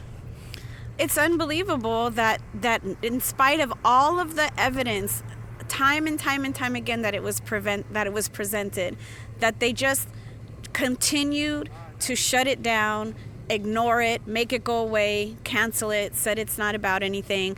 And it made America wake up and realize that we probably haven't had an honest election in decades. Yeah, and so what do you say to the people? So the Democrats are saying, well, if we were rigging the election, why would we lose House seats? Why would we barely maintain the Senate? Why would we vote McConnell and Lindsey? Because they're dumb and they're bad. They're dumb and bad. Graham back in, and then elect someone that's sort of center right. Why not Bernie? How do you answer that? Because they have a strategy as well. I mean, they don't want to just, number one, they don't want to make it look like it's, it would be like too unbelievable. Yeah, you see, the real goal is to put Joe Biden in power, but then keep the Senate. Yeah. Right? If they just allowed it to go completely in their favor throughout the years. I mean, that's obviously what they did in the end when they just did their last Hail Mary with Biden. But, and I don't think that they used Dominion in every single... Yeah, but they used Dominion in like down ballot races where Republicans won, but where Joe Biden won. On the same ballots. State election. I think only some states used Dominion and other states had other avenues for voting or ways to tally it. Can we talk about how red states were decided in minutes? It didn't sit well with me. What? Guy, come on, dude. Don't do that. I talked about this at the time too.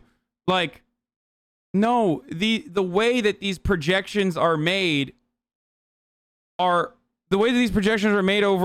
like fucking past performance. Okay, that's how it is. It's only the swing states that, or it's only the close rates that is bait. Oh.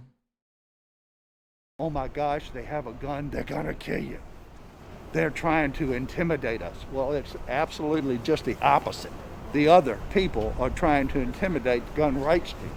This is Molly Hennessy-Fisk. I'm a national correspondent with the Los Angeles Times. We're in Richmond, Virginia. Today is a lobbying day in Virginia, so they came for a rally by a gun rights group, the Virginia Citizens Defense League. They have this rally every year, and last year it drew more than 20,000 people, is what the organizers and some of the participants told me. There are some people who came back this year, but the crowd, as you can see, is much smaller. They are arriving in caravans of cars due to the COVID-19 pandemic. We had COVID. We had the governor. Guys, do you remember who this guy is? This is a very, very, very famous gun rights advocate. Do you remember who this person is? Let me show you. Let me remind you about my man Philip Van Cleve. Okay? 7th or 8th grade. That guy thinks the other person, Sacha Baron Cohen, is being serious. Talking much. And he likes it. Not only... This isn't fucking fake. That's not fake. I mean, he literally went and very easily was able to infiltrate lobbyist circles and get them to say whatever the fuck he wanted to.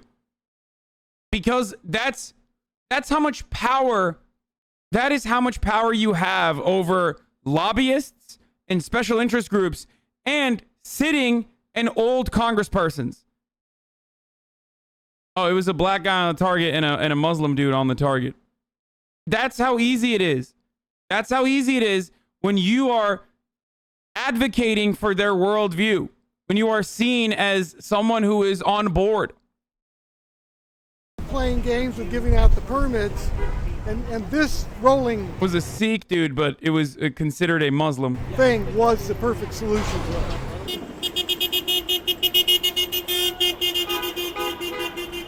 Lobby Day started back in 2002, and again the idea was it was a holiday, Martin Luther King Day. People had off work, a lot of people. Yet the General Assembly was in session, so it was the perfect day to get people that weren't working anyhow down here to have a rally and to lobby to protect their rights. So there are several different groups who showed up for this gun rights rally here in Richmond. There are the Boogaloo Boys, who said that they support both gun rights and Black Lives Matter. There are the Proud Boys, who the Boogaloo Boys were not getting along with and who they accused of being a white supremacist.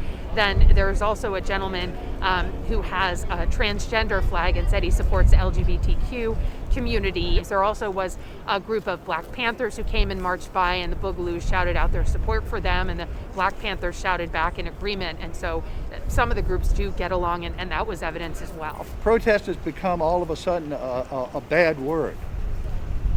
But it seems that it's like everything else. It's only used bad if you want to use it against the people you oppose.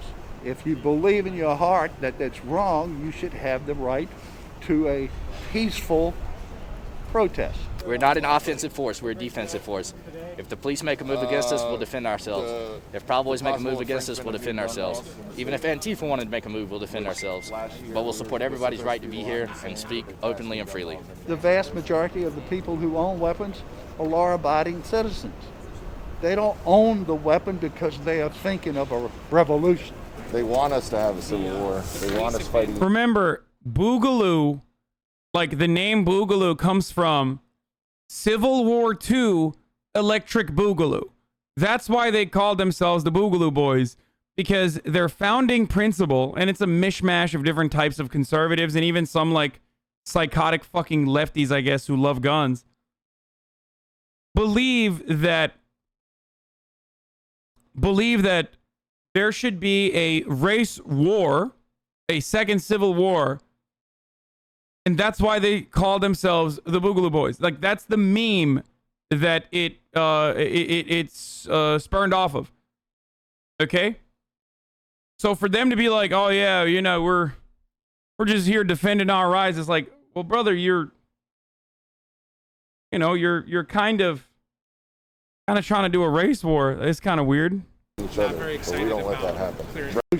They want us to have a civil war. They want us fighting each other. Your name is literally a Boogaloo Boy. You're calling yourself a Boogaloo Boy, and you're saying we don't want a civil war to happen. But we don't let that happen. Revolutions are generally against the government. Civil wars are people to people. Brothers killing brothers. We're not about that.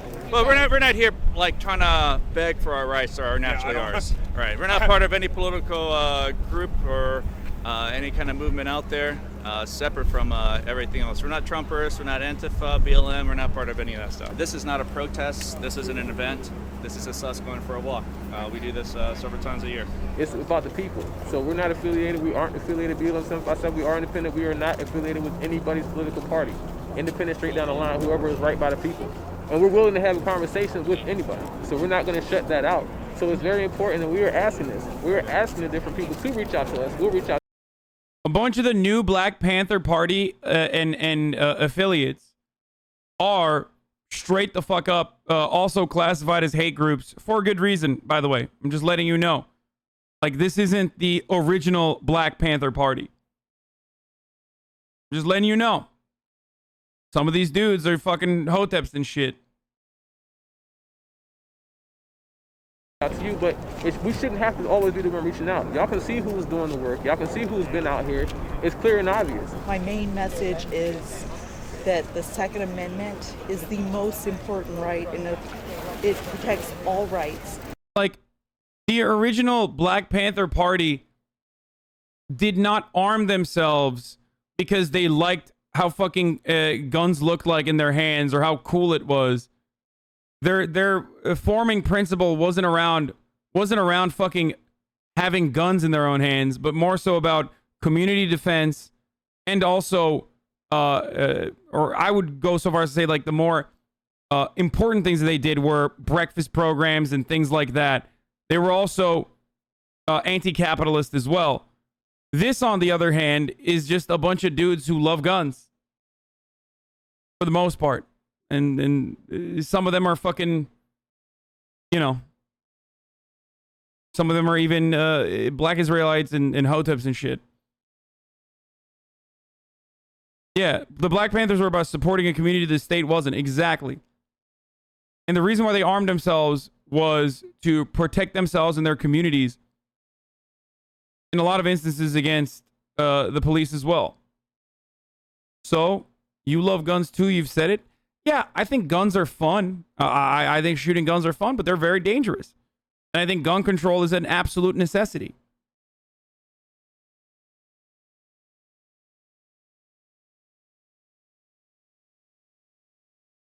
I think it's ridiculous.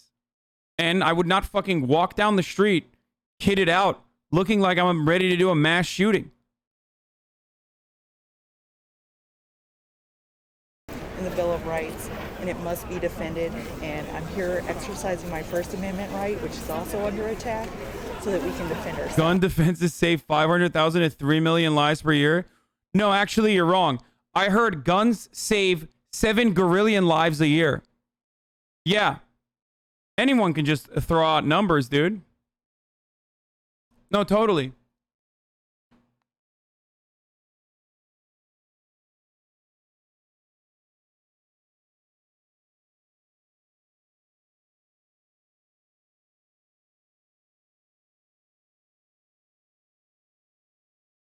All gun control, essentially an attack on our liberties, and a lot of local gun control has taken place because of House Bill 421 this year, and it essentially ties my hands behind my back and leaves me defenseless. I'm a single female, I travel the country being a nurse, and that hinders that from me, and evil is real, and we need to be able to... Like, part of the reason why these Second Amendment defenders, these ardent defenders of the Second Amendment, which I think is completely ridiculous and who gives a fuck, they want it.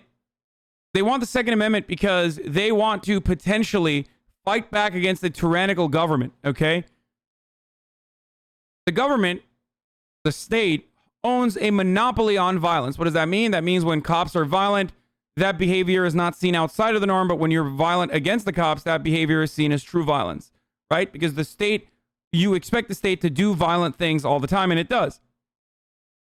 And why the fuck are you wearing a Blue Lives Matter flag on your hat, dumbass? Don't you recognize that that's an inherently contradicting ideology? Like, you're literally wearing a pro-police tyranny hat while simultaneously talking about your Second Amendment right to, you know, push back against a violent, tyrannical government, while literally supporting those people who are the oppressors. Those people, that very same paramilitary that expresses the state monopoly on violence upon you, the average citizen.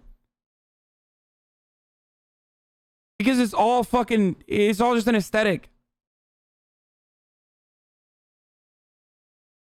Defend ourselves. They don't own the weapon because they're going to go down here and rob a convenience store.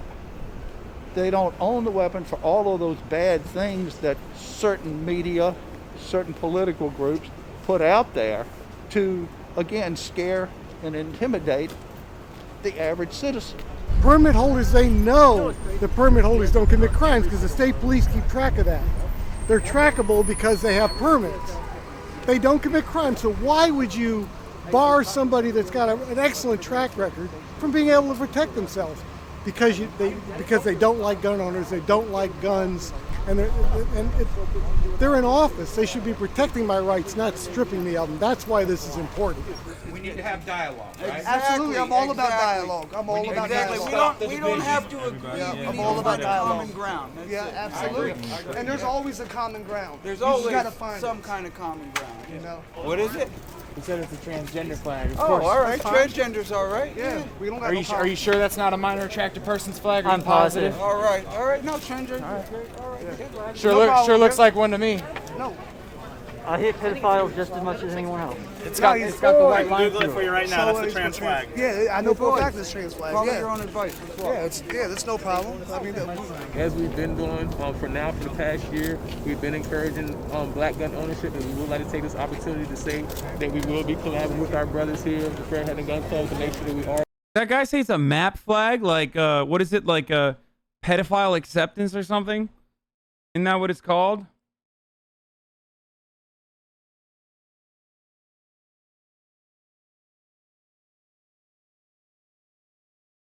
That minor attracted person, yeah, that's what they were trying to say. Super, super, super bigoted. Are putting together. It's not a real thing, by the way. It's a made up thing by 4chan.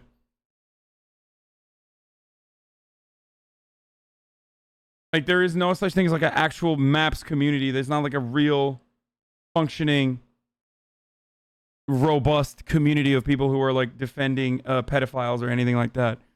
But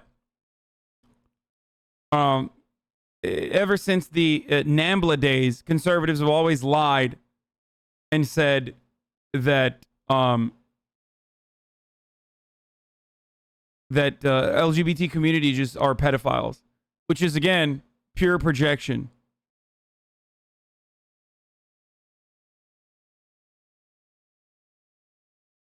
Guys,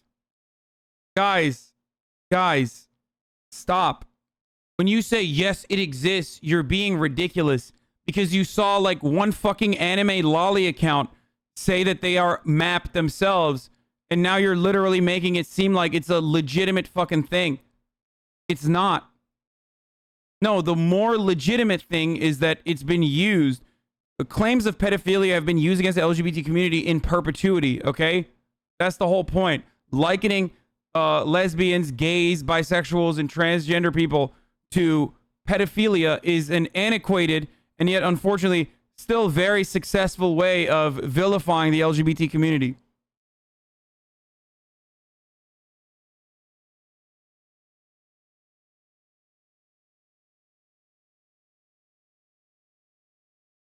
It's not a legitimate or real part of the LGBTQ community, okay? Stop.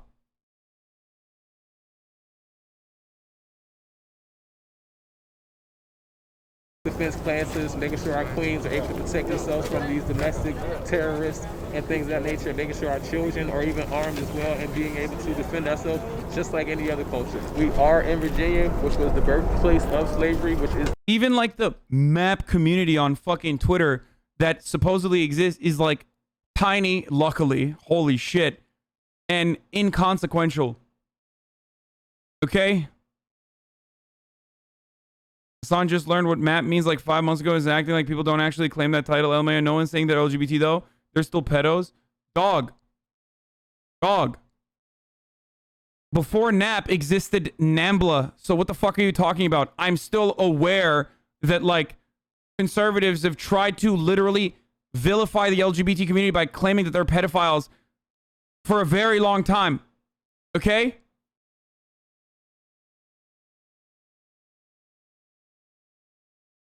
Shut the fuck up.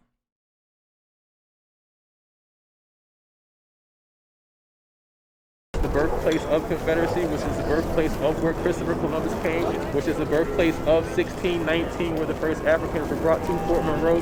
And so this is literally where... Like, it's the internet. You can say that there's a cannibalism positive community. There's a community for everything on the internet. You understand that, right?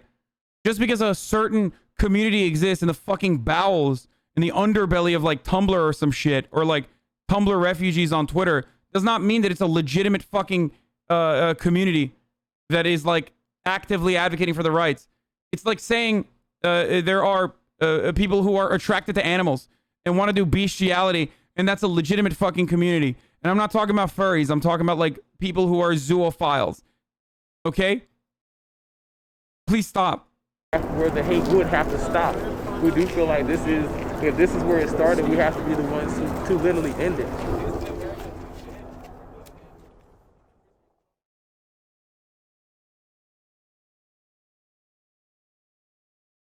You're gonna find a community for every fucking degenerate freak shit.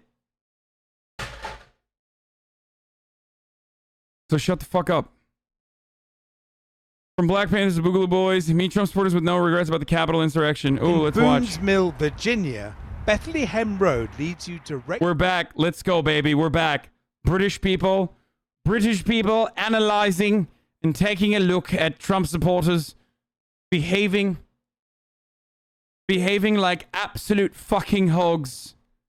We are here in the heartland of racism. I'm Donald Sunderland for BBC One, and these fucking hogs are going absolutely mental. Directly here, to a shrine where a supersized Donald Trump appears, Christ-like, on the front of this former church.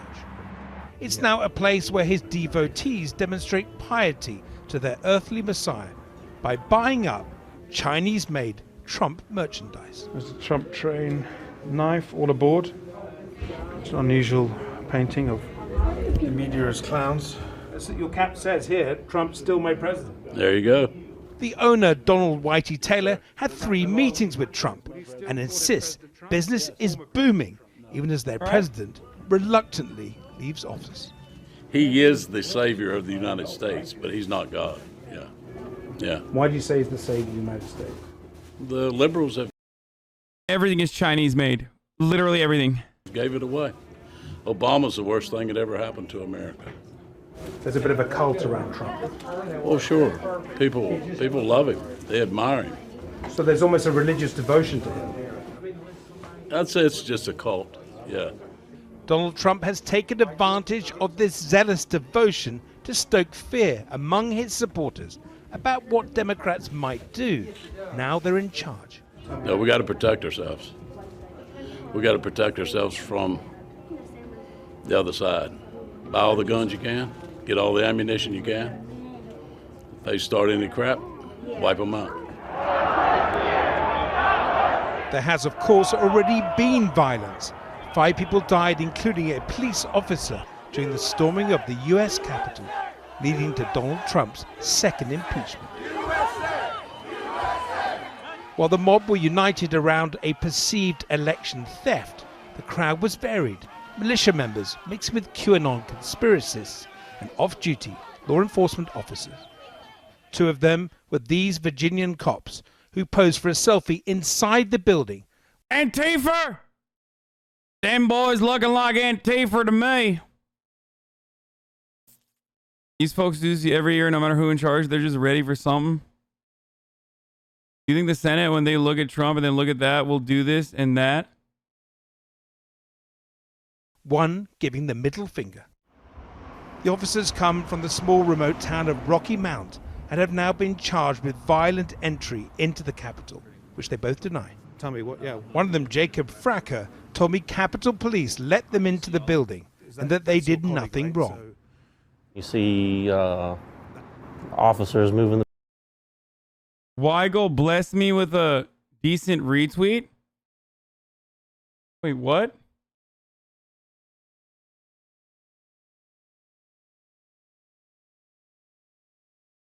Neo Silhouette?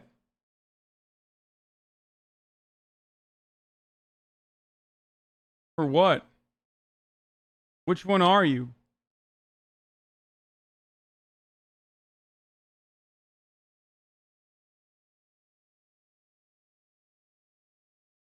Are you saying that you're Jeet here?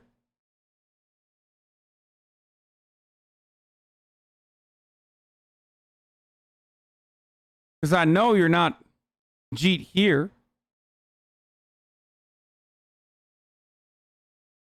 because he doesn't follow me.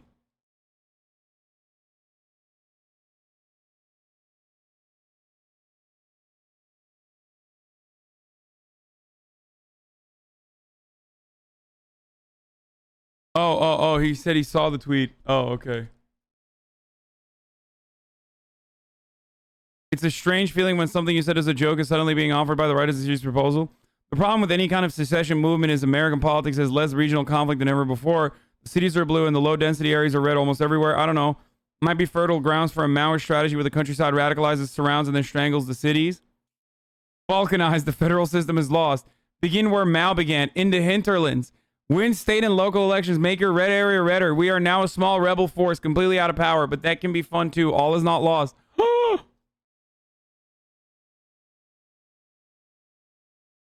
Wait, so is there a landlordicide coming? Like, what the fuck? I'm confused. Does Jesse Kelly know what happened?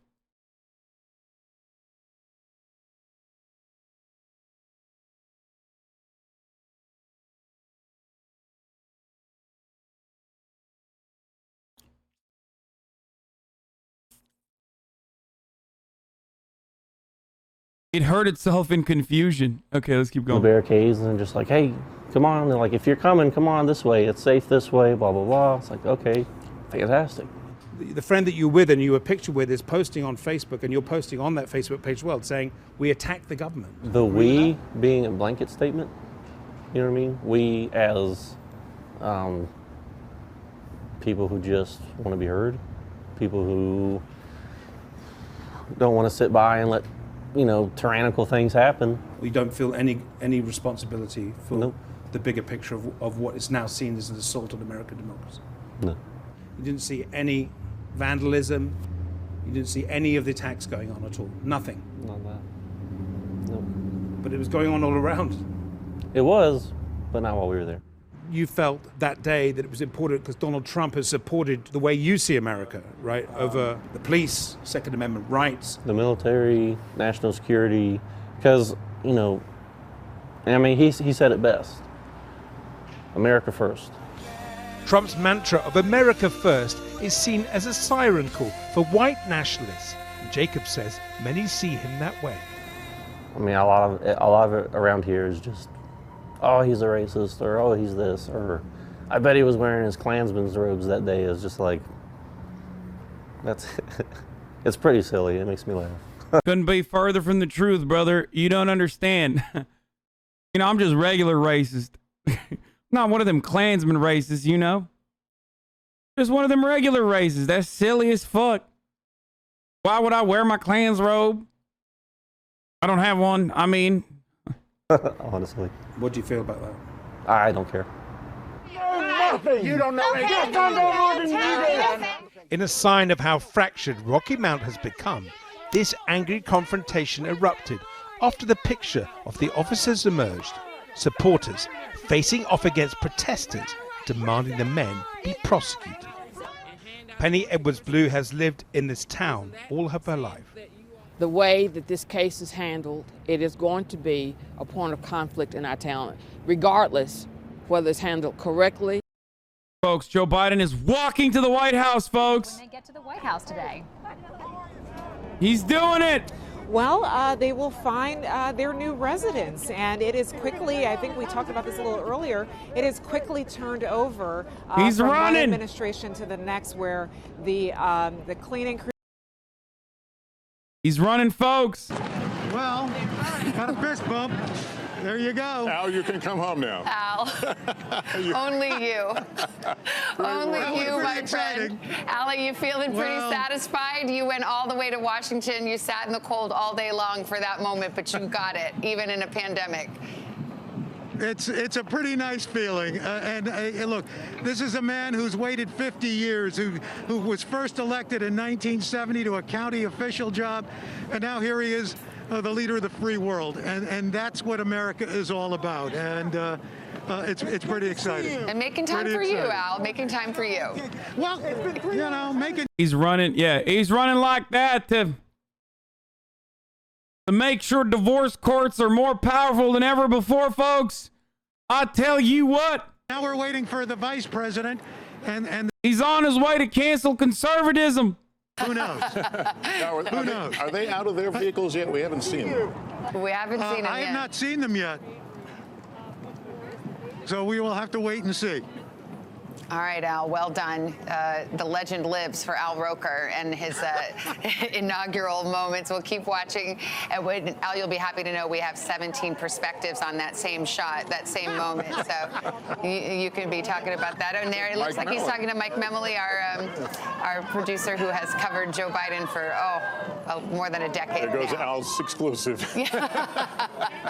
And those are the reviewing stands. Normally, it would be just filled with people, but he's stopping and saying hello to a few folks along the way. So the president enjoying this moment. Anyone who is mad and knows this man expects him to do something like this. He loves to be, to meet people and to. Well, there's a reason he got into politics. He's all about the grip and grin, and happy to mix it up with folks as they take these final steps into the White House. And Peter, when this is the moment that he'll cherish and remember, and then the hard work gets started. Yeah, no, Savannah, you're exactly right. We saw Joe Biden just moments ago shaking hands with Muriel Bowser, the mayor of Washington, D.C., who has become a familiar name across this country. Of course, she was behind the renaming of what is now Black Lives Matter Plaza, only a short distance from the White House. Joe Biden enjoying. It honestly feels like every time he runs, I feel like he's just flexing on conservatives, dude. He's like, look at me, Jack. I'm 900 years old, Jack, and I can still run. Can you do that? Without getting heart palpitations, I think not. Cut the malarkey. He'll walk down the driveway there. This is what we call the White House North Lawn, of course. Pebble Beach, as reporters describe it, where we stand and do our live Flexing shots on each you, morning. He will hoes. walk there, parading alongside his family, the last leg of this. To be fair, Trump doesn't run because he wants to conserve his energy. Trump believes in the finite energy principle that all human beings are born with a finite amount of body energy, and the more you expend that, the lower your life expectancy is. He believes in the battery theory, which is why he doesn't run anywhere. And that's precisely why he uses a golf cart wherever he goes. Also, the other reason why Trump does not run is because it's impossible for him to run because of his absolute bakery. His fat fucking dumper. Okay? His presidential dumpy is far too girthy and bulbous for him to be able to run. If he ran, it's like tanks. You know how you can't roll tanks through the DC streets because the infrastructure is not strong enough to handle tanks? It would ruin the road. It's like if Trump ran, his dumpy, the gravitational pull on his dumpy would be far too great, and he would break the concrete. Facts. On this day, he missed the Trump inauguration, was not invited to participate. So you like high prices and taxes and bullshit? And when he was interviewed by our local affiliate here in Washington, D.C., he added that he had gotten his COVID vaccine shot. He said, I got the shot, so I'm ready to take on the world. So some traditions continue here despite the pandemic that has made life so challenging for so many who have to watch this and enjoy this from home. And what a difference a day makes. Here, Joe Biden, Dr. Jill Biden, President and First Lady of the United States, walking up the driveway there on the north side of the White House. 8 hours ago, it was President Trump and Melania Trump departing on the south side of that very building. And within a matter of hours, there has been a changing of the guard, a transfer of power, the traditions of our democracy going off and rolling on without incident, which was, I think the whole country holding its breath after. Bro, his adrenochrome treatment is off the chain today. It feels like this is the moment of completion when the president and first lady walk up those front door steps and walk into the White House for the first time as president and first lady. That may be the picture you see on the front pages tomorrow.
like, we did it, Jill. We did it. Obama's president again, Jill. All right. First Lady, the Biden children, the Biden grandchildren, all headed indoors, heading in as the first family. Not their first visit to the White House, but their first visit like this. Yeah, the world, their world changes, our world changes as a new administration confronts this very serious business of COVID, of disunity, but a new beginning. We are going to take a quick break right here. Our coverage continues in just a moment. Dang, dude. That's it. Or not, because either way, one side or the other is going to be upset. Penny sees big problems ahead. I believe a large majority of them are going to stick with Donald Trump because Donald Trump is about racism and white supremacy, and that is what they are ultimately trying to maintain. It's about power, and they're trying to hold on to that power. These people are taught this from the time they're small, and I know that because I grew up here. Taught what? Taught white supremacy. See, Trump didn't come in and radicalize. He just came and took advantage of what's here. Second Amendment is for everybody. Trump supporters have always believed that the president was fully committed to defending their constitutional rights. Most importantly, freedom of speech and the sacrosanct Second Amendment right to bear arms. At this pro-gun rally in the state capital, Richmond, militia members turned out alongside Proud Boys, the far-right group accused of racist thuggery, who Donald Trump notoriously refused to condemn. He told us to stand back and stand by because, you know, they wanted him to declare us a terrorist organization, and that's not what we are. Do you feel Donald Trump had your back? I feel like he did have our back. I feel like things will change. I think Trump will go down as one of the best presidents in history. You know, history has a way of rewriting things, and you know, I think the man will be on Rushmore one day. We got room for one more face up there, and he's going to be up there. Has he left America divided? Division or not, this was bound to happen eventually with the great divide between the left and the right's ideals. You know what I mean? Donald Trump didn't have anything to do with that. There's been a division much longer than since he took office. Yes, sir. Gun shop owner Joe Phillips also... I mean, I've said this a million times, and I will say it again, but believes his... That is no more delusional than thinking Donald Trump is hot and sexy and muscular, as this cardboard cutout behind me implies. A thing that a lot of Trump supporters literally believe. That's no more insane. Like, thinking that he's going to be on the side of Mount Rushmore is no more insane than thinking Donald Trump is like a macho masculine man and not like not the literal representation of the bi-coastal elite billionaire born with a silver spoon in his mouth and a sassy bitch who loves drama. And I, by the way, appreciate that he's a sassy bitch who loves drama. You know that. You know that. But it's still delusional to think that he's anything but that. His rights are under threat as the Democrats take control of the White House. Right now, what they're doing is overstepping the general platform of what this entire country was built upon. So you feel you have to push back? Absolutely. Is that right? Mm-hmm. People are at their wits' end, and everybody is fed up. If a stand is to be made, it's going to be made. As far as the revolution is concerned, there's always been that possibility. If these laws violate the Constitution, then we're there. At least he knows what he is. I love that.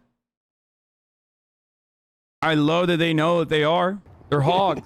You're ready for a new revolution? Absolutely.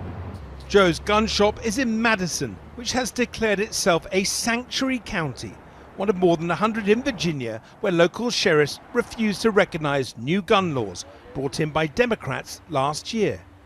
And with many here claiming the election was stolen, will they recognize Joe Biden? We probably will not recognize him as our president in the same aspect that a lot of the left has been screaming, "Not my president," the entire time of Trump being in office as well. Yeah, but like the left, or at least liberals, conceded. You know, they didn't storm the Capitol and try to disrupt the process. Like Hillary Clinton conceded. You know? Like, liberals weren't like, no, no, no, I still believe Hillary Clinton is the president right now. So no, they're not. These things are not the same. Like, fighting back against the authoritarian Joe Biden administration is something that you can do. I will be doing that from the left, most likely. Very likely. That's entirely different than, I don't know, refusing to admit reality that Donald Trump lost and Joe Biden won. And that's what these guys have been doing. It's a little different. Well, so you see, you probably will have that across the board. Will these sanctuary counties basically become semi-autonomous, and will they still look to Donald Trump as their leader? I suppose they could to an extent. I don't know as far as looking at him towards leader if he's not in office, but we may have to take things into our own hands and set up something to the extent of being our own republic, if you will. He'll for sure always be a symbol of what began this historical movement. The battle for the presidency is now finally over. But for the Trump true believers, their fight for the soul of America goes on, even though their revered general is no longer issuing the orders. Inigo Gilmore with that special report. Well, joining me now is Mark McKinnon, a Republican strategist and television host who worked for President George W. Bush and was a campaign advisor for John McCain's presidential bid in 2008. Fantastic to have you back on the program, Mark McKinnon. Let me start with a rather odd question, but it's been on my mind. When Trump travels to Florida to retirement tomorrow morning, this guy. He will have with him for 2 more hours the nuclear football with which he can launch, you know, the nuclear attack with the nuclear codes. Now, is that something we should be worried about? Thanks, Matt. Nice to see you. No, I don't think so. I think at this point, all the damage has been done. Yo, does my guy have a full-blown ceiling mirror? What a freak, dude. Oh, you know oh, dude. Look, he's got good drip. Despite the fact that he has blood on his hands, quite literally, for working with the George W. Bush administration. And I do think that this is is this his RV or something? No, right? This is his apartment, I think. But maybe this is the RV that he uses when he's on the circus, which is a show that he hosts. He's in Australia. But dude, when you have a ceiling mirror, dude, you know that's for fucking. Like, there's no other reason to have that. Okay? Although we've said that many times over the course of the Trump presidency. But listen, I think that we're going to have a transition over the next 24 hours. Today will be the last day we say the words President Trump, and tomorrow will be the first day we say the words President Biden. So listen, we're turning the page here. This has been a dark and tragic month in American history. And we've seen a lot of damage done. But the security right now, as you know, is, I mean, the only crowds in Washington, D.C. right now are people in camouflage. I'm a block from the White House and I can't go anywhere. Yeah. And my hotel is just me and the National Guard. So I think we can feel safe that this transition will now happen in the next 24 hours. And tomorrow we'll have a new president. But in terms of the legacy that Trump leaves behind, I mean, first of all, he'll still be occupying the Limbaugh. Bro, that is a sex hotel that he's staying at, okay? My man is at a fuck hotel. Was that the only fucking hotel that he could rent a room in? That is a freak-ass DC fuck hotel that he is currently in. Why aren't you watching Joe? Because he's just walking, bro. What do you want? A sizable staff. You know, she'll have the same. My man is just walking. Offices that Joe and he Biden already walked his way in. And she will end up spending a lot of time. He walked in the White House where we're just watching Kamala walk. Need her to break lots of lied votes because he's going to have that trial in the Senate. So but also the fact that 64% of Republican voters think that Biden is not a legitimate president. This is the damning fucking stat. Okay? That's the scary shit. The fact that 64% of Republicans think that Joe Biden is not a legitimate president. Like, that's a terrifying stat, okay? That is a terrifying fucking statistic. And that Mark McKinnon and his kind are personally responsible for. That didn't happen because of Donald Trump. It's not just Donald Trump alone. It's the Republican Party that absolutely fucking... Also a BS stat? No, it's like 54% believe that 54% believe that Donald Trump and the actions that his supporters took, 54% of Republicans believe that Donald Trump and his supporters took at the Capitol were just and legitimate. Okay? So the point is this.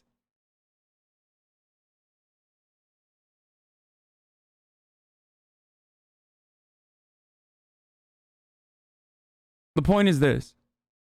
Every Republican leading up to this point have straight up denied the reality on elections over and over again in an effort to justify voter suppression. So Donald Trump kicking it up a notch is just the expected and logical outcome of years and years of the Republican Party and Republican officials in positions of power and people like this hat-wearing, fuck hotel frequenting dipshit here. They've been perpetrating this lie for a very long time to justify voter suppression measures. And the Republican media and the center-right media has also advanced this lie as well. So, of course, Donald Trump's going to take advantage of that. He is, of course, most responsible out of anyone else. But all of these Republicans who are saying, like, oh, it's just Donald Trump and his supporters, but, like, come on, we'll be better off in the future. You know, we got reasonable Republicans. Like, no, motherfucker, all those reasonable Republicans, like, they did that. They did that too, and they will continue doing that.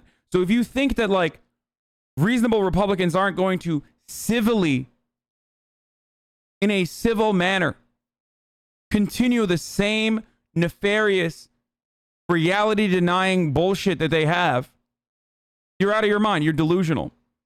Anyway, on that note, I'm going to run the rest of this video. But before we do that, it is top of the hour every hour where there's a 60-second outbreak. A contractual obligation. If you'd like to no longer see the ads, all you need to do is subscribe. You can do it for $5 or for free with your Twitch Prime. Connect your Amazon Prime account to your Twitch account and get one free Prime subscription. Or you can use a VPN. Or you can use an ad blocker. Some of them work, some of them don't. But here's the ad. 147 Republican lawmakers on the Hill voted against the result of this election. As a Republican, surely that must worry you. Oh, it does, deeply. And the really chilling number to me, Matt, is the number of 45% of... I'd like to know what percentage of Democrats thought Trump was a legitimate president.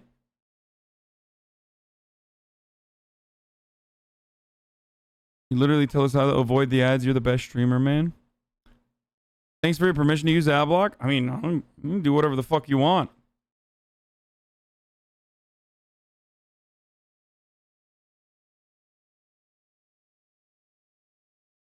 I don't know what percentage of Democrats thought that Trump was an illegitimate president. There were certainly a lot of Democrats who thought that there was involvement from foreign actors that changed the outcome of the election. I'm not one of those people. I've shit on those people a lot over and over again. I think that Hillary Clinton was responsible for her loss. But ultimately, it doesn't matter because, again, no matter what happens, one, Hillary Clinton still won the popular vote and Donald Trump lost the popular vote. So there's a little bit more reason for Democrats to be upset about it.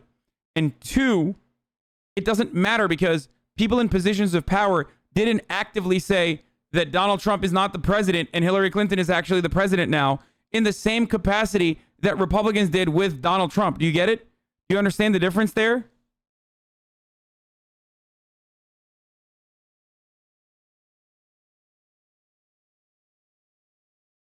In the United States, 84% accept Trump as a legitimate president. 76% of Clinton voters said that Trump was the legitimate president. Saying "not my president" from liberals does not mean that they literally don't think Donald Trump is the president and Hillary Clinton is the president. They said, this president does not represent my interests. The 2016 article? My guy, what year should we look at for the 2016 election? Should I look for numbers from 2020? You asked, and here is your fucking answer. You stupid moron.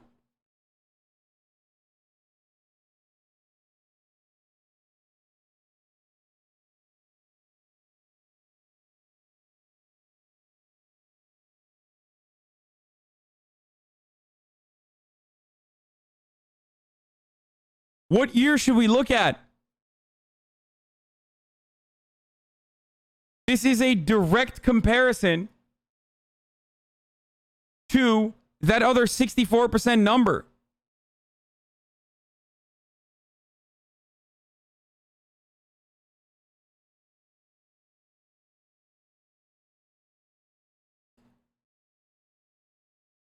Yeah, please, can you find me a year that makes my argument hold weight? Is this one absolutely fucking cumsters and dumpsters my argument? And it's really sad that you would do this by showing actual fucking facts. And I do not appreciate that, sir. Can you please find an argument that helps me more? Because I was just spreading. I was just yelling out words. Didn't really think about what they mean or anything like that. I was just, I was just hoping that there wasn't any evidence to the contrary. Republicans who actually supported what happened at the Capitol. I have no words for that. And that's not the Republican Party that I know.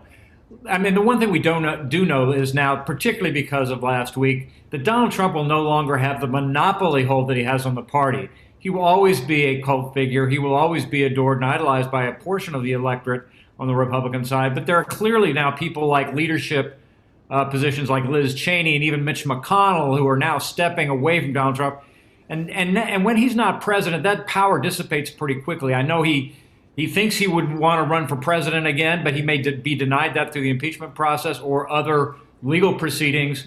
So the fact is that I think we've seen the very height of Donald Trump's power. And listen, he's the only president that's ever been impeached twice. He lost the Senate, the Congress, and the presidency, which is, those are the legacies that he's leaving behind.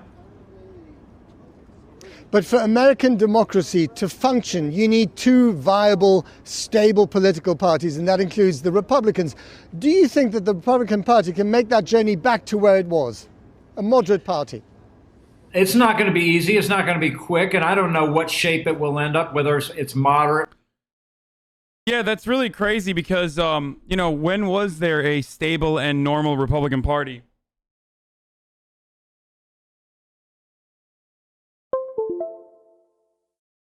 I am unaware of its existence, so I don't know. Like, when did that happen? Maybe, like, during the Civil War, like Abraham Lincoln days,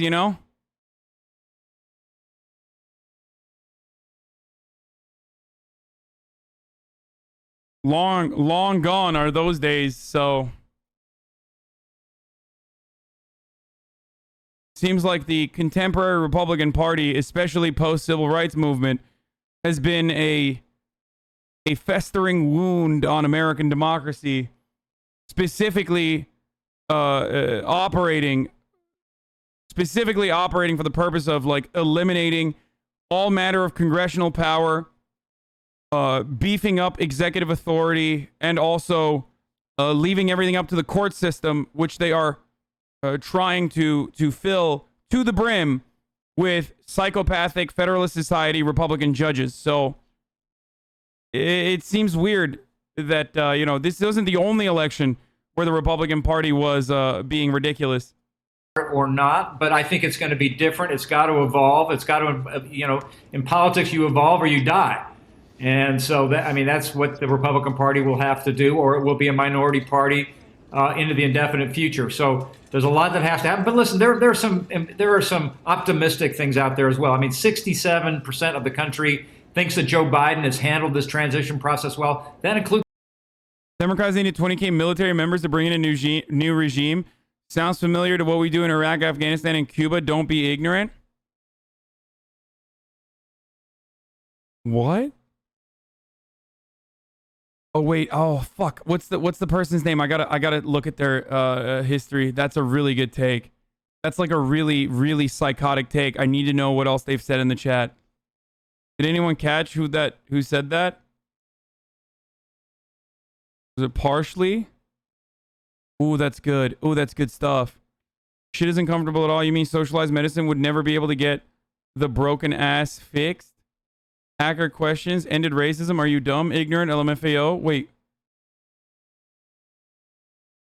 Wait, this person is like... What? First of all, my title is very clearly a joke. It is sarcastic. And secondly, socialized medicine would never be able to get the broken ass fixed? What do you mean? Are they like anti-socialized medicine? I don't understand. Anyway, God, that's good. Yes, comparing American imperialism to, I don't know, trying to protect the new administration from a bunch of psychotic fucking MAGA hogs who refuse to recognize the outcome of a democratic election, despite Republican efforts to, you know, change that reality both before the election and also after the election results were cast, counted, recounted numerous times, is the exact same. You're right.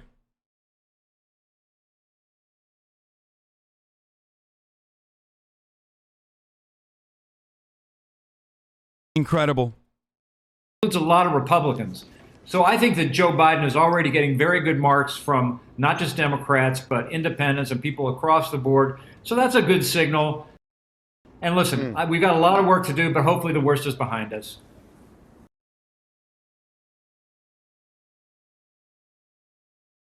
Hillary Clinton, Michelle Obama, and Kamala Harris all wear purple to inauguration. What does that mean? What does that even mean? Why are we even talking about that?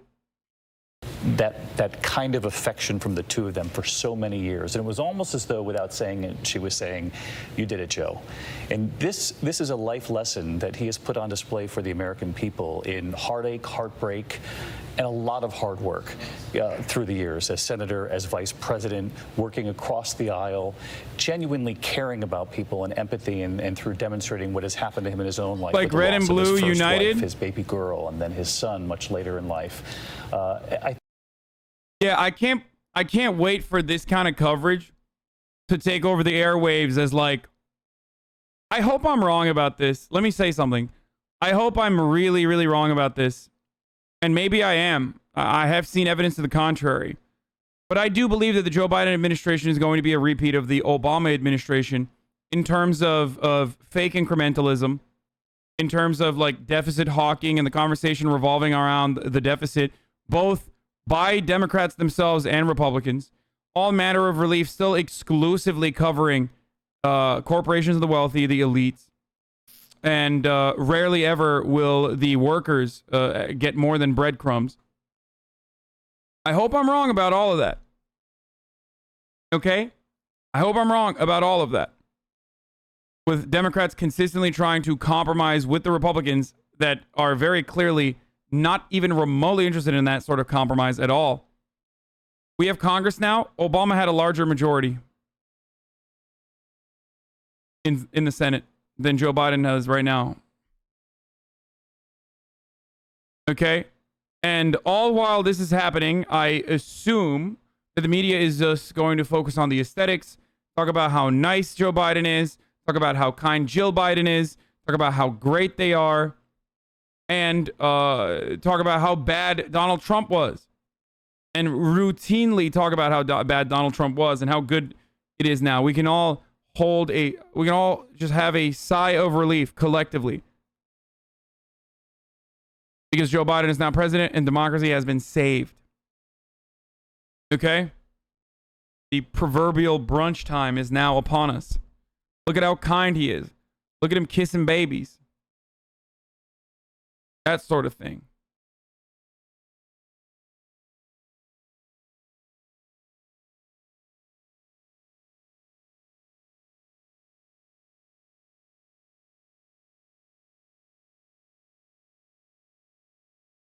We are going to hear about the return to normalcy for months. Yeah.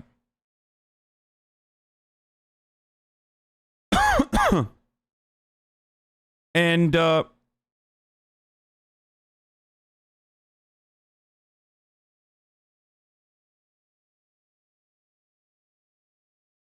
If I had to see the Madison Cawthorn signature, you have to see the Madison Cawthorn signature. What is this? It's very cute. Very cute signature that he has.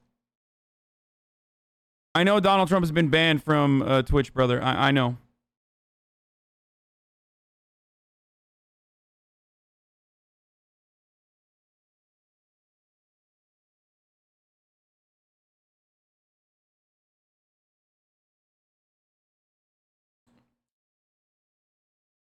If anything, this is an opportunity for the country to move to a three post-party system. Genuine question? No, that's not happening.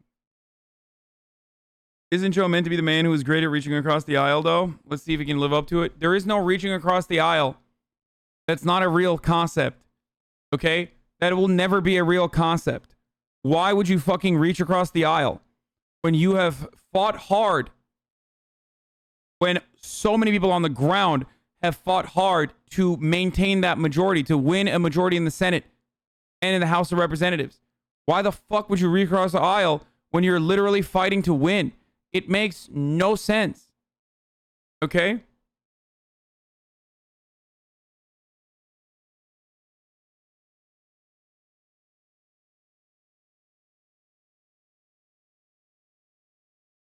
Reaching across the aisle at these hogs, and I don't just mean like the Republican hogs who are like, oh, the election was stolen. Reaching across the aisle when the people standing across the aisle are literally not interested in compromise and they're not even remotely interested in bettering American society is so silly. It's only a way to dilute your pre-existing legislation, and it's only a way to create another unnecessary hurdle for yourself. Why would you compromise when you don't need to? It makes no goddamn sense. I've talked about this a million times over, but I'll repeat it. The Obamacare deliberations was the best example that I can use. Okay?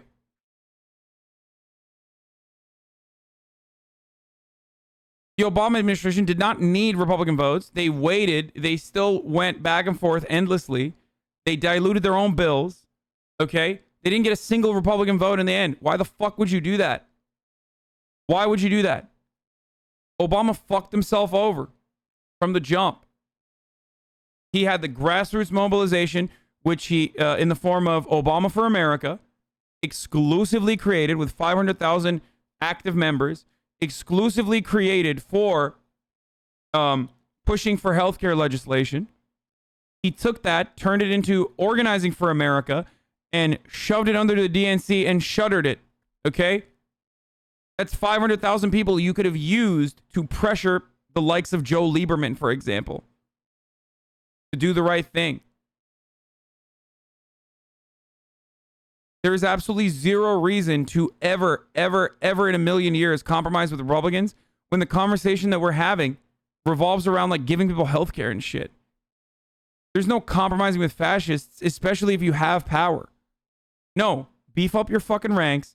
Make sure that you can whip your caucuses to vote along party lines and pass the most progressive legislation you possibly can.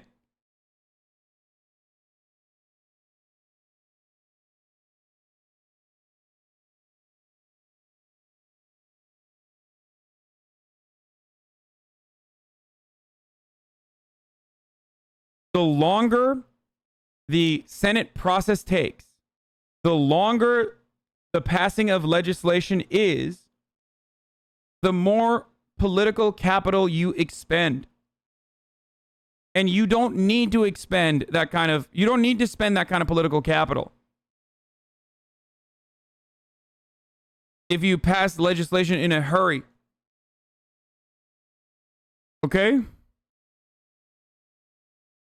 What are your opinions on the 17 planned executive orders on the first day? Obama only did 2. I don't give a fuck. The executive orders that he's passing, there's only one that's like really good. The rest are pretty symbolic. Well, the Muslim ban one is good too, but the most important one is beefing up DACA protections and trying to fortify it. And it's all just undoing the Trump administration's executive orders for the most part. There's always a back and forth on these sorts of executive orders. If he really wanted to be if he really wanted to go crazy with it, yeah, I know the Paris Accord. Come on, guys. Again, there's good stuff there. But if he wants to be really, really crazy, if he wanted to go balls to the fucking wall, what he should have done is immediately offer 10K student loan debt relief. With one signature, he could do that. The extension of the moratorium on rent on federal properties and things like that, Donald Trump was going to extend as well. Extension on student debt payments. Again, these are things that the Republican administration was doing as well. So that's not different than whoever the fuck was going to be the next president.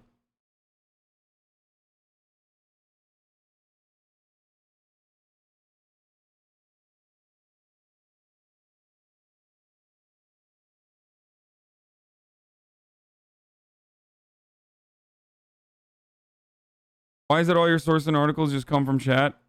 How does this thing operate here? Just curious. What?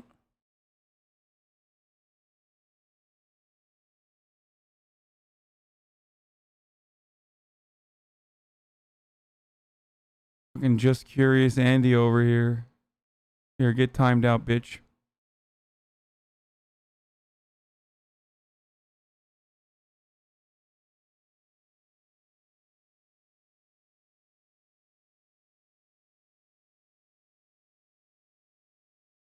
The Wall Street Journal editorial board member on Fox News is saying that there can be no unity as long as Democrats keep talking about white supremacists, by the way.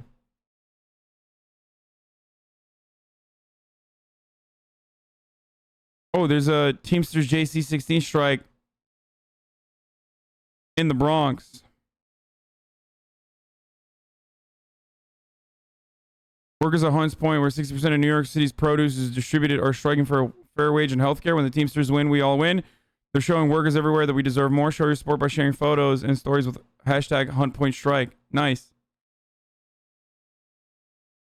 Look at these bi-coastal elites, man. See these fucking bi-coastal elites, dude? Look at these goddamn bi-coastal elites, brother. Pathetic. Terrible.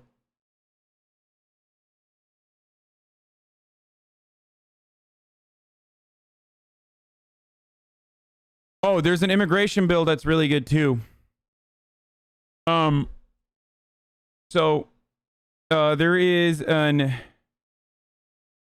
an immigration bill that was sent to Congress that creates an 8-year path to citizenship for undocumented immigrants. Okay. Pathway to amnesty is a remarkably popular bill. A remarkably popular idea. Okay. Do not let... No, I will not ban you, and I'm not blind as fuck. Do not let Republicans try to tell you that this is not a popular idea. It is a popular idea. It has overwhelming support, overwhelming majority support.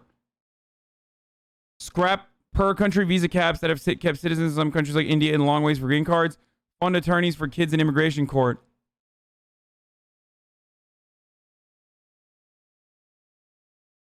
What the fuck? Senator Menendez is going to introduce this?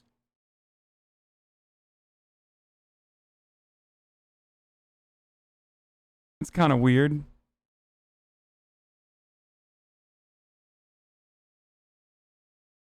Eight years for citizenship is way too long. I agree. I think an 8-year path is incredibly long. Incredibly long. It really is. It's insanely long. Especially because any legislation that requires 8 years means 2 terms. It means that it's not guaranteed and could be overturned and could be easily overturned with whatever the fucking next Congress looks like.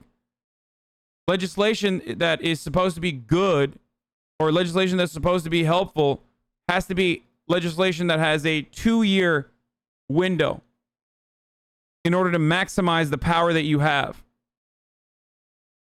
But a lot of comprehensive legislation is usually done in 4. But if you do it in 8 or more than 8, If you do it in more than 4 years, that means you don't have any interest in like anything actually fucking passing.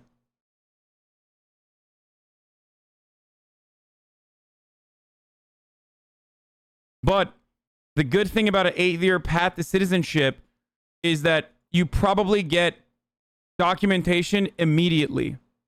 You understand? Like, so it's not just like you're undocumented. I mean, I'll have to look at the actual roadmap, but they don't just say, okay, in the end of 8 years, you're no longer like considered on the run from the law, but you immediately get documentation. It's probably like a DACA style program that then unlocks additional additional fucking help. 8 is longer in comparison to other countries, but an amnesty measure for those who are here, is a really, really good and really popular idea. Unlocking help? Yeah.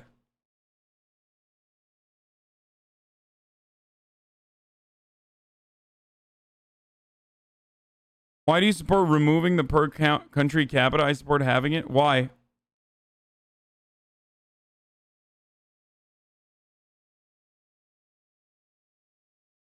Five years before green card, then 3 years later citizenship? Yeah.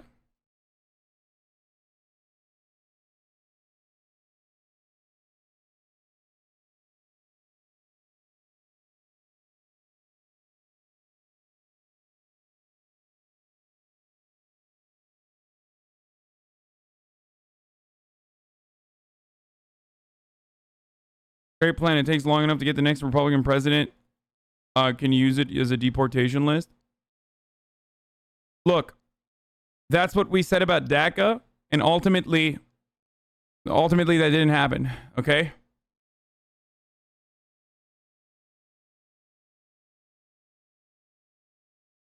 This is not the best thing, but it is a very good start.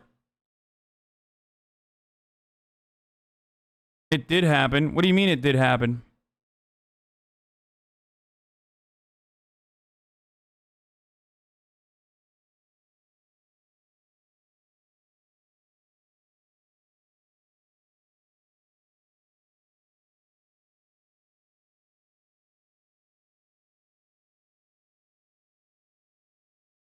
How are they supposed to have income for those 5 years without a green card? Do you think a green card is the only thing that allows you to work on U.S. soil? How the fuck do DACA recipients work on U.S. soil right now? How do you think H1B visas work? Is it HB1 or H1B? Yeah, H1B visas work.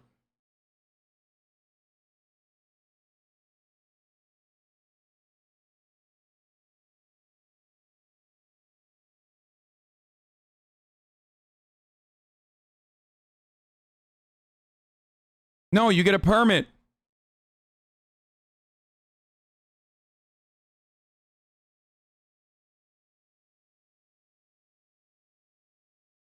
You get a temporary immigration status. And you get a permit to work.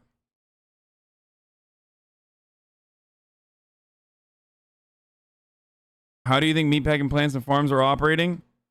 Yeah. The problem is due to the number of Indian applicants now, other nations have to wait like 10 years, dude.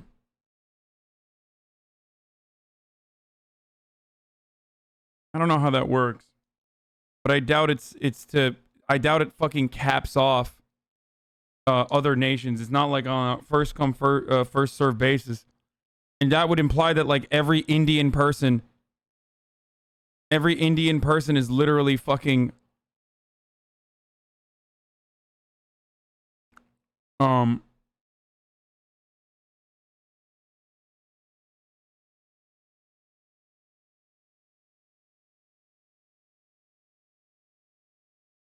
every Indian person is like applied before any other country.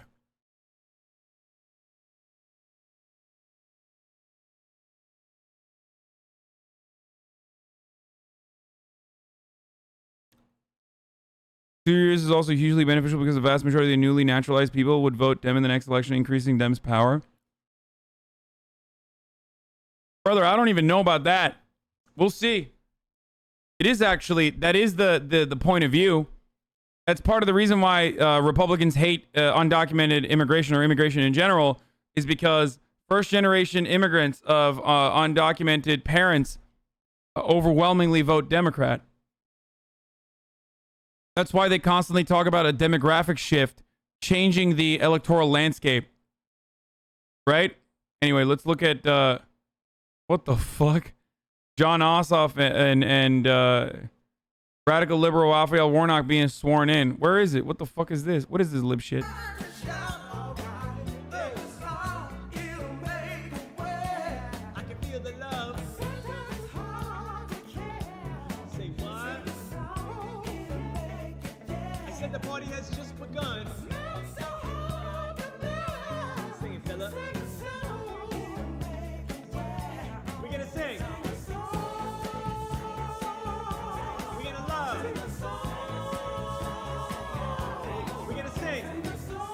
Okay. No, don't make me listen to this. Please have mercy. It eliminates the so-called 3 and 10-year bars and other provisions that keep families apart. The bill further supports families by explicitly including permanent partnerships and eliminating discrimination facing LGBTQ. Promote immigrant and refugee integration and citizenship. The bill provides new funding to state and local governments, private organizations, educational institutions, community-based organizations, and not-for-profit. Great. That's great. This is like super neoliberal of me, and people will get mad at me for this, but I think like integration, integration creates like an entirely new industry, an entirely new sector that is that could be a growing market. It's fucking awesome. It's new jobs. That's what that means, and it's an absolute necessity. Training programs, English education programs. It's a fucking awesome thing. A big part of the problem with refugees in European countries that are experiencing a immigrant crisis literally revolves around a lack of solid integration programs.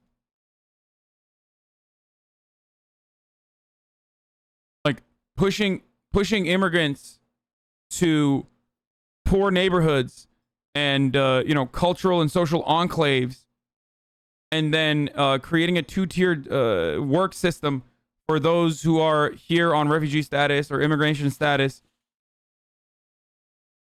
is not the most effective way of doing it. It creates a lot of division in society. Integration, that's cultural genocide. Man, shut the fuck up, bitch. Like, leftists don't even say shit like that. No, that's genocide. Shut up, shut up, shut up, shut up, shut up, shut up, shut up, shut up. Shut up.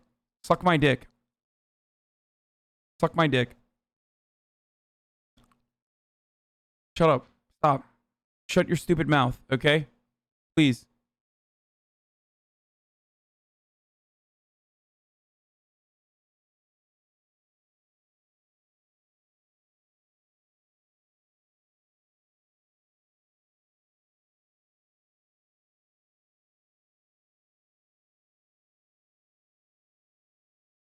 We had some great integration programs with Native Americans in Canada called residential schools.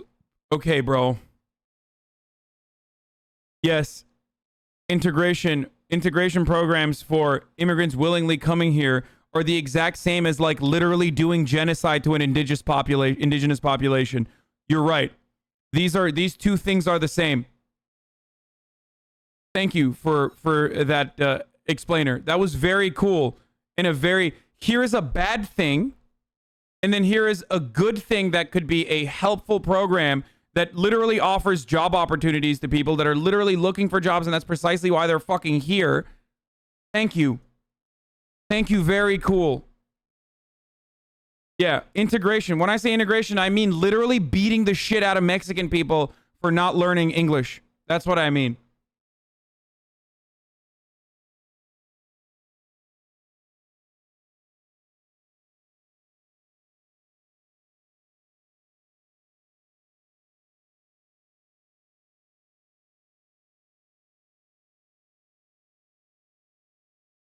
Yes.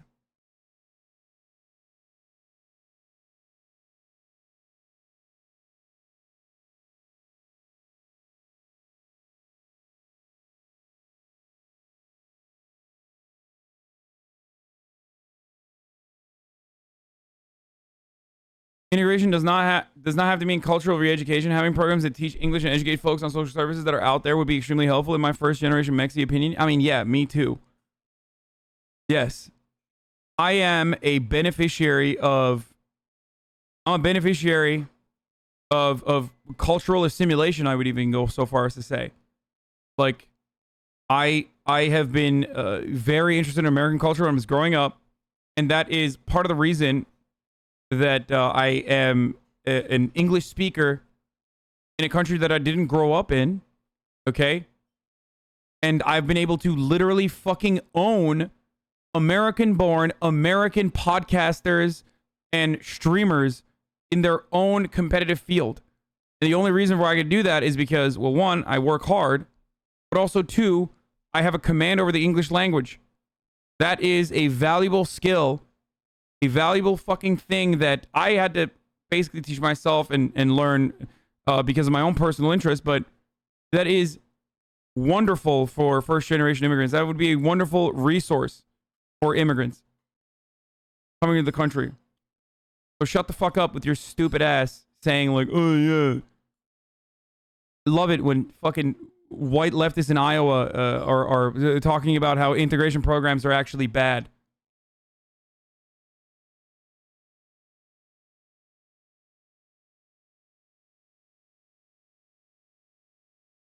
Dog, your family's been here for like 11 generations, okay? It's only bad when China does it, huh? Yeah, because what China's doing is just retraining programs. Yeah, just like what Germany was doing, right? Idiot. You're doing that exact same thing again. You're conflating concentration camps with integration programs that offer opportunities to immigrants that are coming here willingly. Okay? Why is it that so many people literally turn into fucking Trump supporters? Xenophobic Hasan, yes. Saying cultural genocide exists towards Uyghur Muslims in China by the Chinese government is being xenophobic. Well, yeah, I'm fucking xenophobic then.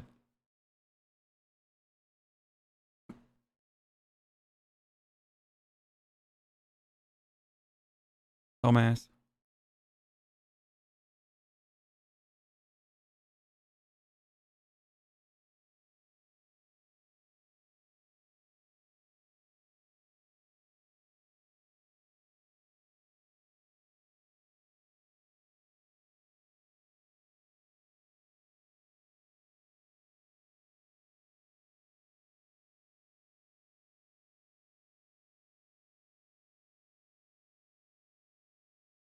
I'm a part of DACA. My parents, after 25 years, were finally able to put paperwork in front of them to become legal through my younger brother.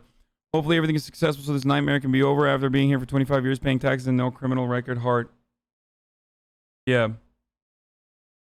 I hope so too, brother.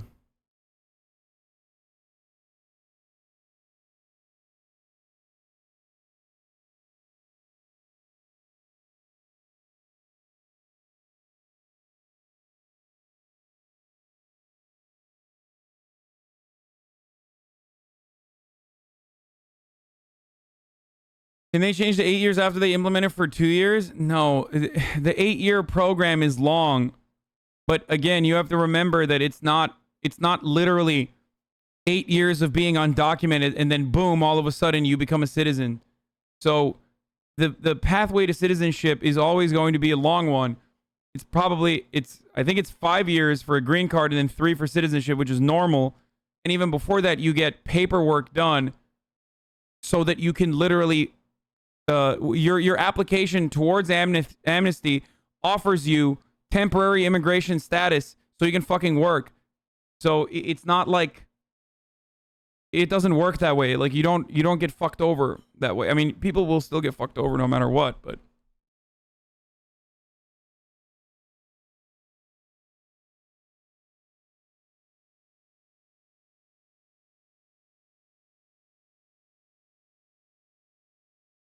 It is a good bill. Yes, I stand by this bill. It is a really, really good bill. It's a very popular idea, and I'm glad that Democrats are finally getting on board with it after being relatively, if not super reactionary on immigration under Obama. Like, Obama did DACA, but also Obama was incredibly harsh on deportations as well. Obama in his first 4 years deported more people than Donald Trump did.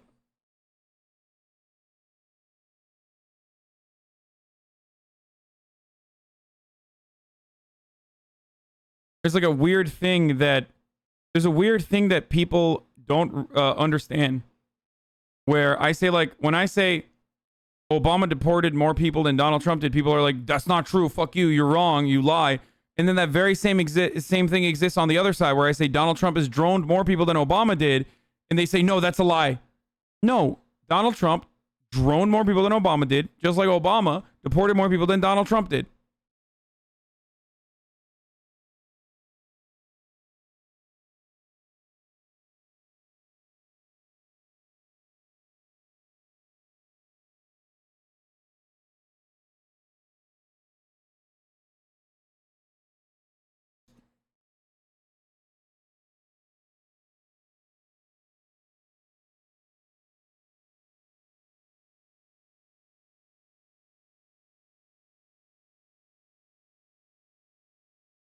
Immigrate through legal recourse then?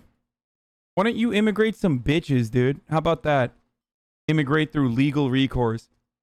Like, just because you say legal recourse doesn't hide the reality that what you're basically saying is, why don't you come through here legally? Why don't you come through? Why don't you come here legally, man? Like my ancestors did. When there were no restrictions whatsoever. And then they did genocide and rape. Why don't you do that?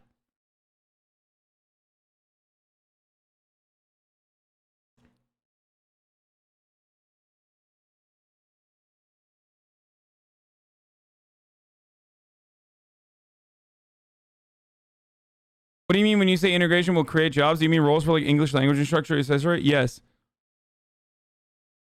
Paperwork, teaching, educational opportunities,